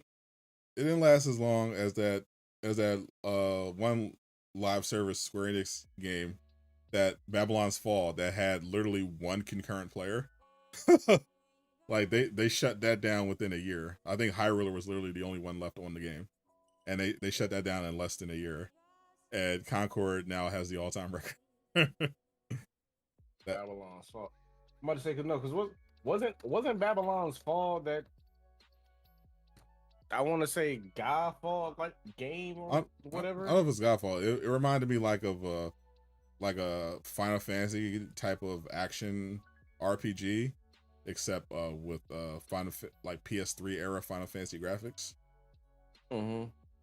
Hyrule was really into it, but a lot of people were not. Yeah, I was confused when I got it. They sent it to me, and I was playing. I was like, wait a minute. I was like, is this like a remaster of a PS3? What is this? Like, I was like, why are the graphics so bad? I just couldn't get over it. It was weird, but yeah, it did not do well. Need a Morbius game. It's Morbin time. We got a Morb. Digimon. Did they give Digimon? I know Digimon was at the State of Play. Did they give a release date for it? I don't know. Those Digimon like Cyber like the recent Digimon games have been like doing like very well apparently. Cause that's why we keep getting them. Cause we had, I think, like 3 or 4 like them released in like the past 5 or so years, and like as of right now, when it comes to Bandai, outside of stuff like, you know, Elden Ring and Tekken, like obviously Digimon is, I'm pretty sure, like one of their top performers. Like they can put this out, this is gonna do well, we don't have to worry about this type of game. It comes out October 3rd. Digimon Time Stranger. Yeah, like Digimon has been like doing really well, and I'm glad. I wish we would get another damn Bakugan game, but I haven't tapped in, but I love the original series. That was my favorite. You think what, Bakugan? Digimon. You think it's true? You think it's true they're casting Ryan Gosling as the new Black Panther? That was clearly a meme. It's not. It's a very popular meme. That's not an actual thing. The only reason that meme is even relevant is because of what just happened in Marvel Knights. Yeah, I mean, are you aware? Do you know? Yeah. So the meme, it was a popular meme among because of the culture warriors. They would cry about characters getting race swapped. So they'd be like, oh well, what if they make the new Black Panther white? That just became like their go-to meme. And then Marvel revealed this week that T'Challa has a white son or something. I was like, this a blonde-haired white son. I'm like, who is now the new Black Panther. Yeah, it's dumb. I don't care. I was like, as soon as I heard it, I was like, yeah, this is dumb. I don't care. This is why I read manga. I don't read Marvel anymore.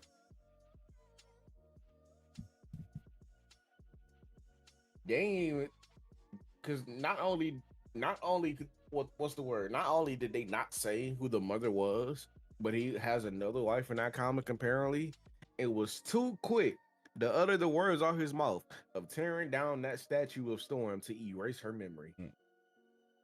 Did Game Fest happen? My friend, you're 2 hours late. 3 hours late. The show ended an hour ago. Where's Wolverine? Exactly where specifically Wolverine is right up, if you look up top in the Cope section. This is my Summer Game Fest preview document of I put this together before the show started, so people had an idea of what to expect. And as you see, we clearly have Wolverine in the Cope section because there was no way they were showing Wolverine today if it wasn't at the State of Play.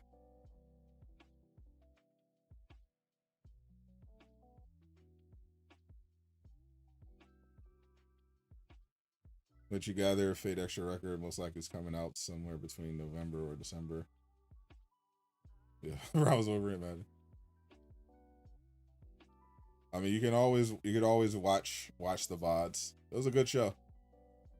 Yeah, the one more thing, the final reveal was crazy. That was generally fun. See, and it's funny because like literally, I just came across the post. Like somebody took a screenshot. Bear with us a little longer. Just a blink of an eye more, and it'll be ready. Looking back at it, he meant that phrase literally. He did mean that literally. Because I was like, are we getting to the end of the show? One more thing. I'm like, okay, well, Resident Evil is like the biggest thing left that they didn't show besides like Tomb Raider and Silksong.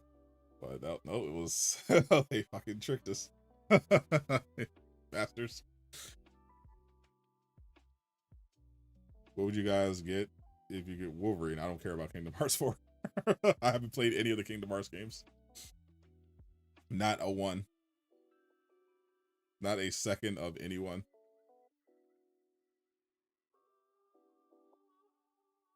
I will always take the Wolverine. You got Jimmy John's. Did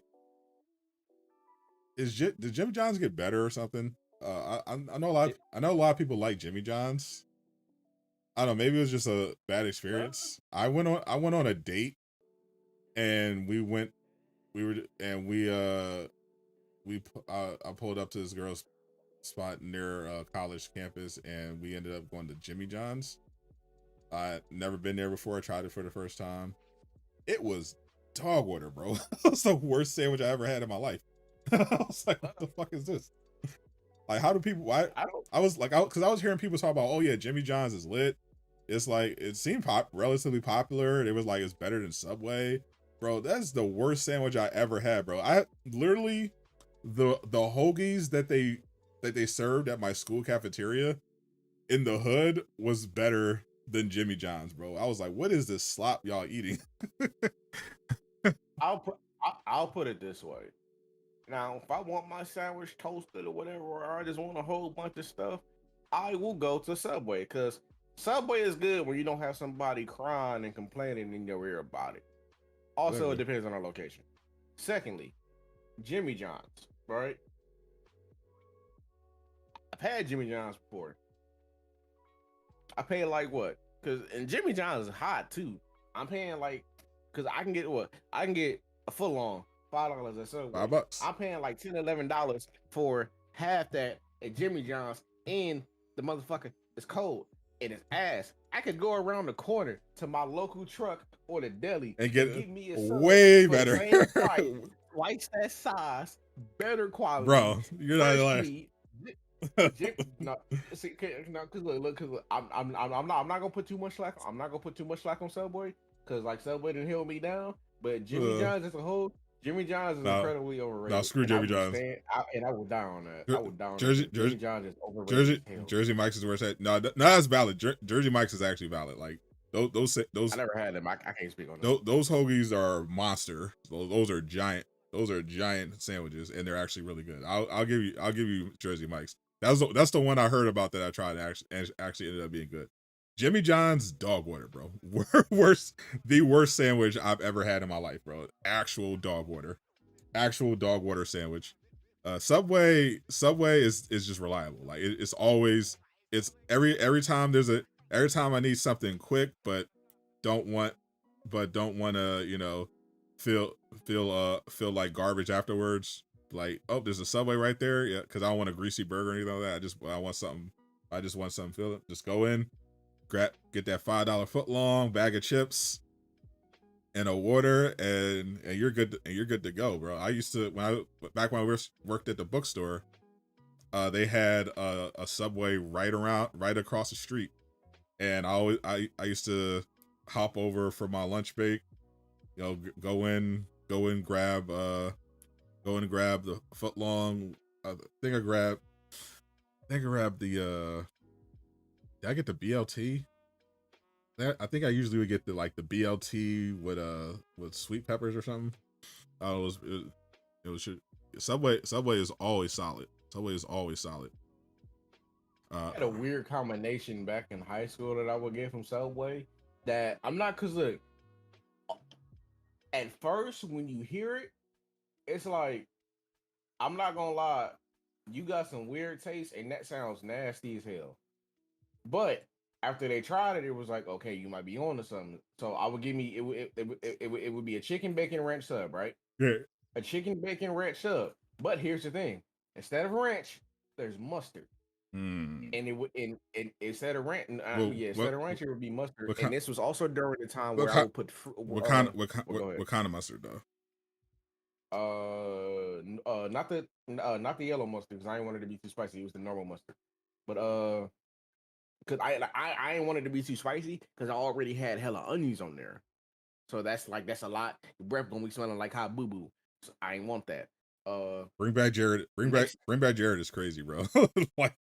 like do we need to do we need to put you on a watch list? Do we need to put you on a watch list, Sydney? You know why Jared is going? you might need to hit up Google. But yeah, but what's the word? Next to the mustard, it was Frito. This was at a point in time where they had Fritos in there. Like Fritos are one of the toppings that they put on the sandwiches. So it was a chicken bacon ranch with mustard instead of the ranch, onions, and Fritos. Interesting mix. So like you got that sweetness, you got that sweetness and the freshness on the meat. You got the tanginess from the mustard and the onions. You got the crunch with the Fritos. Mm-hmm. It was a process. It was a process. I'll let you cook on that a little bit. I don't know, my friend had some weird topping ideas. Like he got him bullied a couple times. Like he would put he loved his mustard too. He would actually get the cheese pizza at lunch in the calf, and he like spread mustard all over the top of the cheese. and he swore it was good, but the smell was crazy. cheese pizza and mustard do not go well, bro. People are like, bro, what are you doing? He literally got slapped because of it. Like someone actually slapped him. It was like, bro, you gonna stop eating that funky ass pizza in front of us, bro? Okay, but like, what was the problem? Did it smell bad, or what was the problem? It smelled horrible.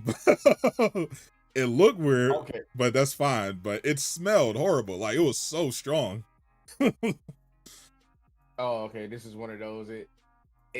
This is what's the word I'm looking for? It tastes better than it looks situation. And apparently it smelled. Or it tastes better than it smells. It looked bad and it smelled worse. But okay, yeah. So he would. You know what? I can't even say if he was 1 out of 3, because if you ain't tasted, you can't really clarify whether or not it's good. He just might legit have weird ass taste. Damn, I can't even defend your friend. Nah, that's not valid. Like there's a time and a place, you know, and there definitely been times where I listened to like certain propaganda about pizza that turned out to be like incorrect. Like for a while I saw all this hysteria about pineapple on pizza. Like, oh, Hawaiian pizza's the worst. Oh, pineapple doesn't belong on pizza. And then one day I was like ordering a pizza. I was like, you know, I'll just try it. And I did, and I was like, oh, this is fine. Like it actually tastes, if you go to a really good pizza spot, it actually tastes pretty good. I'm like, it's ham and pineapple. It tastes fine. Like, what are we talking about? It's fine. Like nobody I'm still like that. All this propaganda, and like it tastes fine. And then the other thing I learned is that if you replace the low key, the best pizza is the pasta sauce pizza, where you replace the tomato sauce on the pizza with Alfredo sauce. I saw it. Somebody, I think this girl I was talking to mentioned like she likes to get pizza with either like buffalo chicken pizza with barbecue sauce instead of the tomato sauce and in the ranch, and I mean the Alfredo sauce. I was like, Alfredo sauce? What? On the pizza? It's what? And then I ended up ordering it because Domino's had it. You can get this customized. I was like, all right, let me try it. Bro, it was delicious, bro. It was insane. Actually insane. Hey, I can't even say too much because I'm the same way with, regardless of what anybody says, and I don't care. I'll fight anybody on this.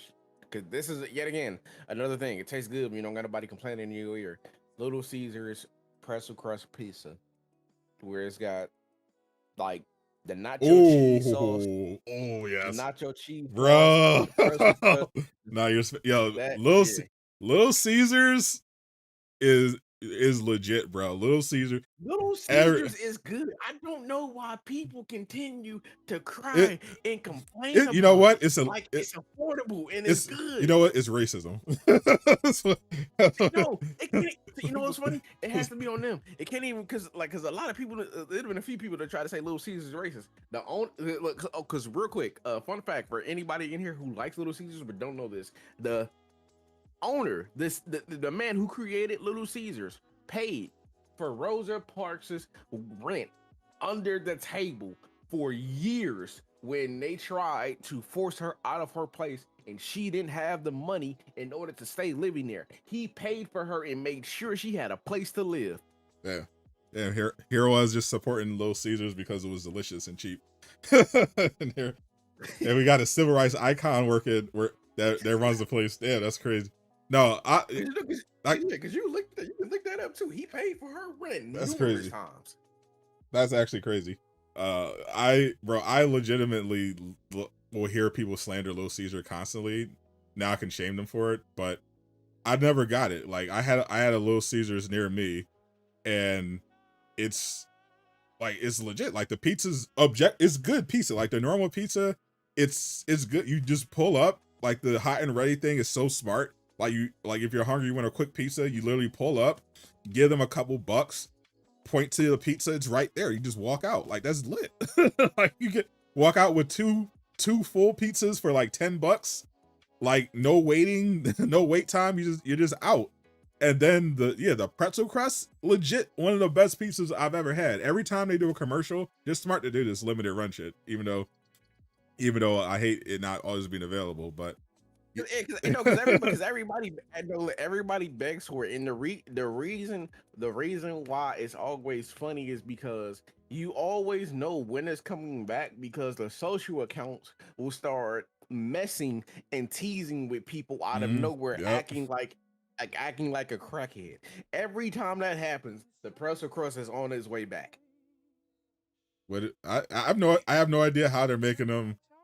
The price is so affordable. I mean, I'm assuming they could obviously cut corners. I did actually know people who worked there. I didn't hear anything like nefarious. I know a couple people who worked there. They would like slide me some free pieces. But they never said anything like nefarious going on. What's going on? Now, granted, they have gone up though. Like the hot and readies are still like $5-6, but you got the other pieces like the 3 meat feast, the 5 meat fiesta, the deep dish and whatever. A deep dish alone by itself was already like $14 off the door. So it's like there's still a lot of, because put it this way, they're still charging as much as you would expect from other places like Domino's or Happy's or Jet's Pizza or like any of the big chains. It's just they also have a pizza option or a few that's still affordable for the person that only has $5 or $10 in their pocket. Yeah, I think honestly when it comes to like major chains, a lot of the pricing just comes down to greed. Like the corporate just wants more.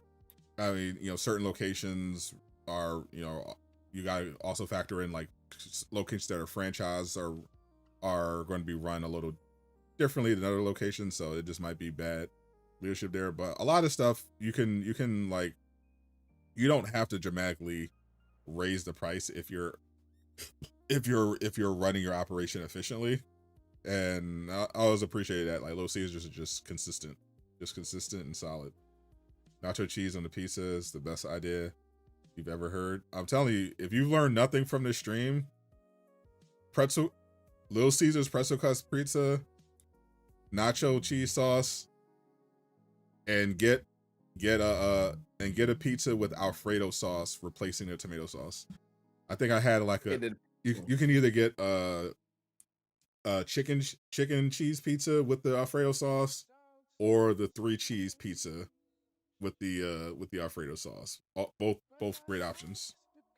It depending on where you go, because some locations are kind of picky. Some locations are very picky about this.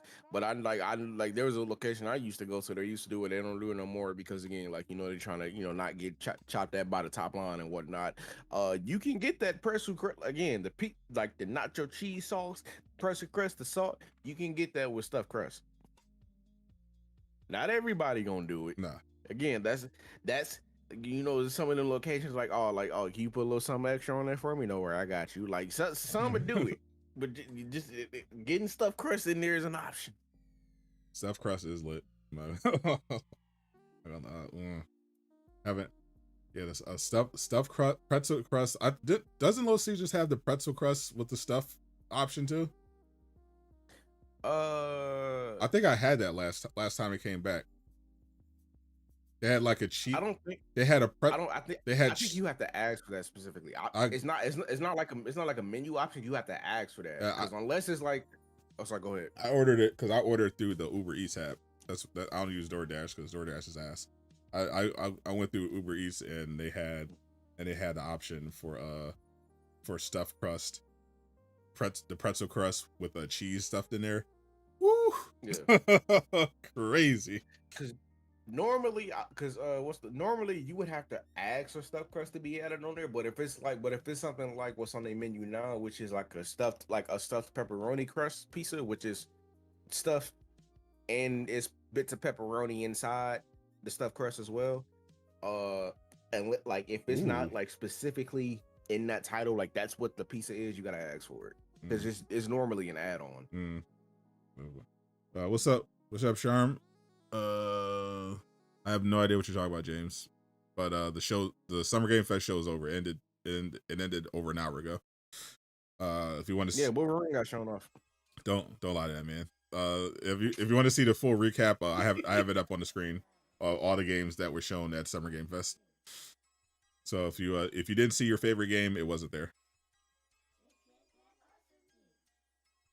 Actually, I got to edit this one a little bit because some of these were not there. Game of Thrones was there. Mixtape was there. Oh no, it was there. Silent Hill F was not there. Or Neo 3. That was the PlayStation State of Play. Same with Tactics. Damn AI. I kind of want to. I want to get back on there and play that now. I might do that. Yeah, I'm probably not going to play it. Split.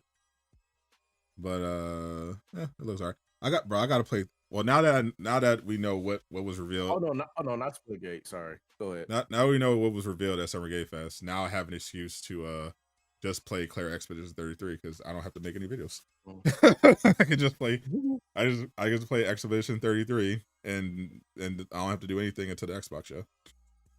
Yeah, but no, I was talking about Rivals, not Rivals. Not Splitgate. I still haven't played the new the Ultron one. I was on a little bit earlier today, but I had to set up for the show. I just was doing some of my dailies, but I ain't played the new Ultron Matrix team fight tactics mode yet. Did you like it?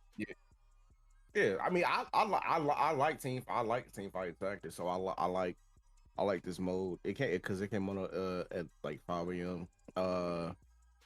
There's definitely a lot of people that don't know what they're doing, and it's funny because like I posted a guide on exactly how to play this mode because like very helpful. There's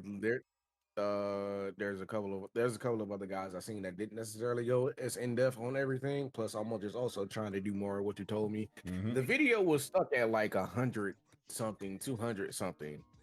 for like the past 2 days until like sometime around this morning where it just kind of like shot up.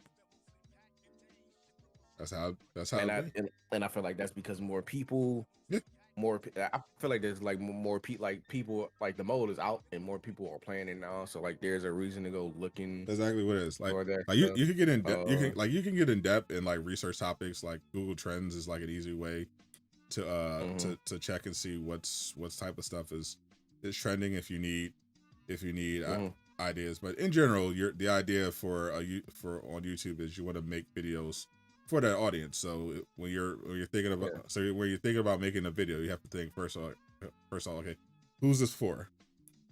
Or what audience is this for? What do they be looking for? So yeah, in the case of like that new mode, okay, I know if I'm making a video on that, I'm like, okay, well, I know that I can make a video with them initially announcing it, and I know that this video, if I make it that early, will be a more slow burn view over time type of thing, you know, and because people will be coming to it. Like when I found out about the Deadpool game, the Deadpool VR game, like last week or whatever, I was like, okay, I can make this. I just use this in my Summer Game Fest, because I wanted to make a Summer Game Fest preview video for superhero games. I'm like, okay, well, if I make this now, I'll probably get decent viewership up front because people will be intrigued by seeing Deadpool in the thumbnail, and then as it gets closer to Summer Game Fest, we'll probably pick up some more interest. And then once Summer Game Fest happens and the game gets announced, then it should see another spike. It should see another spike from people that'll be searching for the Deadpool VR game. And yeah, that's pretty much how I played out. Because yeah, if the scoop didn't happen, then yeah, there would be no search, but you still get some value from the video. But the intel was correct. So shout out to Game Sandwich. And yeah, now we got that. Now we got the video up. That's old, but it has the Deadpool thing on there, so it'll get some traffic as people search for the Deadpool, because it has info on the Deadpool game that wasn't even revealed in the actual Summer Game Fest presentation. I definitely like had that mindset. I had that mindset in play when I was working on the thumbnail. So I don't know if you've seen the thumbnail. I know Miller likes it. I'm about to pull up your YouTube channel right now. So I gotta watch your guide, because I want to know how to play that play that mode. I can't tell if he's being serious or if he's just doing this. Sadot genuinely has some of the best sarcasm I've run into. It's a gift. Oh, let's go. Starting soon. IOI Interactive show is starting soon. Still an hour left, but they put some motion up for us. Let me just adjust this first, and then we're going to put Greek on the screen and judge his YouTube channel.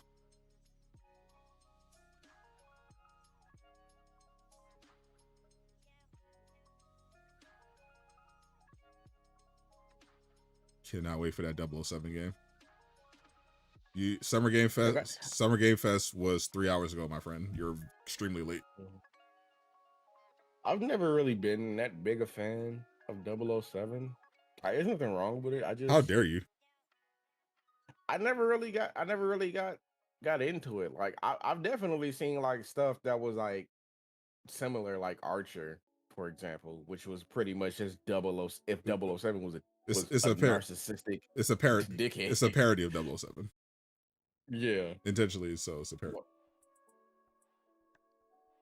Archer, but I've never. Archer is a classic, but how dare you now? Archer is a classic. How dare you now be a 007 fan? James Bond is the GOAT. I mean, no, he is. The stuff was just never really on my radar like that, because it's the same thing for Hitman. Like I think I've only played like 2 Hitman games a day, and when I was younger, I really didn't understand them, because I think Hitman, what was it, 2, in that little mission when you were in like a church or a cathedral outside there, I was stuck on that for God knows how long. I had no idea what I was doing.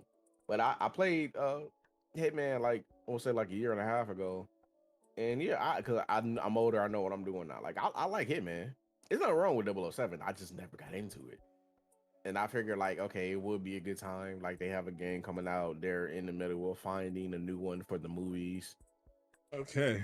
All right. Let's judge King Greek's video. All right. So, as oh no, as you can see, we have a first row of his latest videos, and his latest one is the one you saw about, the Ultimate Guide to Ultron's Battle Matrix Protocol. As you see, currently at 1.2K views, and thanks to my vidIQ plugin, I can see it's at around 76 views per hour, and that 5.1x multiplier is representing how much better performing it is compared to the average views of the channel. So very high performing video for Mr. Greek, and marks significant upturn. As you see, very good title. Obviously the idea behind it, very well made. It's a new mode coming to Marvel Rivals, so it's definitely something people are going to search for, especially with it actually dropping into the game and having a learning curve. I'm sure it's a very well made video, 13 minutes long, very thorough. But the thumbnail, very good thumbnail. Greek definitely took my advice here. This is very high quality stuff here, and as you see, the algorithm rewarded our boy's efforts with a 5.1x multiplier on his video. Great job there. Yep. So just keep it going. I think it was good. I'll definitely watch that because I'm curious and want to get a look. I just want to own people from day one. I don't want so I'll definitely tap in. But yeah, good job, Greek. I like it. Do you pay for vidIQ? I did at one point just to try it out, because they had like a deal where you could literally get the pro membership for $1. I used that around the time I was trying to pivot away from Avengers, and I went on and got around, and that was when Got the Nice was coming around, and I ended up going on like an insane run of videos, which culminated in me having my biggest video ever, which ended up at 600,000 plus views. Just the game I learned from vidIQ, that vidIQ Pro just catapulted the channel. But the plugin is free. Anyone can just get the plugin, and it's just free value if you're a YouTuber. Yeah, I have it. But I haven't got the pro membership plan. But I definitely still keep tabs with vidIQ. If you're an aspiring YouTuber, definitely tap in with vidIQ. I can vouch. Appreciate Two Buddy sucks. Two Buddy sucks. Yeah, I'm not a fan of Two Buddy. vidIQ is valid though. Yeah, I'm definitely will play the mode later on at some point. But now I have an excuse to play Claire Expedition 33. There's no Marvel's Wolverine reveal. I technically already made my video about Deadpool, the Deadpool game. So I'm pretty much good there. I can just chill, let those residual views come in, and just play some Claire, see what the hype is about, and then we'll be back Sunday for Summer Game Fest. The Xbox Game Show continued. There's no Ubisoft Forward this time, so I think it's just the only thing I'll be streaming after the Xbox Showcase, I think, is the Future Game Show. Let me check when that is, because I know they emailed me about it. Future Game Show.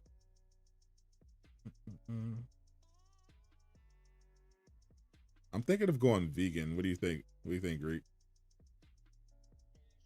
I'm thinking of trying it out.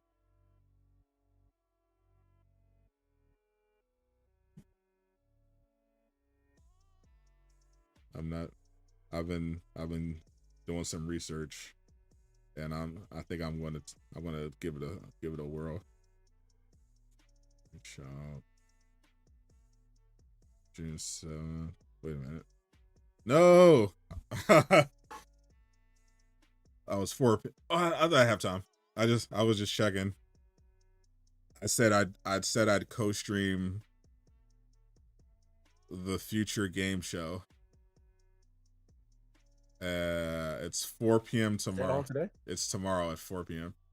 It's a Sunday, June 7th at 4. Oh, that's fine. I'll be streaming anyway. When's the Xbox showcase start?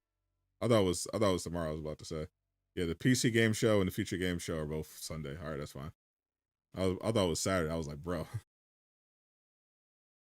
But yeah, I'm thinking of going vegan. Completely vegan. No more meat, no more animal products.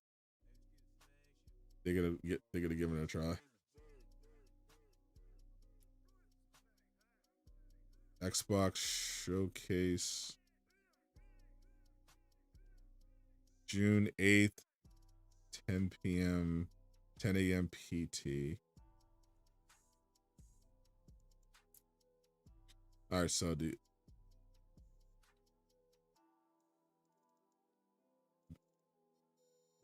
summer game.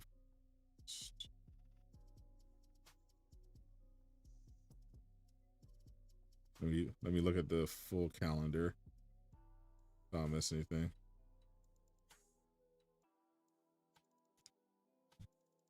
All right, so the IO interactive showcase. We're about to watch that. It's in about 30 minutes.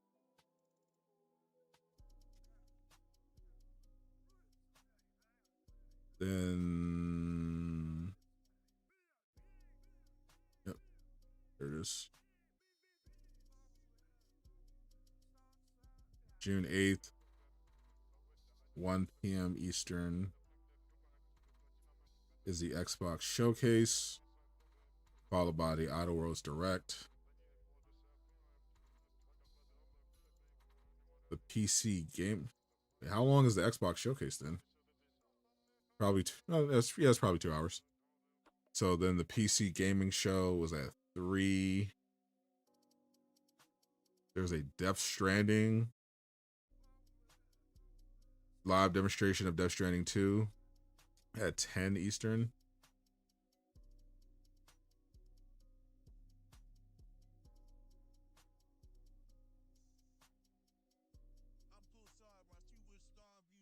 And the future game show is at, I think no, it is Saturday. Yeah, it was a typo. It's June 7th at 4. Yeah, he said Sunday. Yeah, Saturday is June 7th. So it is tomorrow. So I can't play clear. If I want to stream this, I can't play all day. I can't play clear all day. I have to stream this at 4.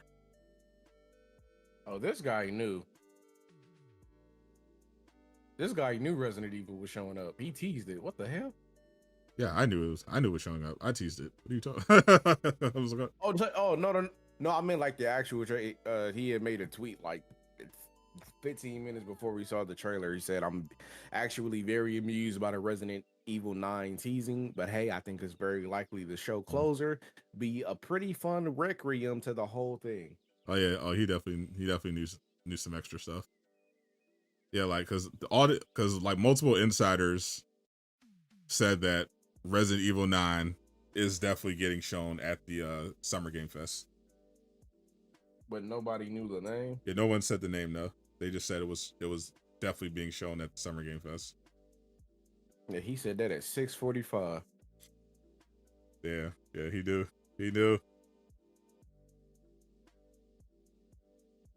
And we're just now showcase 30 minutes. All right, so tomorrow at 4, future game show. I have to tap in and see what to look forward to. And yeah, so we'll the time passed pretty fast. So 30 more minutes. I'm not sure how long the IO interactive showcase is going to be, but once they show 007 First Light, we can just wrap it up because I don't care about Mindseye. I'm a little curious, but in terms of, I think it's gonna be a train wreck. But that game can't be as bad as I'm hearing. Yeah, like y'all making it sound as if that's just gonna be like a dumpster fire. It cannot be that bad. I've heard it compared to potentially Gollum.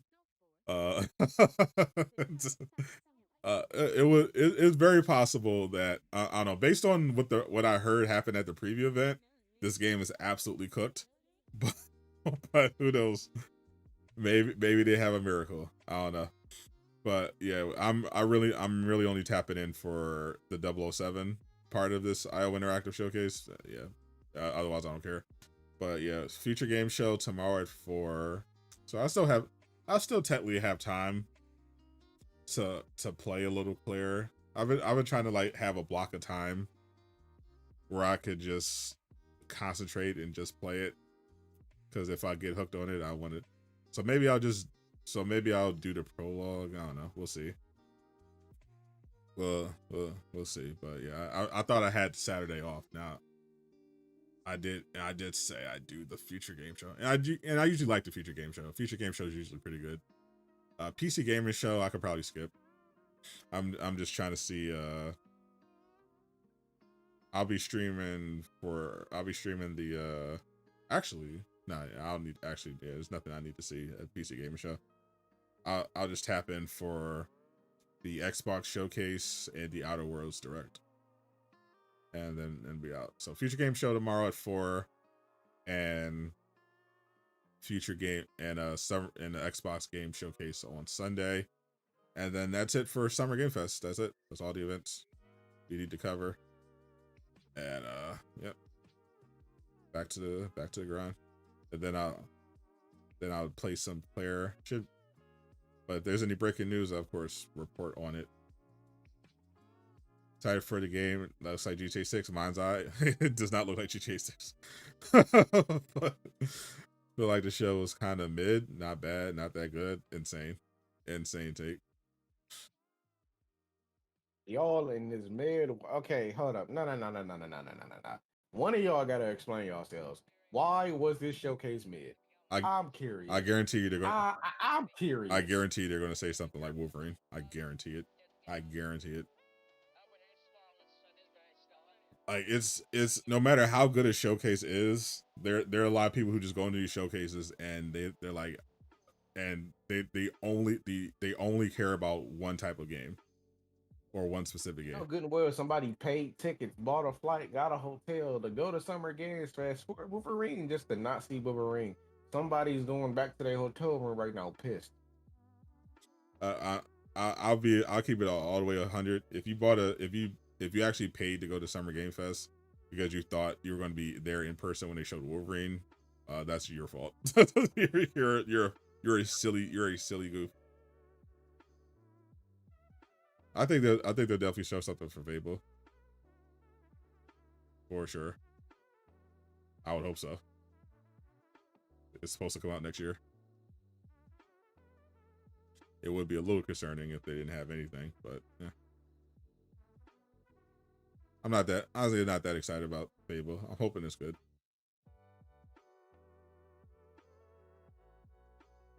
We're waiting for the IO Interactive Showcase. I mean, you can see what they're going to show on screen.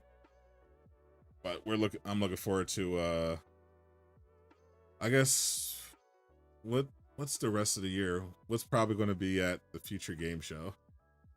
I know they're going to they're going to have a anticipated section, so they're going to be probably talking about GTA 6 and briefly or whatever. But I'm thinking of the games they would probably show there, like AA stuff. Maybe the gun fu game will be there.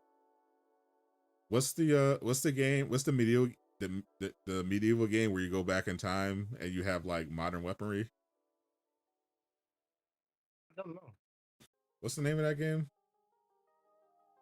That game looks so fun. Medieval game machine guns. Kingmaker, yeah. Kingmakers, that's the one.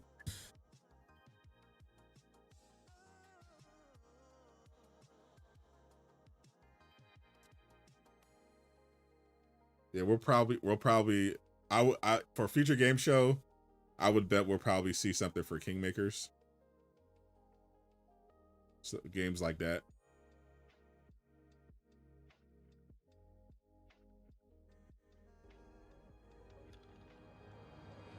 Your target is the elusive shadow banker. It's the Hitman DLC. known only as Le Chiffre, a financial mastermind with suspected ties. Oh, they're re-showing the DLC. Hitman World of Assassination.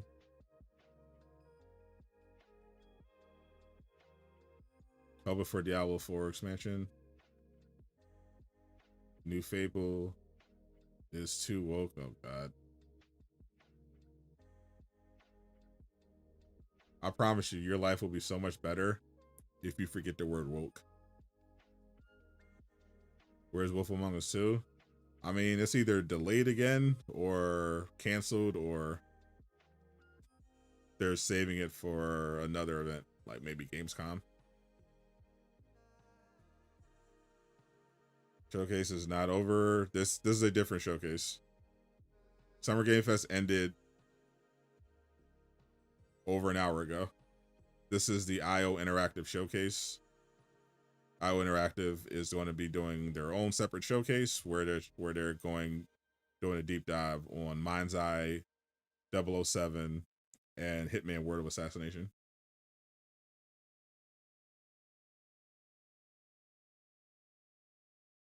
Silk Song was not at Summer Game Fest. It's probably going to be at the Xbox Showcase.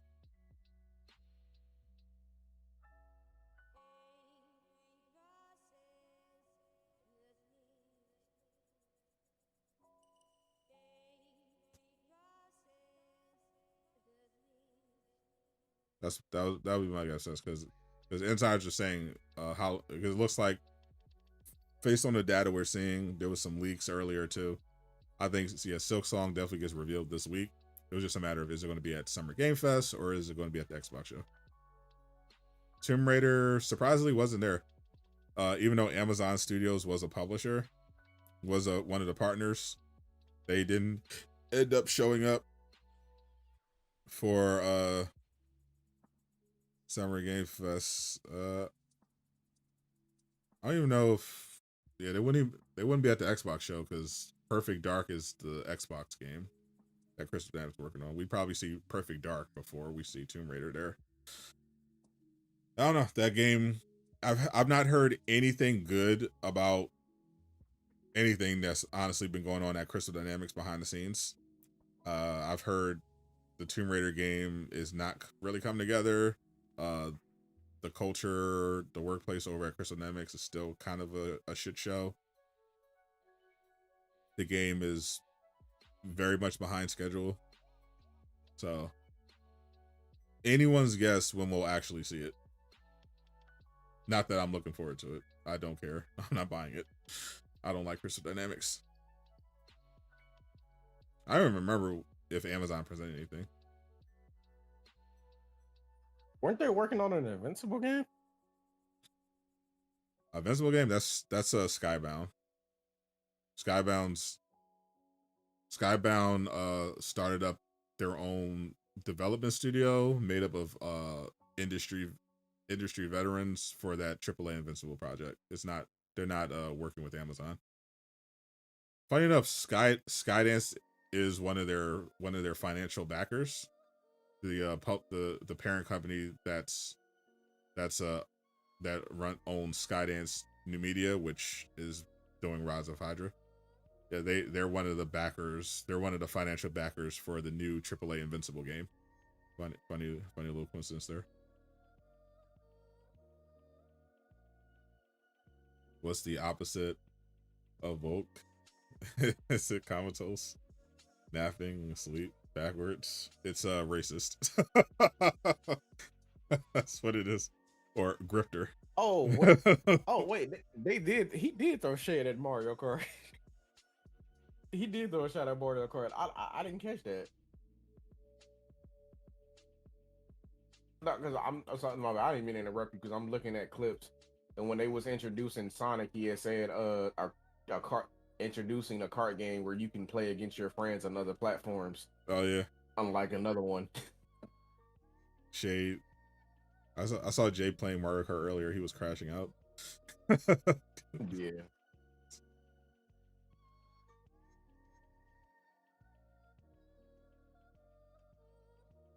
I've yet to spend any money on a Nintendo product. I'd definitely not be getting a Switch to zero interest. I do. Won't be no time soon. Yep. When do you think Spider-Man 3 is coming out? Spider-Man 3 is probably on track for 2028 or 2029. Based on Insomniac's usual timeline. It depends on how fast they finish up with Wolverine. So we don't know if we don't know exactly what the current. We assume the timeline for Wolverine is 2026, in which case they should be almost done, because they already have another team working on Spider-Man 3. But if something major happened with Wolverine, they had to reboot it or something, and it takes longer, then yeah, that pushes like everything further back. But assuming Wolverine comes out in 2026, yeah, Spider-Man 3 probably 2029. 28. 27? Yeah, I doubt it. Hey, I finally won my first game. Yeah, if you look at it, there's always been 5 years in between the Spider-Man, the mainline Spider-Man games. Spider-Man PS4 launched in 2018. Spider-Man 2 launched 5 years later in 2023. So assuming Insomniac isn't dealing with any setbacks related to the hack, Spider-Man 3 naturally should be 2028, 5 years after Spider-Man 2. Exactly. But if it's delayed or anything because they had to spend extra time on Wolverine, then it could be 2029. But yeah, currently, based on their typical schedule, Spider-Man 3 should be 2028. Think they're gonna kill Peter Parker? I don't think they will. I can see them retiring him for real, with Cindy Moon and Miles being the new Spider heroes, since he'll have a partner now. But that's even if they give Cindy her powers. I think they will. I think they're definitely setting that up. But yeah, I literally don't think Sony would let them, or Marvel. like they gave him some rope, like they let them kill Aunt May, but because who cares, and it was good.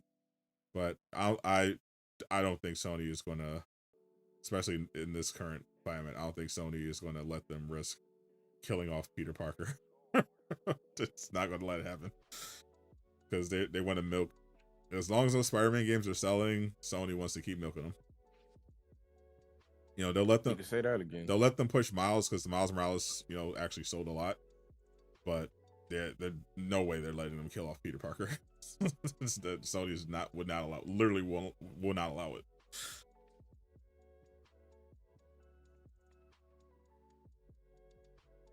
How far along was the Black Panther game before you canceled it? It was in, according to Jason Schreier, it was still in pre-production. They had a story. They had the story outline. They were presenting a vertical slice to the executives to try to show them what the game would look like. They built a nemesis system for the Black Panther game, because they wanted to have this really cool interactive story where you can choose between different characters. You could be T'Challa, Azuri, Killmonger, Shuri, and you're fighting for the mantle of Black Panther while fighting an invasion of the Skrulls. Yeah, really, really cool conceptually, but yeah, they were still technically in pre-production, apparently. And EA executives were like, "Now we're cutting this," along with several other projects that were still in early development. The executives pretty much I guess because EA wasn't making enough of a massive profit as they wanted, so they looked to make more cuts, and they basically cut any game that was in like early development.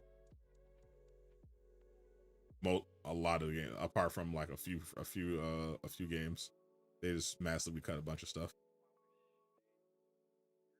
Still play Spider-Man 1. PS6 is probably around 2028.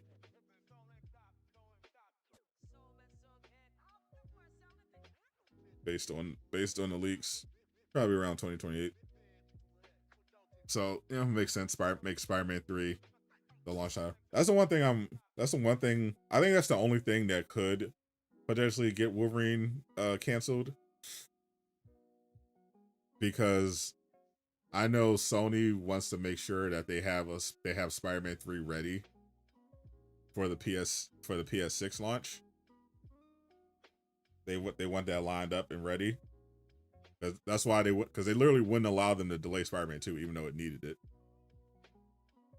Because they were like, no, you gotta get Spider-Man 2 out. We gotta sell some PlayStations this quarter.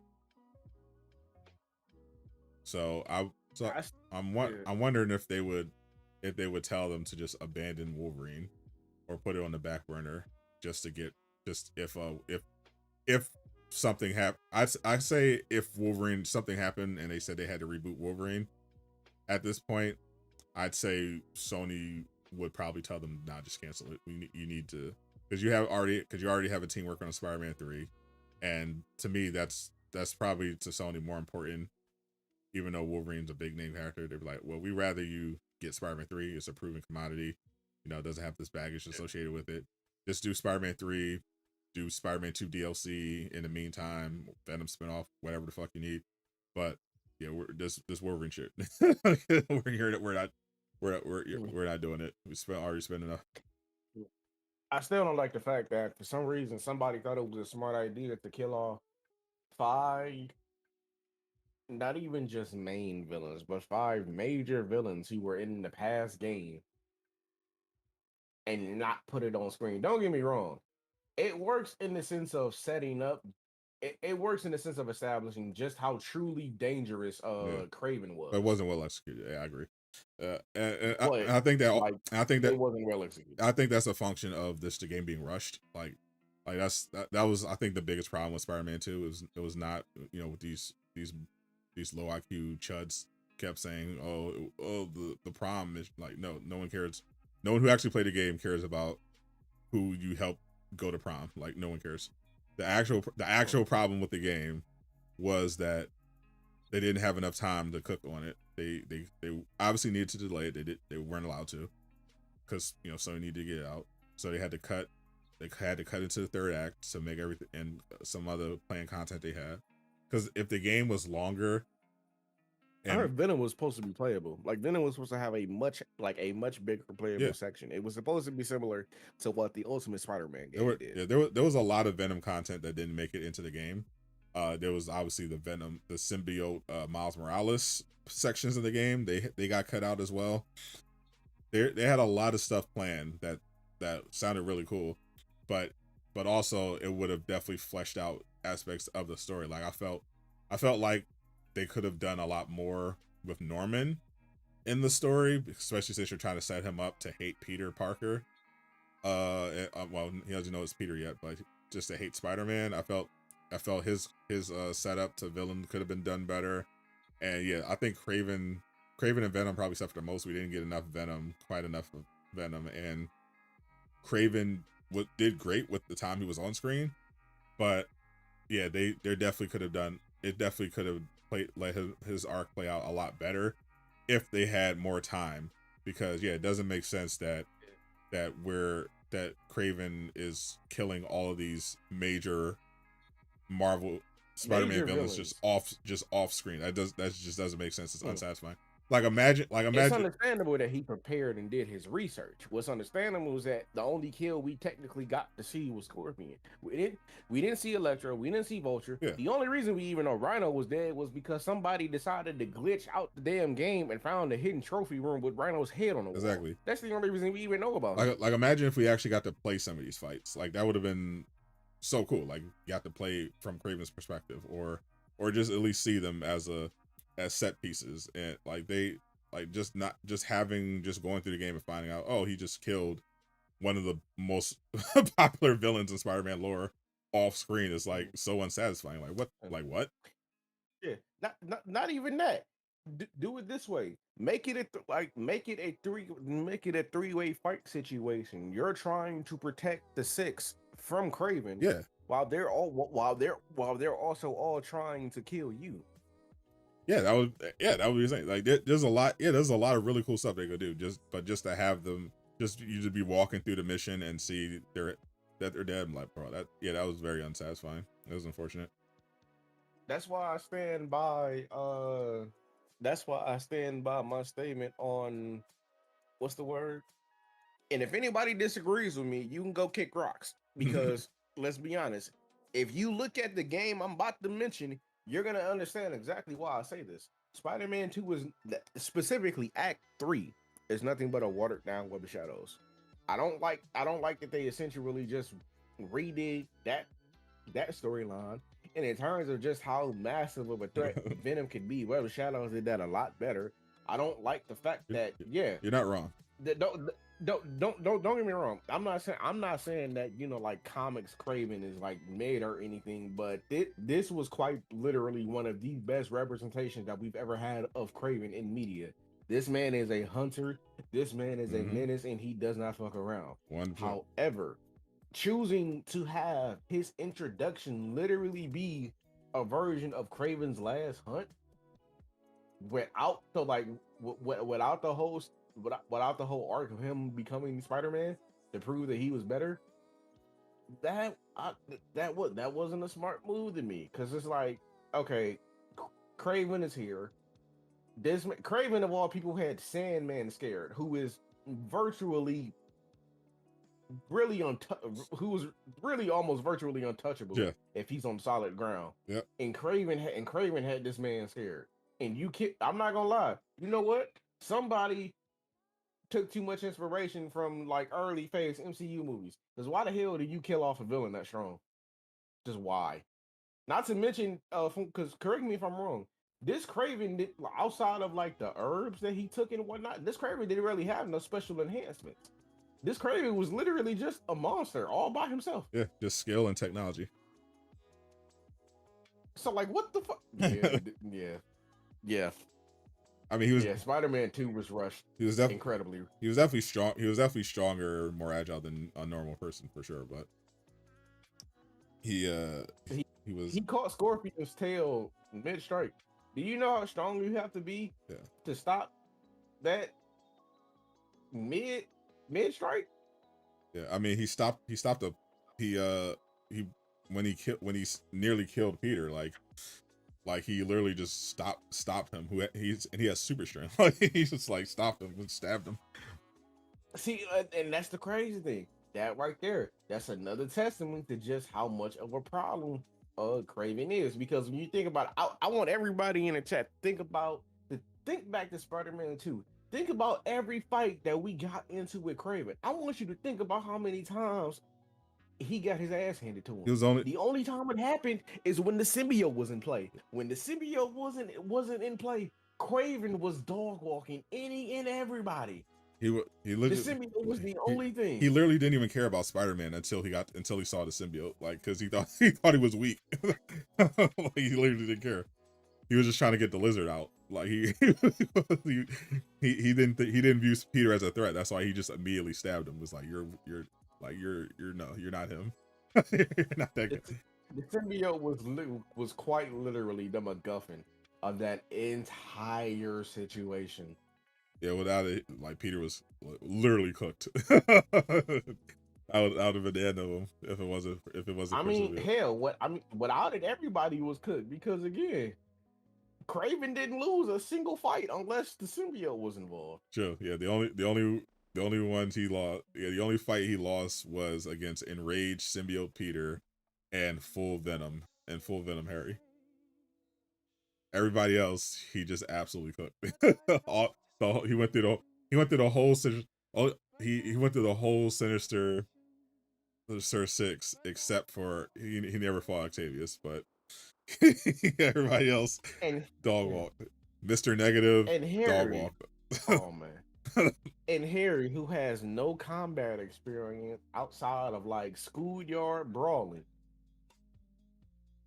Yeah, you want to talk? I mean, that symbiote ant was something serious because again, he was just punching. Yeah. He was like one no skill, with no tactics. He was just mad and he was punching. That symbiote carried. I mean, yeah, he had this, the Venom had insane strength. Like, yeah, at that point, yeah, your skill doesn't matter. Like, Venom is too strong. Peter versus Craven without the black suit was the story. So, it was a short story. Peter got dog walked. The end.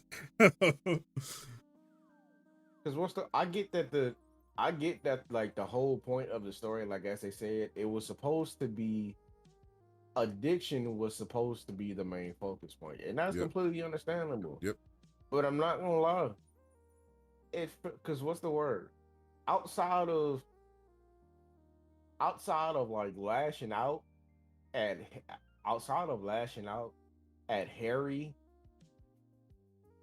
and MJ, I feel like we didn't really see just how crazy Peter, and I specifically mean Peter, not Spider-Man, how crazy Peter gets when he has that suit. Because like for example, if you look at the Spectacular Spider-Man show, still one of the best Spider-Man shows in my opinion. You look at that show, right? It took Flash Thompson specifically, after he lashed out at Liz, at Harry, at Robbie, at MJ. Flash of all people was the one to sit here and tell him, you off your rocker, and if you want to continue doing that, then yeah, you're exactly who I thought you was, which is the stuck-up nerd. Yeah. And like for one, to hear that from Flash is crazy. Yeah. But secondly, that's just more in tune with how that art is supposed to go. Yeah, it's just a shame they didn't have enough time to fully flesh it out, because Sony was like, nope, gotta get out. It didn't work. You had your, this is the amount of time you had. We're not giving you any more. We need this game out. And so hopefully they can learn from that and try to keep in mind Sony's not gonna give them extensions, so they have to like lock in, make sure they're working as even more efficiently than they usually are. I disagree on the Peter will find a way thing. At least this Peter specifically, because when you look at it, if Peter was on his own like he was in the first game, for the most part, I genuinely don't think he would have made it out this situation. No, definitely not. I think the way would have been us, Miles and Peter double teaming Craven with Mr. Negative. That like all three of them working together to team up with Craven. I mean, obviously, if I was just controlling him, I would have dog walked Craven, because I'm like that on that game. But yeah, narratively, yeah, Peter definitely probably would have needed to do some prep time, get a little more of them gadgets out there, but for sure would have had to work together as a That's team. also another thing I noticed that's different too. Peter didn't break out by himself like how he normally does. He needed it took a boost from Miles. Yep, Miles is very important to the story. Yeah, plus he has those electric powers and camouflage comes in handy. Which just so happens to be like the perfect counter to the symbiote, thanks to Lee. And his powers are so clean, bro. I love playing like the symbiote was definitely fun in that game, but when you fully unlock, like when you fully like maxed out your Miles Morales build, bro, his combat is so fun, bro. Like the low cooldowns, I'm just dog walking the whole squad, bro. Just like just electricity everywhere, bro. Miles's combat is so clean. He is so much fun to play. Even with that Adidas suit. I don't care. I usually rock out the white Power Ranger suit. Sad thing is, I don't hate that suit. I don't think that's a bad suit. No. Like how everybody thinks. They definitely gassed it. Definitely could have been a better suit. Like to me, it's just it was the color scheme and the exposed hair. Like I feel like there's an alternate color scheme of that same Adidas suit in the game. It's white and blue, and it's actually tough. Like I actually like that suit. If he just had the full mask with his head covered and the hood up, like that would be clean. I think Rock Rider also, he did a mod of the suit. He put the normal Spider-Man mask on with the hood, but he made the color scheme black and red, and it was fucking insane. Like, it's not a bad suit at all. It was literally just a color scheme. Not even because like the top part annoyed me because it's like you're Miles, you a superhero. You wear a mask because you hide your identity. Let me wear a mask with the top part cut off. So we all know it's you. It's like, oh, it's Spider-Man. Oh, Miles? I recognize your hair from class. What? Like, bruh. Uptown Pride suit's the best. Oh yeah, that suit's clean. That's definitely one of those better ones. I'm not. I like the Last Stand suit. The Last Stand is cool. Programmable Matter is cool. The Bodega Cat suit is Bodega Cat suit is goated. No, what's the word? Love the Bodega. Because like no, love Bodega Cat. What's the armored suit? The armored suit with the orange spider lines. It's an armored suit with orange spider lines, and like it has like red soles. Like a mechanical prototype suit. I remember that one. The animations of the cat are so funny. I love it. I love that suit so much. See now I gotta look up which Striker suit. Which suit that was. Someone in the chat saying the Striker. No. The encoded suit. Encoded. Not the Striker. It was the encoded suit. Encoded. All right.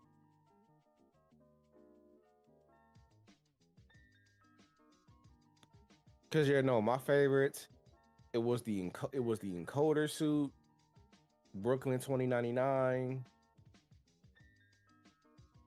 Miles Morales 2020, the end with the hoodie. Yeah, I went interactive just nope out on the stream. Smoking mirrors. You said what? I went interactive just noped out on the stream. The video's I'm like, what? Because at first stream was supposed to start, and then it showed just a 50-minute video playing, but it was just the looped animation, and then they just privated the video, so they must have had some technical problems. IO interactive with the stream. Well, I got 4 shorts to post, so that's nice. All right, here it is. I had to delay it a little bit. 7 more minutes. All right, let me go back.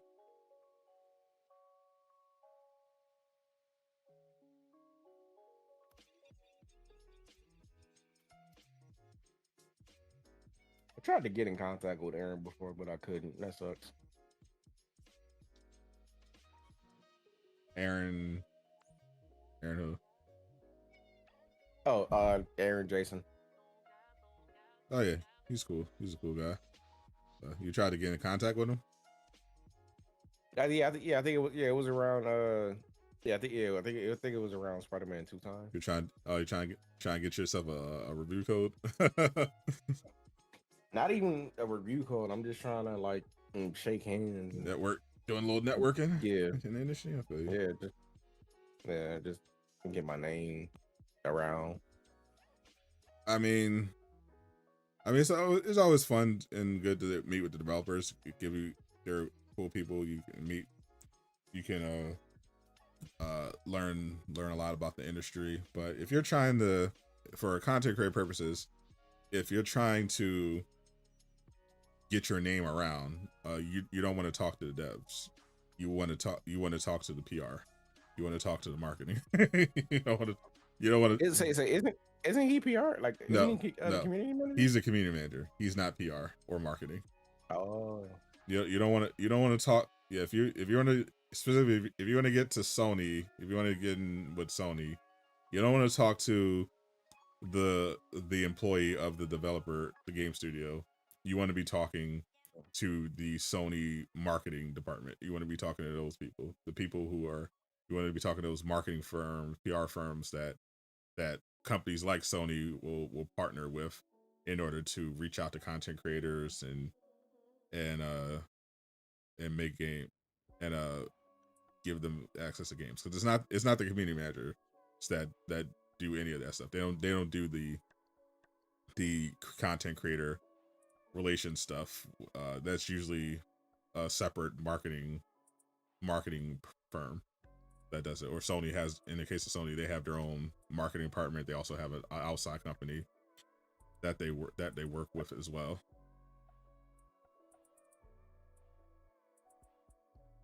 I see. Aaron's just a cool guy that you have fun with. I mean, he streams as well sometimes. He used to stream on Twitch. He played some Marvel Rivals. Likes to play Battlefield. Like, he's just a cool guy to know. But if you're trying to just get your name out there, yeah, you need to start talking to PR agencies. Shit, I wish I knew some. Yeah, I could. And also applying to creator programs. That's another way to get inside. Like yeah, that I've been doing. Yeah, I'm glad I got into Rivals before they changed. They changed it, right? I haven't been paying attention. What's the word? Because I was talking with I think Miller in his stream yesterday, and J. Coon popped up, and J. Coon couldn't get in anymore because like he had already applied beforehand, right, but he didn't get accepted. He tried to apply again recently. There's no way he's getting accepted because now, in order for you to get accepted, you have to have, I think, at least a minimum of what, 10K subscribers and like a lot more something views. Yeah, like that makes more sense after the whole because like I'm pretty sure that was done in retaliation to the whole during like season 0 and 1. We had a lot of like leak issues and whatnot from other creators. Because they let a lot. Because they let a lot of people in. Yeah, they let a lot of people. Because I'm pretty sure. Because I think I'm okay to say this. Like one meeting that we were in, somebody was live on stream and was in the calls like, hey, I'm on Discord with the developers right now, looking at new stuff. Yeah, I was like, bro, like, yeah. Toss them. Yeah. Oh, you were there. Yeah, toss them out immediately. They definitely cast too wide of a net, I would say, in terms of usually creator programs are a little more selective. Yeah, that's what you want to do. Yeah, it's not even just from like a maximizing the views standpoint, but yeah, like typically the logic is if you're dealing with creators who have higher view counts, it means they're typically more professional. They have a lot more to lose. And they're less likely to do stupid shit like leak your stuff for clout. Yeah, I appreciate them definitely giving like the little guys a chance, but like you said, it does come with that risk. You got the bigger people who are more professional, and you got the smaller people who are, for some reason fine with getting blacklisted, because they believe if they simply just make another account and then sign back up for the program, they're gonna get back in. Yeah, it's not that works. It's not how it works. Yeah. Well, those people are never going to be successful creators anyway, which is definitely why it's probably better to be more selective when it comes to stuff like that, especially with the type of info and access they give you.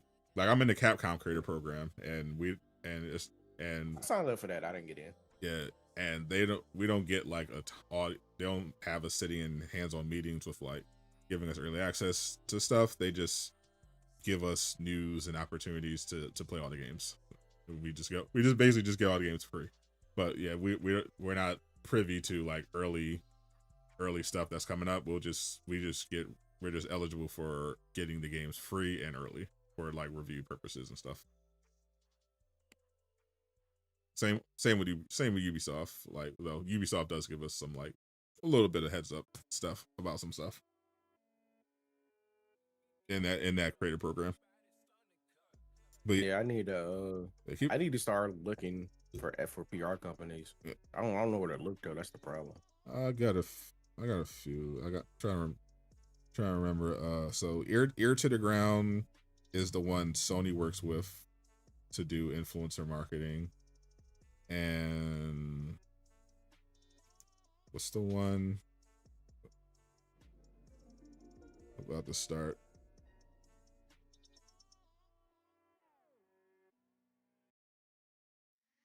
Here we go.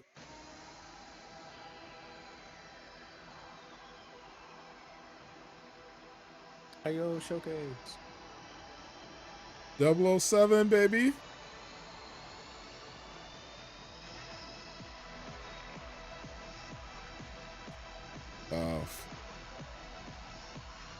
Ear to the Ground and Fourth Floor are ones I regularly work with. But there's also a general email for Sony that you can send their way.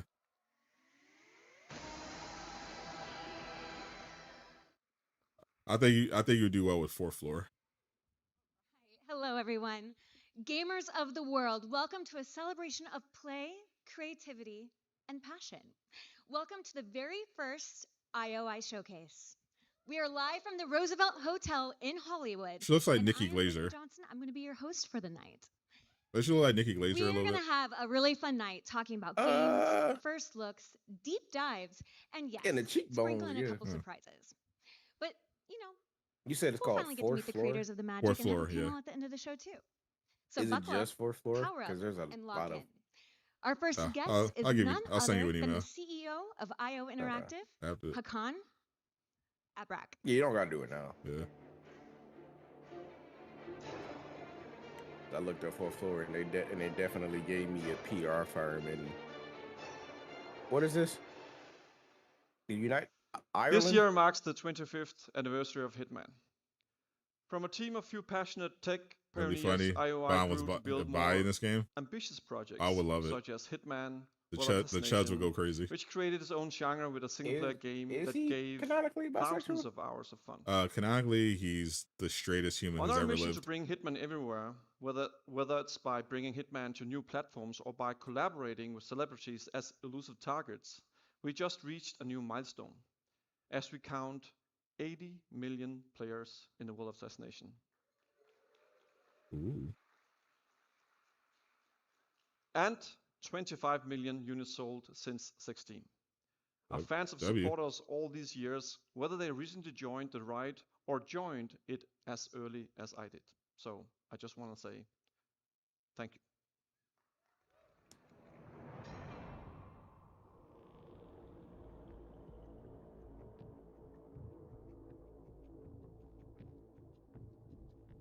They're doing a montage of the old Hitman games. Does this mean we're getting a new one? Uh-oh. New Hitman? What are we up to? Hitman 4? So there's Hitman 2.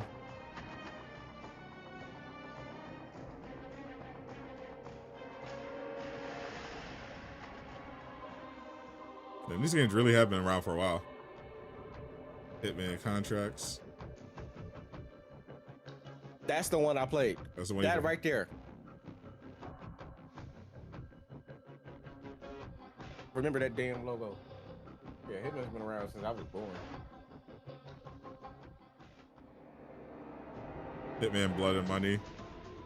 I think the last one I played was Hitman 2. Oh, was Blood and Money the one I played? I know whichever one I played, it was one. It was one that still had the symbol on it.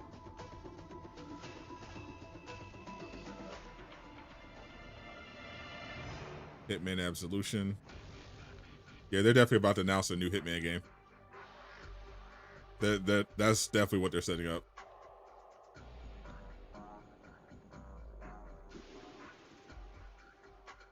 I feel it.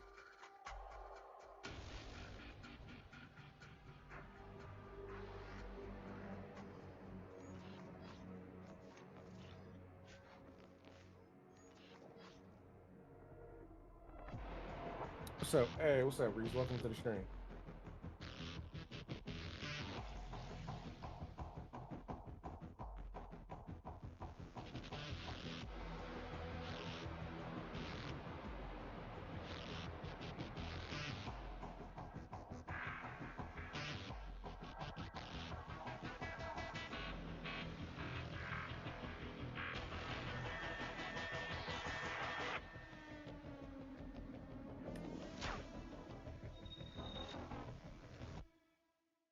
Hitman 25th anniversary. Limited bundle. Not new. Good evening, everyone. I'm Christian, Chief Creative Officer at IO. Hitman and the World of Assassination launched in 2016. So we're coming up on almost a decade of a live and ever-expanding game, including our very popular elusive targets. Back then, we created the opening level in Paris as a sophisticated, high-stakes location for a classic international spy thriller. And today, it becomes the perfect backdrop for a crossover between Hitman and James Bond. We're introducing the iconic Bond villain Le Chiffre as an elusive target. Le Chiffre. And it's a perfect fit for Hitman and Paris. And we are immensely proud to team up with Denmark's own Mads Mikkelsen for a reprisal of his iconic role. So it's time to look at some gameplay. Please welcome IO designers Eskil and Martin. Let's go, some gameplay. All right.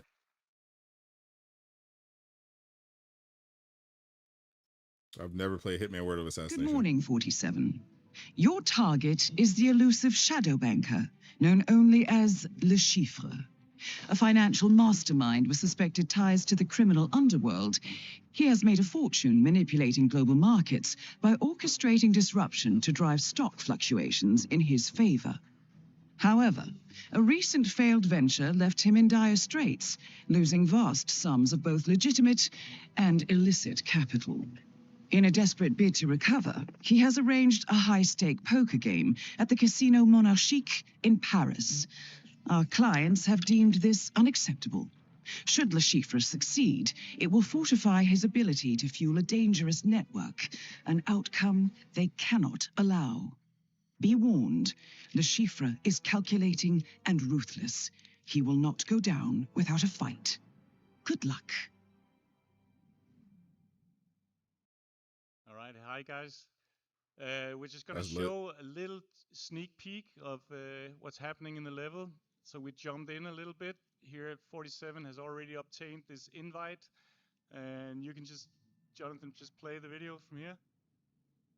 And there's a guard that he sort of needs to deal with. I'll just run up and shoot him. As we know, 47, everything is everything in his hand is a weapon. So he's using the trusty old suitcase. And of course he needs to hide the body, because if found, the level is gonna spiral out of control. True. Love that detail. And what he has in it is a sniper rifle. Hopefully he's just gonna use it now as a binocular. So we can get a good look of the level that was built. We constructed a whole playable casino experience on the ground floor of Paris. So in true Hitman fashion, this is all participatory. You can sit down at any of these tables and play poker or play roulette with the NPCs. Or shoot him from here. And obviously we're working towards playing poker against Le Chiffre. Where did you get the invite from? I got it from the gentleman in red by beating him at roulette. But there are many other ways to get the invite. Of course, Hitman is all about freedom of approach. My approach would be to snipe Le Chiffre. Stashing the rifle, because we're going for a different approach. Oh, they're showing a new mission. Yeah, they're showing the James Bond crossover mission. Trying to beat Mr. Le Chiffre at his own game.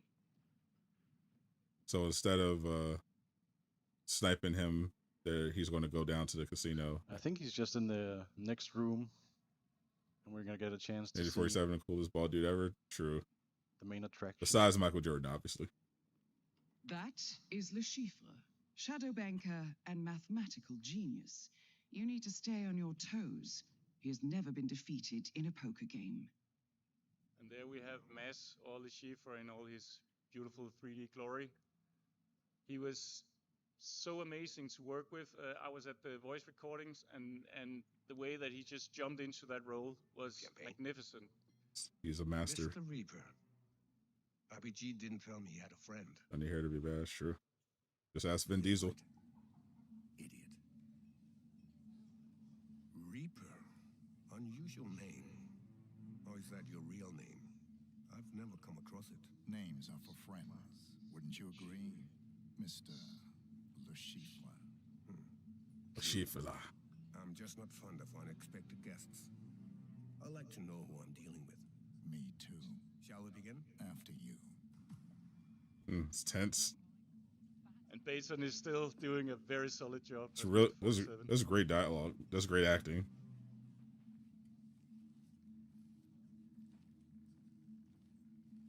So I know this was a sort of a dream come true for you to. Yeah. Like as a Hitman developer and fan, I always wanted to make a casino level. It's like, it's a no-brainer, right? And having Le Chiffre and Mads Mikkelsen, it's like hell yeah, the brother. perfect combination. If you can beat Le Chiffre, he will be financially destroyed.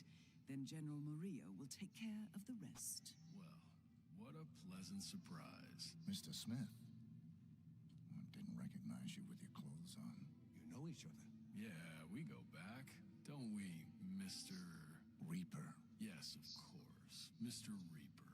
Well, this is turning into an interesting evening. Shall we continue? Oh, please do. I'm sorry. Esteemed guests, welcome to the VIP room here at the Casino Monarchique. I'm Monsieur Jameson, and I will be your dealer tonight. As per Mr. Le Chiffre's arrangements, we're going to play a cash game of Texas Hold'em poker. Your pre-bought chips have been placed on the table before you. As in any Hitman game, the player is always free to, like, freedom of approach is sort of the staple of the series. The small blind will be Mr. Le Chiffre. As you can see, he has a silenced pistol holstered, so the player could just take out the Schiffer now, Monsieur Smith. but we're doing something different here. Mademoiselle Bai. I'm calling. Monsieur Le Chiffre. Oh no. I'll now deal the flop. Yo, Brian, that would have been the best Agent 47. Monsieur Le Chiffre. I think I'll bet. You said you're Briner, Not a bad but hand, my Pierce. mind registered as my mind heard that as LeBron for some reason. You're a strange man. Odds 65%. 65% odds. I think I'm gonna call. Raise him. No, do I just email them, or is there like a website I go to? That's the email. There he is, touching his. Okay. If you want to contact them. forehead. Nice. Monsieur Smith. Introduce yourself, and Mademoiselle Bai. they work with. I know 4-4 works a lot with Square Enix in their games, but you can introduce yourself, I think I'll bet. express interest in working with them, and Have you noticed and their Le Chiffre clients. keeps touching his face like he has a tick? I think he's bluffing. Raise him. Playing blackjack with Hitman. We're and sitting saying on a full that he's- house, so seems like Takes good a meeting. advice. Odds 98%. Raise. The bet is now 8 million euros. Monsieur Smith. I don't have the hand for this. I'll fold. I've never played poker before, It looks like but I it's played still Sabak. VIP, Mr. Reaper. Call. I know how to play blackjack, and that's because of GTA. I know how to play Yu-Gi-Oh. I was a former tournament winner. I think I'll bet 4 million. Monsieur Reaper. Seems like a slam dunk. Odds 99%. Raise. The bet is now 8 million euros. That's a lot of euros. Monsieur Le Chiffre. Call. Gentlemen, showdown, please. Monsieur Le Chiffre.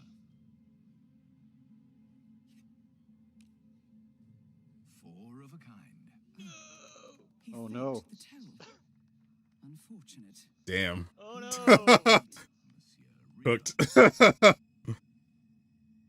Don't worry. Show your hand. We'll kill him and take our 8 billion back. But alas, not good enough. Are you feeling okay? You look a little pale.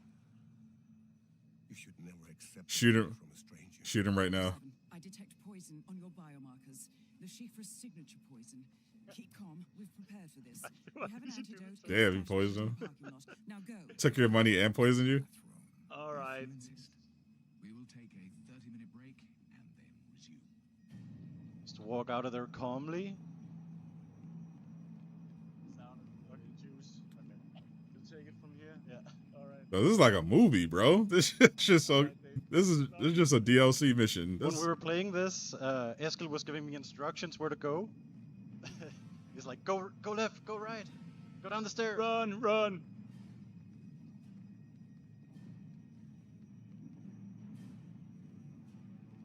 go right here. No, this is without power.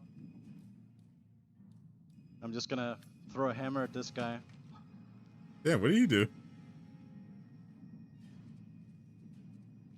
Now you have an unconscious witness.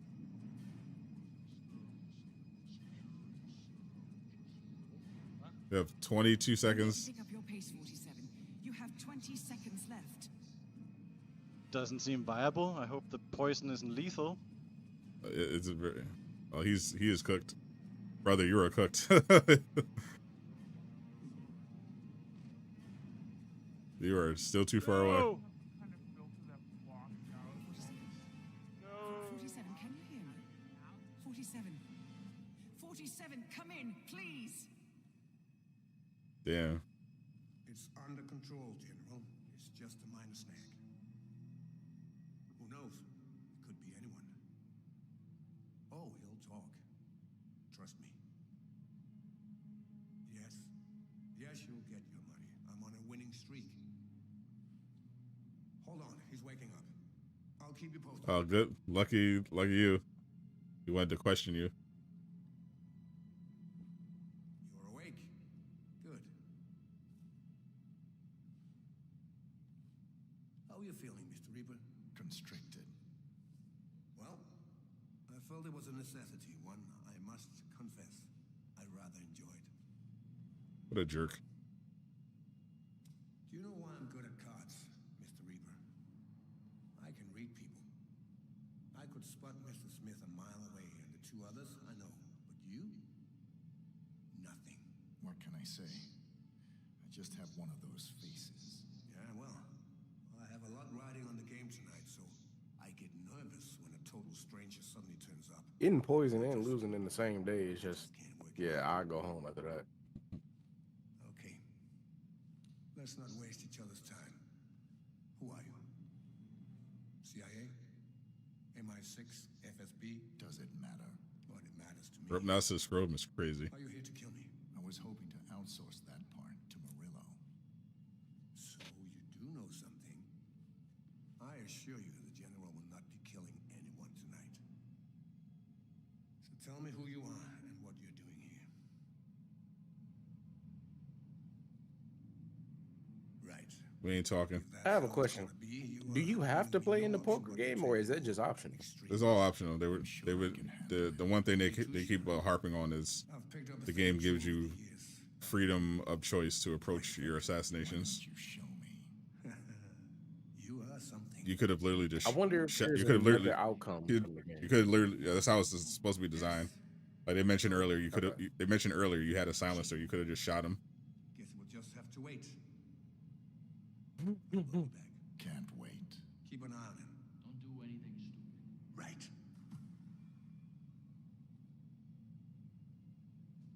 Oh, wait a minute. The rope. I know what's about. I've seen this scene like all over my feed the past few days. I know what's about to happen here. Use any means possible. Struggles. Get off there, talk to and her. if you want to find out how to get out of that pickle, you can play it right now because it's out. I know. I'm not gonna get into that pickle because I'm just gonna fucking shoot him in the head and call it a day. I play this man in poker. I'm just going to shoot him. Like what? Guys, all right. I hope you guys all enjoyed that little sneak peek of Le Chiffre. And for everyone that's in the room, that will be playable out in the lounge. But what's even better, for everyone watching online, it is free to play right now. You don't even have to own the game. Go to the store. You can play the mission right now. Oh, that's lit. And you know what? Let's go ahead and take another look at what's next for Hitman. Introducing Vero, our Chief Development Officer at IO. Ooh. We'll actually get a new Hitman game announcement. Hello. We are celebrating 25 years of Hitman. Beyond Le Chiffre return, we have two new, incredible, elusive targets coming to the world of assassination. Not gonna risk it. One will go live this fall, the second one in the winter. And these will come to the world of assassination with a lot of different new challenges, but also feature contract and twist drop. So stay tuned. Ooh. Hitman is also expanding onto multiple new platforms. In fact, the pod in the lounge are running natively on the newly launched Nintendo Switch 2. And we encourage everybody here to go and have a go at it. And following the amazing reception of Hitman in VR, we wanted you to know that our team back home is extremely excited to bring further enhancement and content in the update that goes live tonight. And there is more. Hitman, the World of Assassination, is a globe-trotting action fantasy. And now you can truly travel Hitman in your pocket. In the lounge, you can already experience the game running natively on iOS. Hitman promises the freedom to play however you want. You can now choose a platform that fits the moment. So from PC, console, VR, and mobile.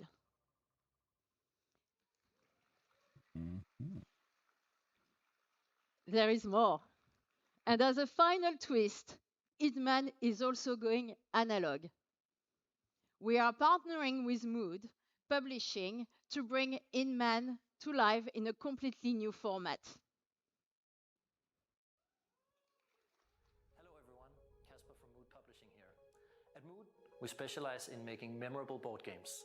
And today, I am beyond excited to share with you that we're teaming up. You've heard them as Casual Avenger. Yo, don't apologize to Greek. Hitman, the board for game anything. Is coming to Kickstarter later this year. You should be honored In this to be called Casual Avenger. multiplayer board game, players take on the role as master assassins, traveling the world to take on high-stakes targets. Every time you play, you compete against other players on the same job. I already feel Whoever 40 can years take down older the than I target am, whatever so. way they seem fit gets the payout. I saw that delivery you be getting. Just like in the video games, every board you play on invites you into an immersive You world only filled heard with me order culture out and once. storytelling. What the Designed hell? perfectly I've heard you for order out every at least player 8 times. Fans will recognize many that iconic is a weapons, lie. That is a fact. and familiar characters. Hitman, the board No game, more promises than to maybe be a fun 3. companion Oh, now it's more than 3. Yeah, all right. assassin game Literally every every time I talk to this man, he's like, "Hold up, I gotta go get my sliders. Hold up, I go get my pizza. Hold up, I ordered some chicken, ordered some wings." Because no, sliders was Subway sliders. That pizza was hot. That's 3 times. There's been more than that too. We're bro. prototyping and working closely with a great team at Mood, and I can tell you it feels really You're special always to sit there specific. with the other players, You're always fellow getting food. assassins, and you're trying to take out the target first. And speaking of playing Hitman with friends, we have I be one eating final pretzels, man. sneak Leave me peek. alone. I I've been want eating you to pretzels team the up past few with a days. friend That's and great. enjoy Hitman in co-op. I feel you. I had it. So 2 new playable characters, I had a little Stone and pretzel. Knight, return from their appearance in our I can sniper order co-op Rita's mode Water Rice now to a full-blown on the Uber Hitman Eats. co-op experience. So I've been ordering like We invite you to a couple play days I ordered a a set of water rice exciting missions across and, our world of assassination. they have a to pretzel rethink breed your approach and they have the now cheese that stuffed you're going to pretzels. play I as a duo. was getting them Jones. Them Jones So, are delicious. It's still early days, but we can't wait to be back with more news. It's on funny Hitman you Co-op. here when I ordered stuff, but you wasn't here when I cooked that salmon a few days ago. Yeah, all right. Yeah, damn it. I don't believe it. I'll send you a picture of the salmon that I bought because I took a picture of it. Don't do that. It's AI. so AI generated. Much, Christian. Okay. For those of you who are with us today, you will have a chance to try the demo of the Fortnite iOS sounds good. version Oh of yeah, Hitman hell World yeah. of Assassination in the lounge after the show. Is this? Oh wait, is this a new game or is this For the DLC? Anniversary Edition coming out in October, the It's release still on a the game. iOS, another on Switch 2, 3 new elusive targets releasing coming on to the ship, iOS, and a collab between 007 Switch and 2. Hitman, the summer roadmap, and the cherry on top of the cake, Hitman Co-op. Ooh. But now, Hitman let's She is dial running in. out of breath. Focus. She need to slow down. Because what's next is a different kind of assignment. The stakes, global. The style, impeccable. The mission, for your eyes only. You know the number, you know the man, but you've never seen him like this before. It's time to step into the origin of the world's most iconic 007 time, baby. You've been waiting all day over this. Yes, I have. Parents cut their own rope to save him. He watched them fall, then found his way off that mountain. He was 11 years old. Damn. He then started a grand tour of every major boarding school in Britain. Always at the top of his class. Always at odds with authority. Same That's right. Amazon owns Bond now. And they're all in need of early retirement. That was their Nobody knows presentation. what to do with him, Mom. Instead of Tomb Raider. And I suspect he feels the same way. But what he did in Iceland... What he did in Iceland was insubordination. It was ill-disciplined, utterly reckless. He only survived thanks to blind luck. Give me one good reason to put him in the program, Mom. I think you just covered them all, Greenway. Damn right. It's really quite simple. Bond is a bullet without a target. That looks like the dude from The Walking Dead. With the staff. What was his name? Walter or something? Do you have an appointment? Ezekiel, you were way off. No, the one with the staff. Oh wait, the staff. I said no, the staff. Morgan. Yeah, Morgan. Yeah. Now let's not get ahead of us. Ezekiel? Oh wait, no, he had a tiger. Yeah, that's Carrie Payton. He's Black Panther. Inside board. Yep. There's a lot of black people. We're facing a situation. See, I'm tempted to buy this game now just so I can dick pieces around on with the board. laser watch. Yeah. Do you kill people with that? 009 I would hope so. is the manipulator. Whatever the end game is, we won't see it coming. I'm gonna do a whole playthrough and have that be the only weapon I use. Well, 100% playthrough just the laser watch. That's crazy. Somebody's gonna do it. Jet lag gets me every time. She's not your friend, Bond. She's an asset. And that is the guy that played young Dexter in Resurrection. Yeah. Laser watch definitely looks like it hurt.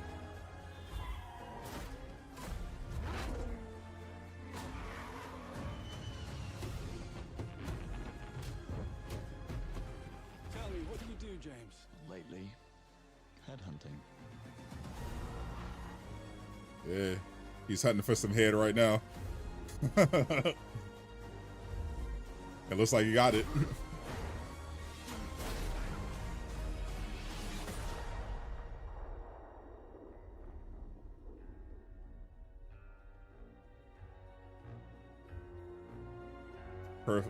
Perfection. I suppose this is another teachable moment.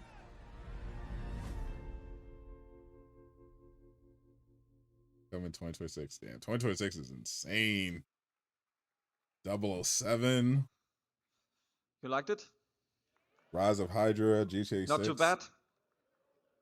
I still have goosebumps when I see this. We just revealed to the world a new James Bond game, the first one in over a decade. We're honored to be able to bring probably coming out to the gaming world a 007 franchise for the players. Ball. We imagine the first steps of James Bond as a young yet rebellious air crewman who, thanks to his instincts, Everyone wants to defied all avoid odds GTA. and got propelled into MI6. We also reimagined versions of the characters that shaped Bond as we know him today, such as a younger and ambitious M, who strongly believe in the human judgment on the field. You'll want to come out in May. It's not only a faithful and original take on James Bond's origin story, but it's also an incredible action-adventure game, building on 25 years of mastering the Asian fantasy at IO Interactive. Creative approach is what makes Bond defy the odds, and we want players to feel like Bond when they play First Light. You either want to release early 2026 more about or all late. that later this summer. And that would not be an authentic Bond experience without the partners who helped us design our vehicles, our costumes, and game moments. And we are working closely with NVIDIA to bring the latest ray tracing technology to First Light.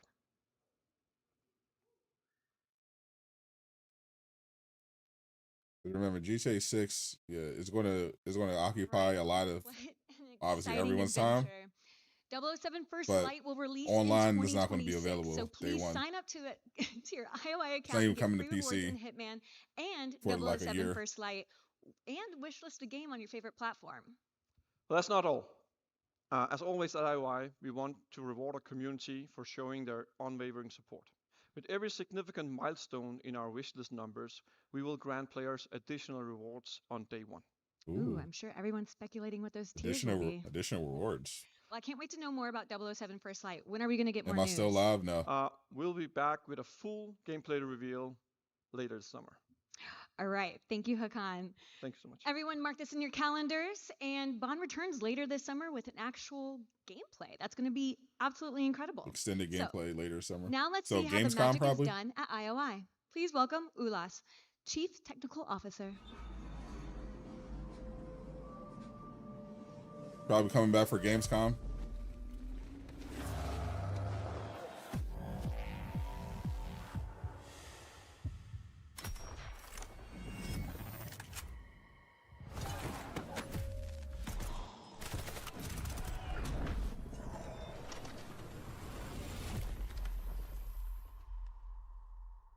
This is the IO Interactive Showcase. Hello, everyone. They're only talking about this their has been own a transformative year for IO. The progress you have seen today across our games, which are trailers, Hitman, and announcements is a direct 007, result of and our Mindseye. incredible talent in our studios, empowered by our tools and technology we built over decades. Every title we have showed today runs on Glacier, our own game engine, and Glacier has been continuous development over 25 years. That's not just a matter of the heritage. It is because it was awesome. They showed us. They walked us through the systematic complexity the 007 crossover DLC mission on Hitman and performance with Le Chiffre today. Glacier mission. That mission was awesome. For the kind of games IO makes. I'm gonna have to play that. Technically ambitious, and globally scalable. What sets Glacier apart? Its modular design and ability to scale seamlessly across platforms from consoles to PC to mobile without compromising the creative intent. Glacier is the foundation that allows our teams to move fast, stay creative, Wolverine was like and 5 build hours kinds ago. of games Where have you been? that we believe in. And it's the reason we can deliver at the level of the quality and the scope. Yeah, they showed Omega Red and Lady Death Strike. Thank you so much. I'm technically not wrong about that. I think they showed. I think they showed a little too much. A lot of IOI games with Glacier I think the Hulk I think it's safe to say they're all absolutely versus gorgeous. Doctor Strange and Wolverine Now, a fight few months ago, IOI probably should have been a announced new publishing surprise. division. IOI partners with their first title, Mindseye, developed by Builder Rocket Boy. Definitely wasn't expecting Let's dive into another Thanos world, to a world drop that in feels strangely with close to Batman. home sometimes. We've seen the jaw-dropping trailers for Mindseye, the blockbusting thriller produced by Leslie Benzies and its That must have team. been an expensive Please welcome crossover for Insomniac, Adam Whiting. but worth it.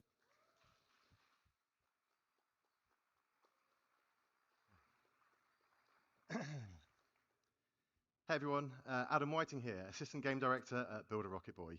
Really excited to be showing This you is all what some happens gameplay when footage you wake from up late, Mindseye. Jimmy. It comes out on Tuesday, the 10th of June, so not long Deadpool. to go now. Yeah, Deadpool is in the Now, what we're game. He gonna do comes is to a literally multiversal jump portal. straight into the action here, straight into a mission. He actually kills Wolverine. Ah, here we go. He kills Strange Wolverine. mission from the latter third of the game, and at this point, He'll come back, Jacob but Diaz, he our kills protagonist, Wolverine, has had and he his fights Mindseye Doctor impact Strange. reactivated, and he's accompanied by his companion drone. Now, this drone gives Jacob some unique Then combat Thanos abilities that we appears see during gameplay here. and wipes them all out. Now, we've worked tirelessly to create a very immersive and cinematic experience, and the story is a key part of that. So we've bleeped out certain bits of dialogue. I don't want to spoil anything for players. Looking forward to delving into the narrative. What I can say, though, is that something very interesting has just taken place that's thrust the city into chaos. It's raining for the first time in years, and the city is under martial law. The military have moved in and are locking down the city as the automated AI systems that drive Red Rock have started to come undone. Now, Is it me Ripley's or gonna is be the assisting us gameplay- on this mission and does the helping us gunplay navigate look the kinda predicament ass? Jacob finds himself in right now. Now, in Mindseye, players can't just run in all guns blazing, but instead have to navigate the environment This is methodically given and carefully, looking for vantage Saint- points this is and given, environmental elements that can give them an advantage. Saints There is Row no reboot surefire, one-size-fits-all and Star way Wars to approach Outlaws combat. But by before utilizing the the vast array of patch. weapons and the potency of the combat drone, players can approach combat in a variety of different ways. Players can also utilize Like the the lens gunplay device. lacks Now, this is an impact, AR contact lens. it that looks is a the little replacement delayed. for the smartphone in this world, and they can use this to scan the environment, and it'll actually help players keep track of where enemy targets are and help them strategize how best to neutralize them. It is not. And it also highlights pickups on the ground. So the DC-2 companion drone has a few key functions. One of them we're about to see right now is a zap ability. Now, this stuns targets, and it can be used to override electronic systems such as keypads and doors. It's also particularly potent against robotic enemies, as it temporarily disables them. Damn.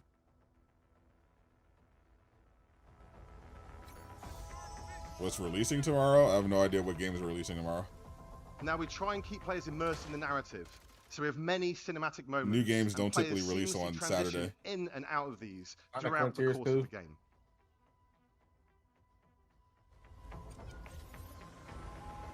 Navigate to Perez Mines.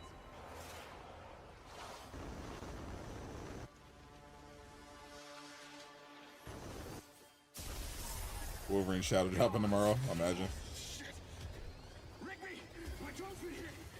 What's the damage? Critical. I'm on fire. I'm going down. Shit. They don't need marketing. Technically true. They could absolutely shadow drop Wolverine. And it would do insane numbers. Yeah, we're also gonna have a bunch of think pieces. The reason why they shadow dropped it is because they weren't what's the word I'm looking for? Confident. They weren't positive that the game was gonna do well if they promoted it because of the leak. It's gonna be a bunch of damn think pieces. Honestly, they should shadow drop. Honestly, they should shadow drop it because specifically because at least they should say fuck you and just shadow drop it. They should drop a gameplay trailer, and then the next day drop the game. Now we're on the ground. We can see how the city feels different right now. Under martial law, the citizens of Red Rock have fled from the streets, and very few remain. This is in stark contrast to the other times players have navigated through this downtown area on previous missions, where it's full of life. The streets now have an almost eerie quality to them, as the main thing inhabiting them are the patrolling military vehicles and soldiers subjugating the Very residents of convenient Red Rock. that the streets are empty for frame rate purposes. However, the military group that have taken over here are called Black Box. They aren't operating with the best interests of Red Rock City at heart. They have a different agenda. And as such, the robotic forces patrolling the streets are answering to them and are fighting against Jacob.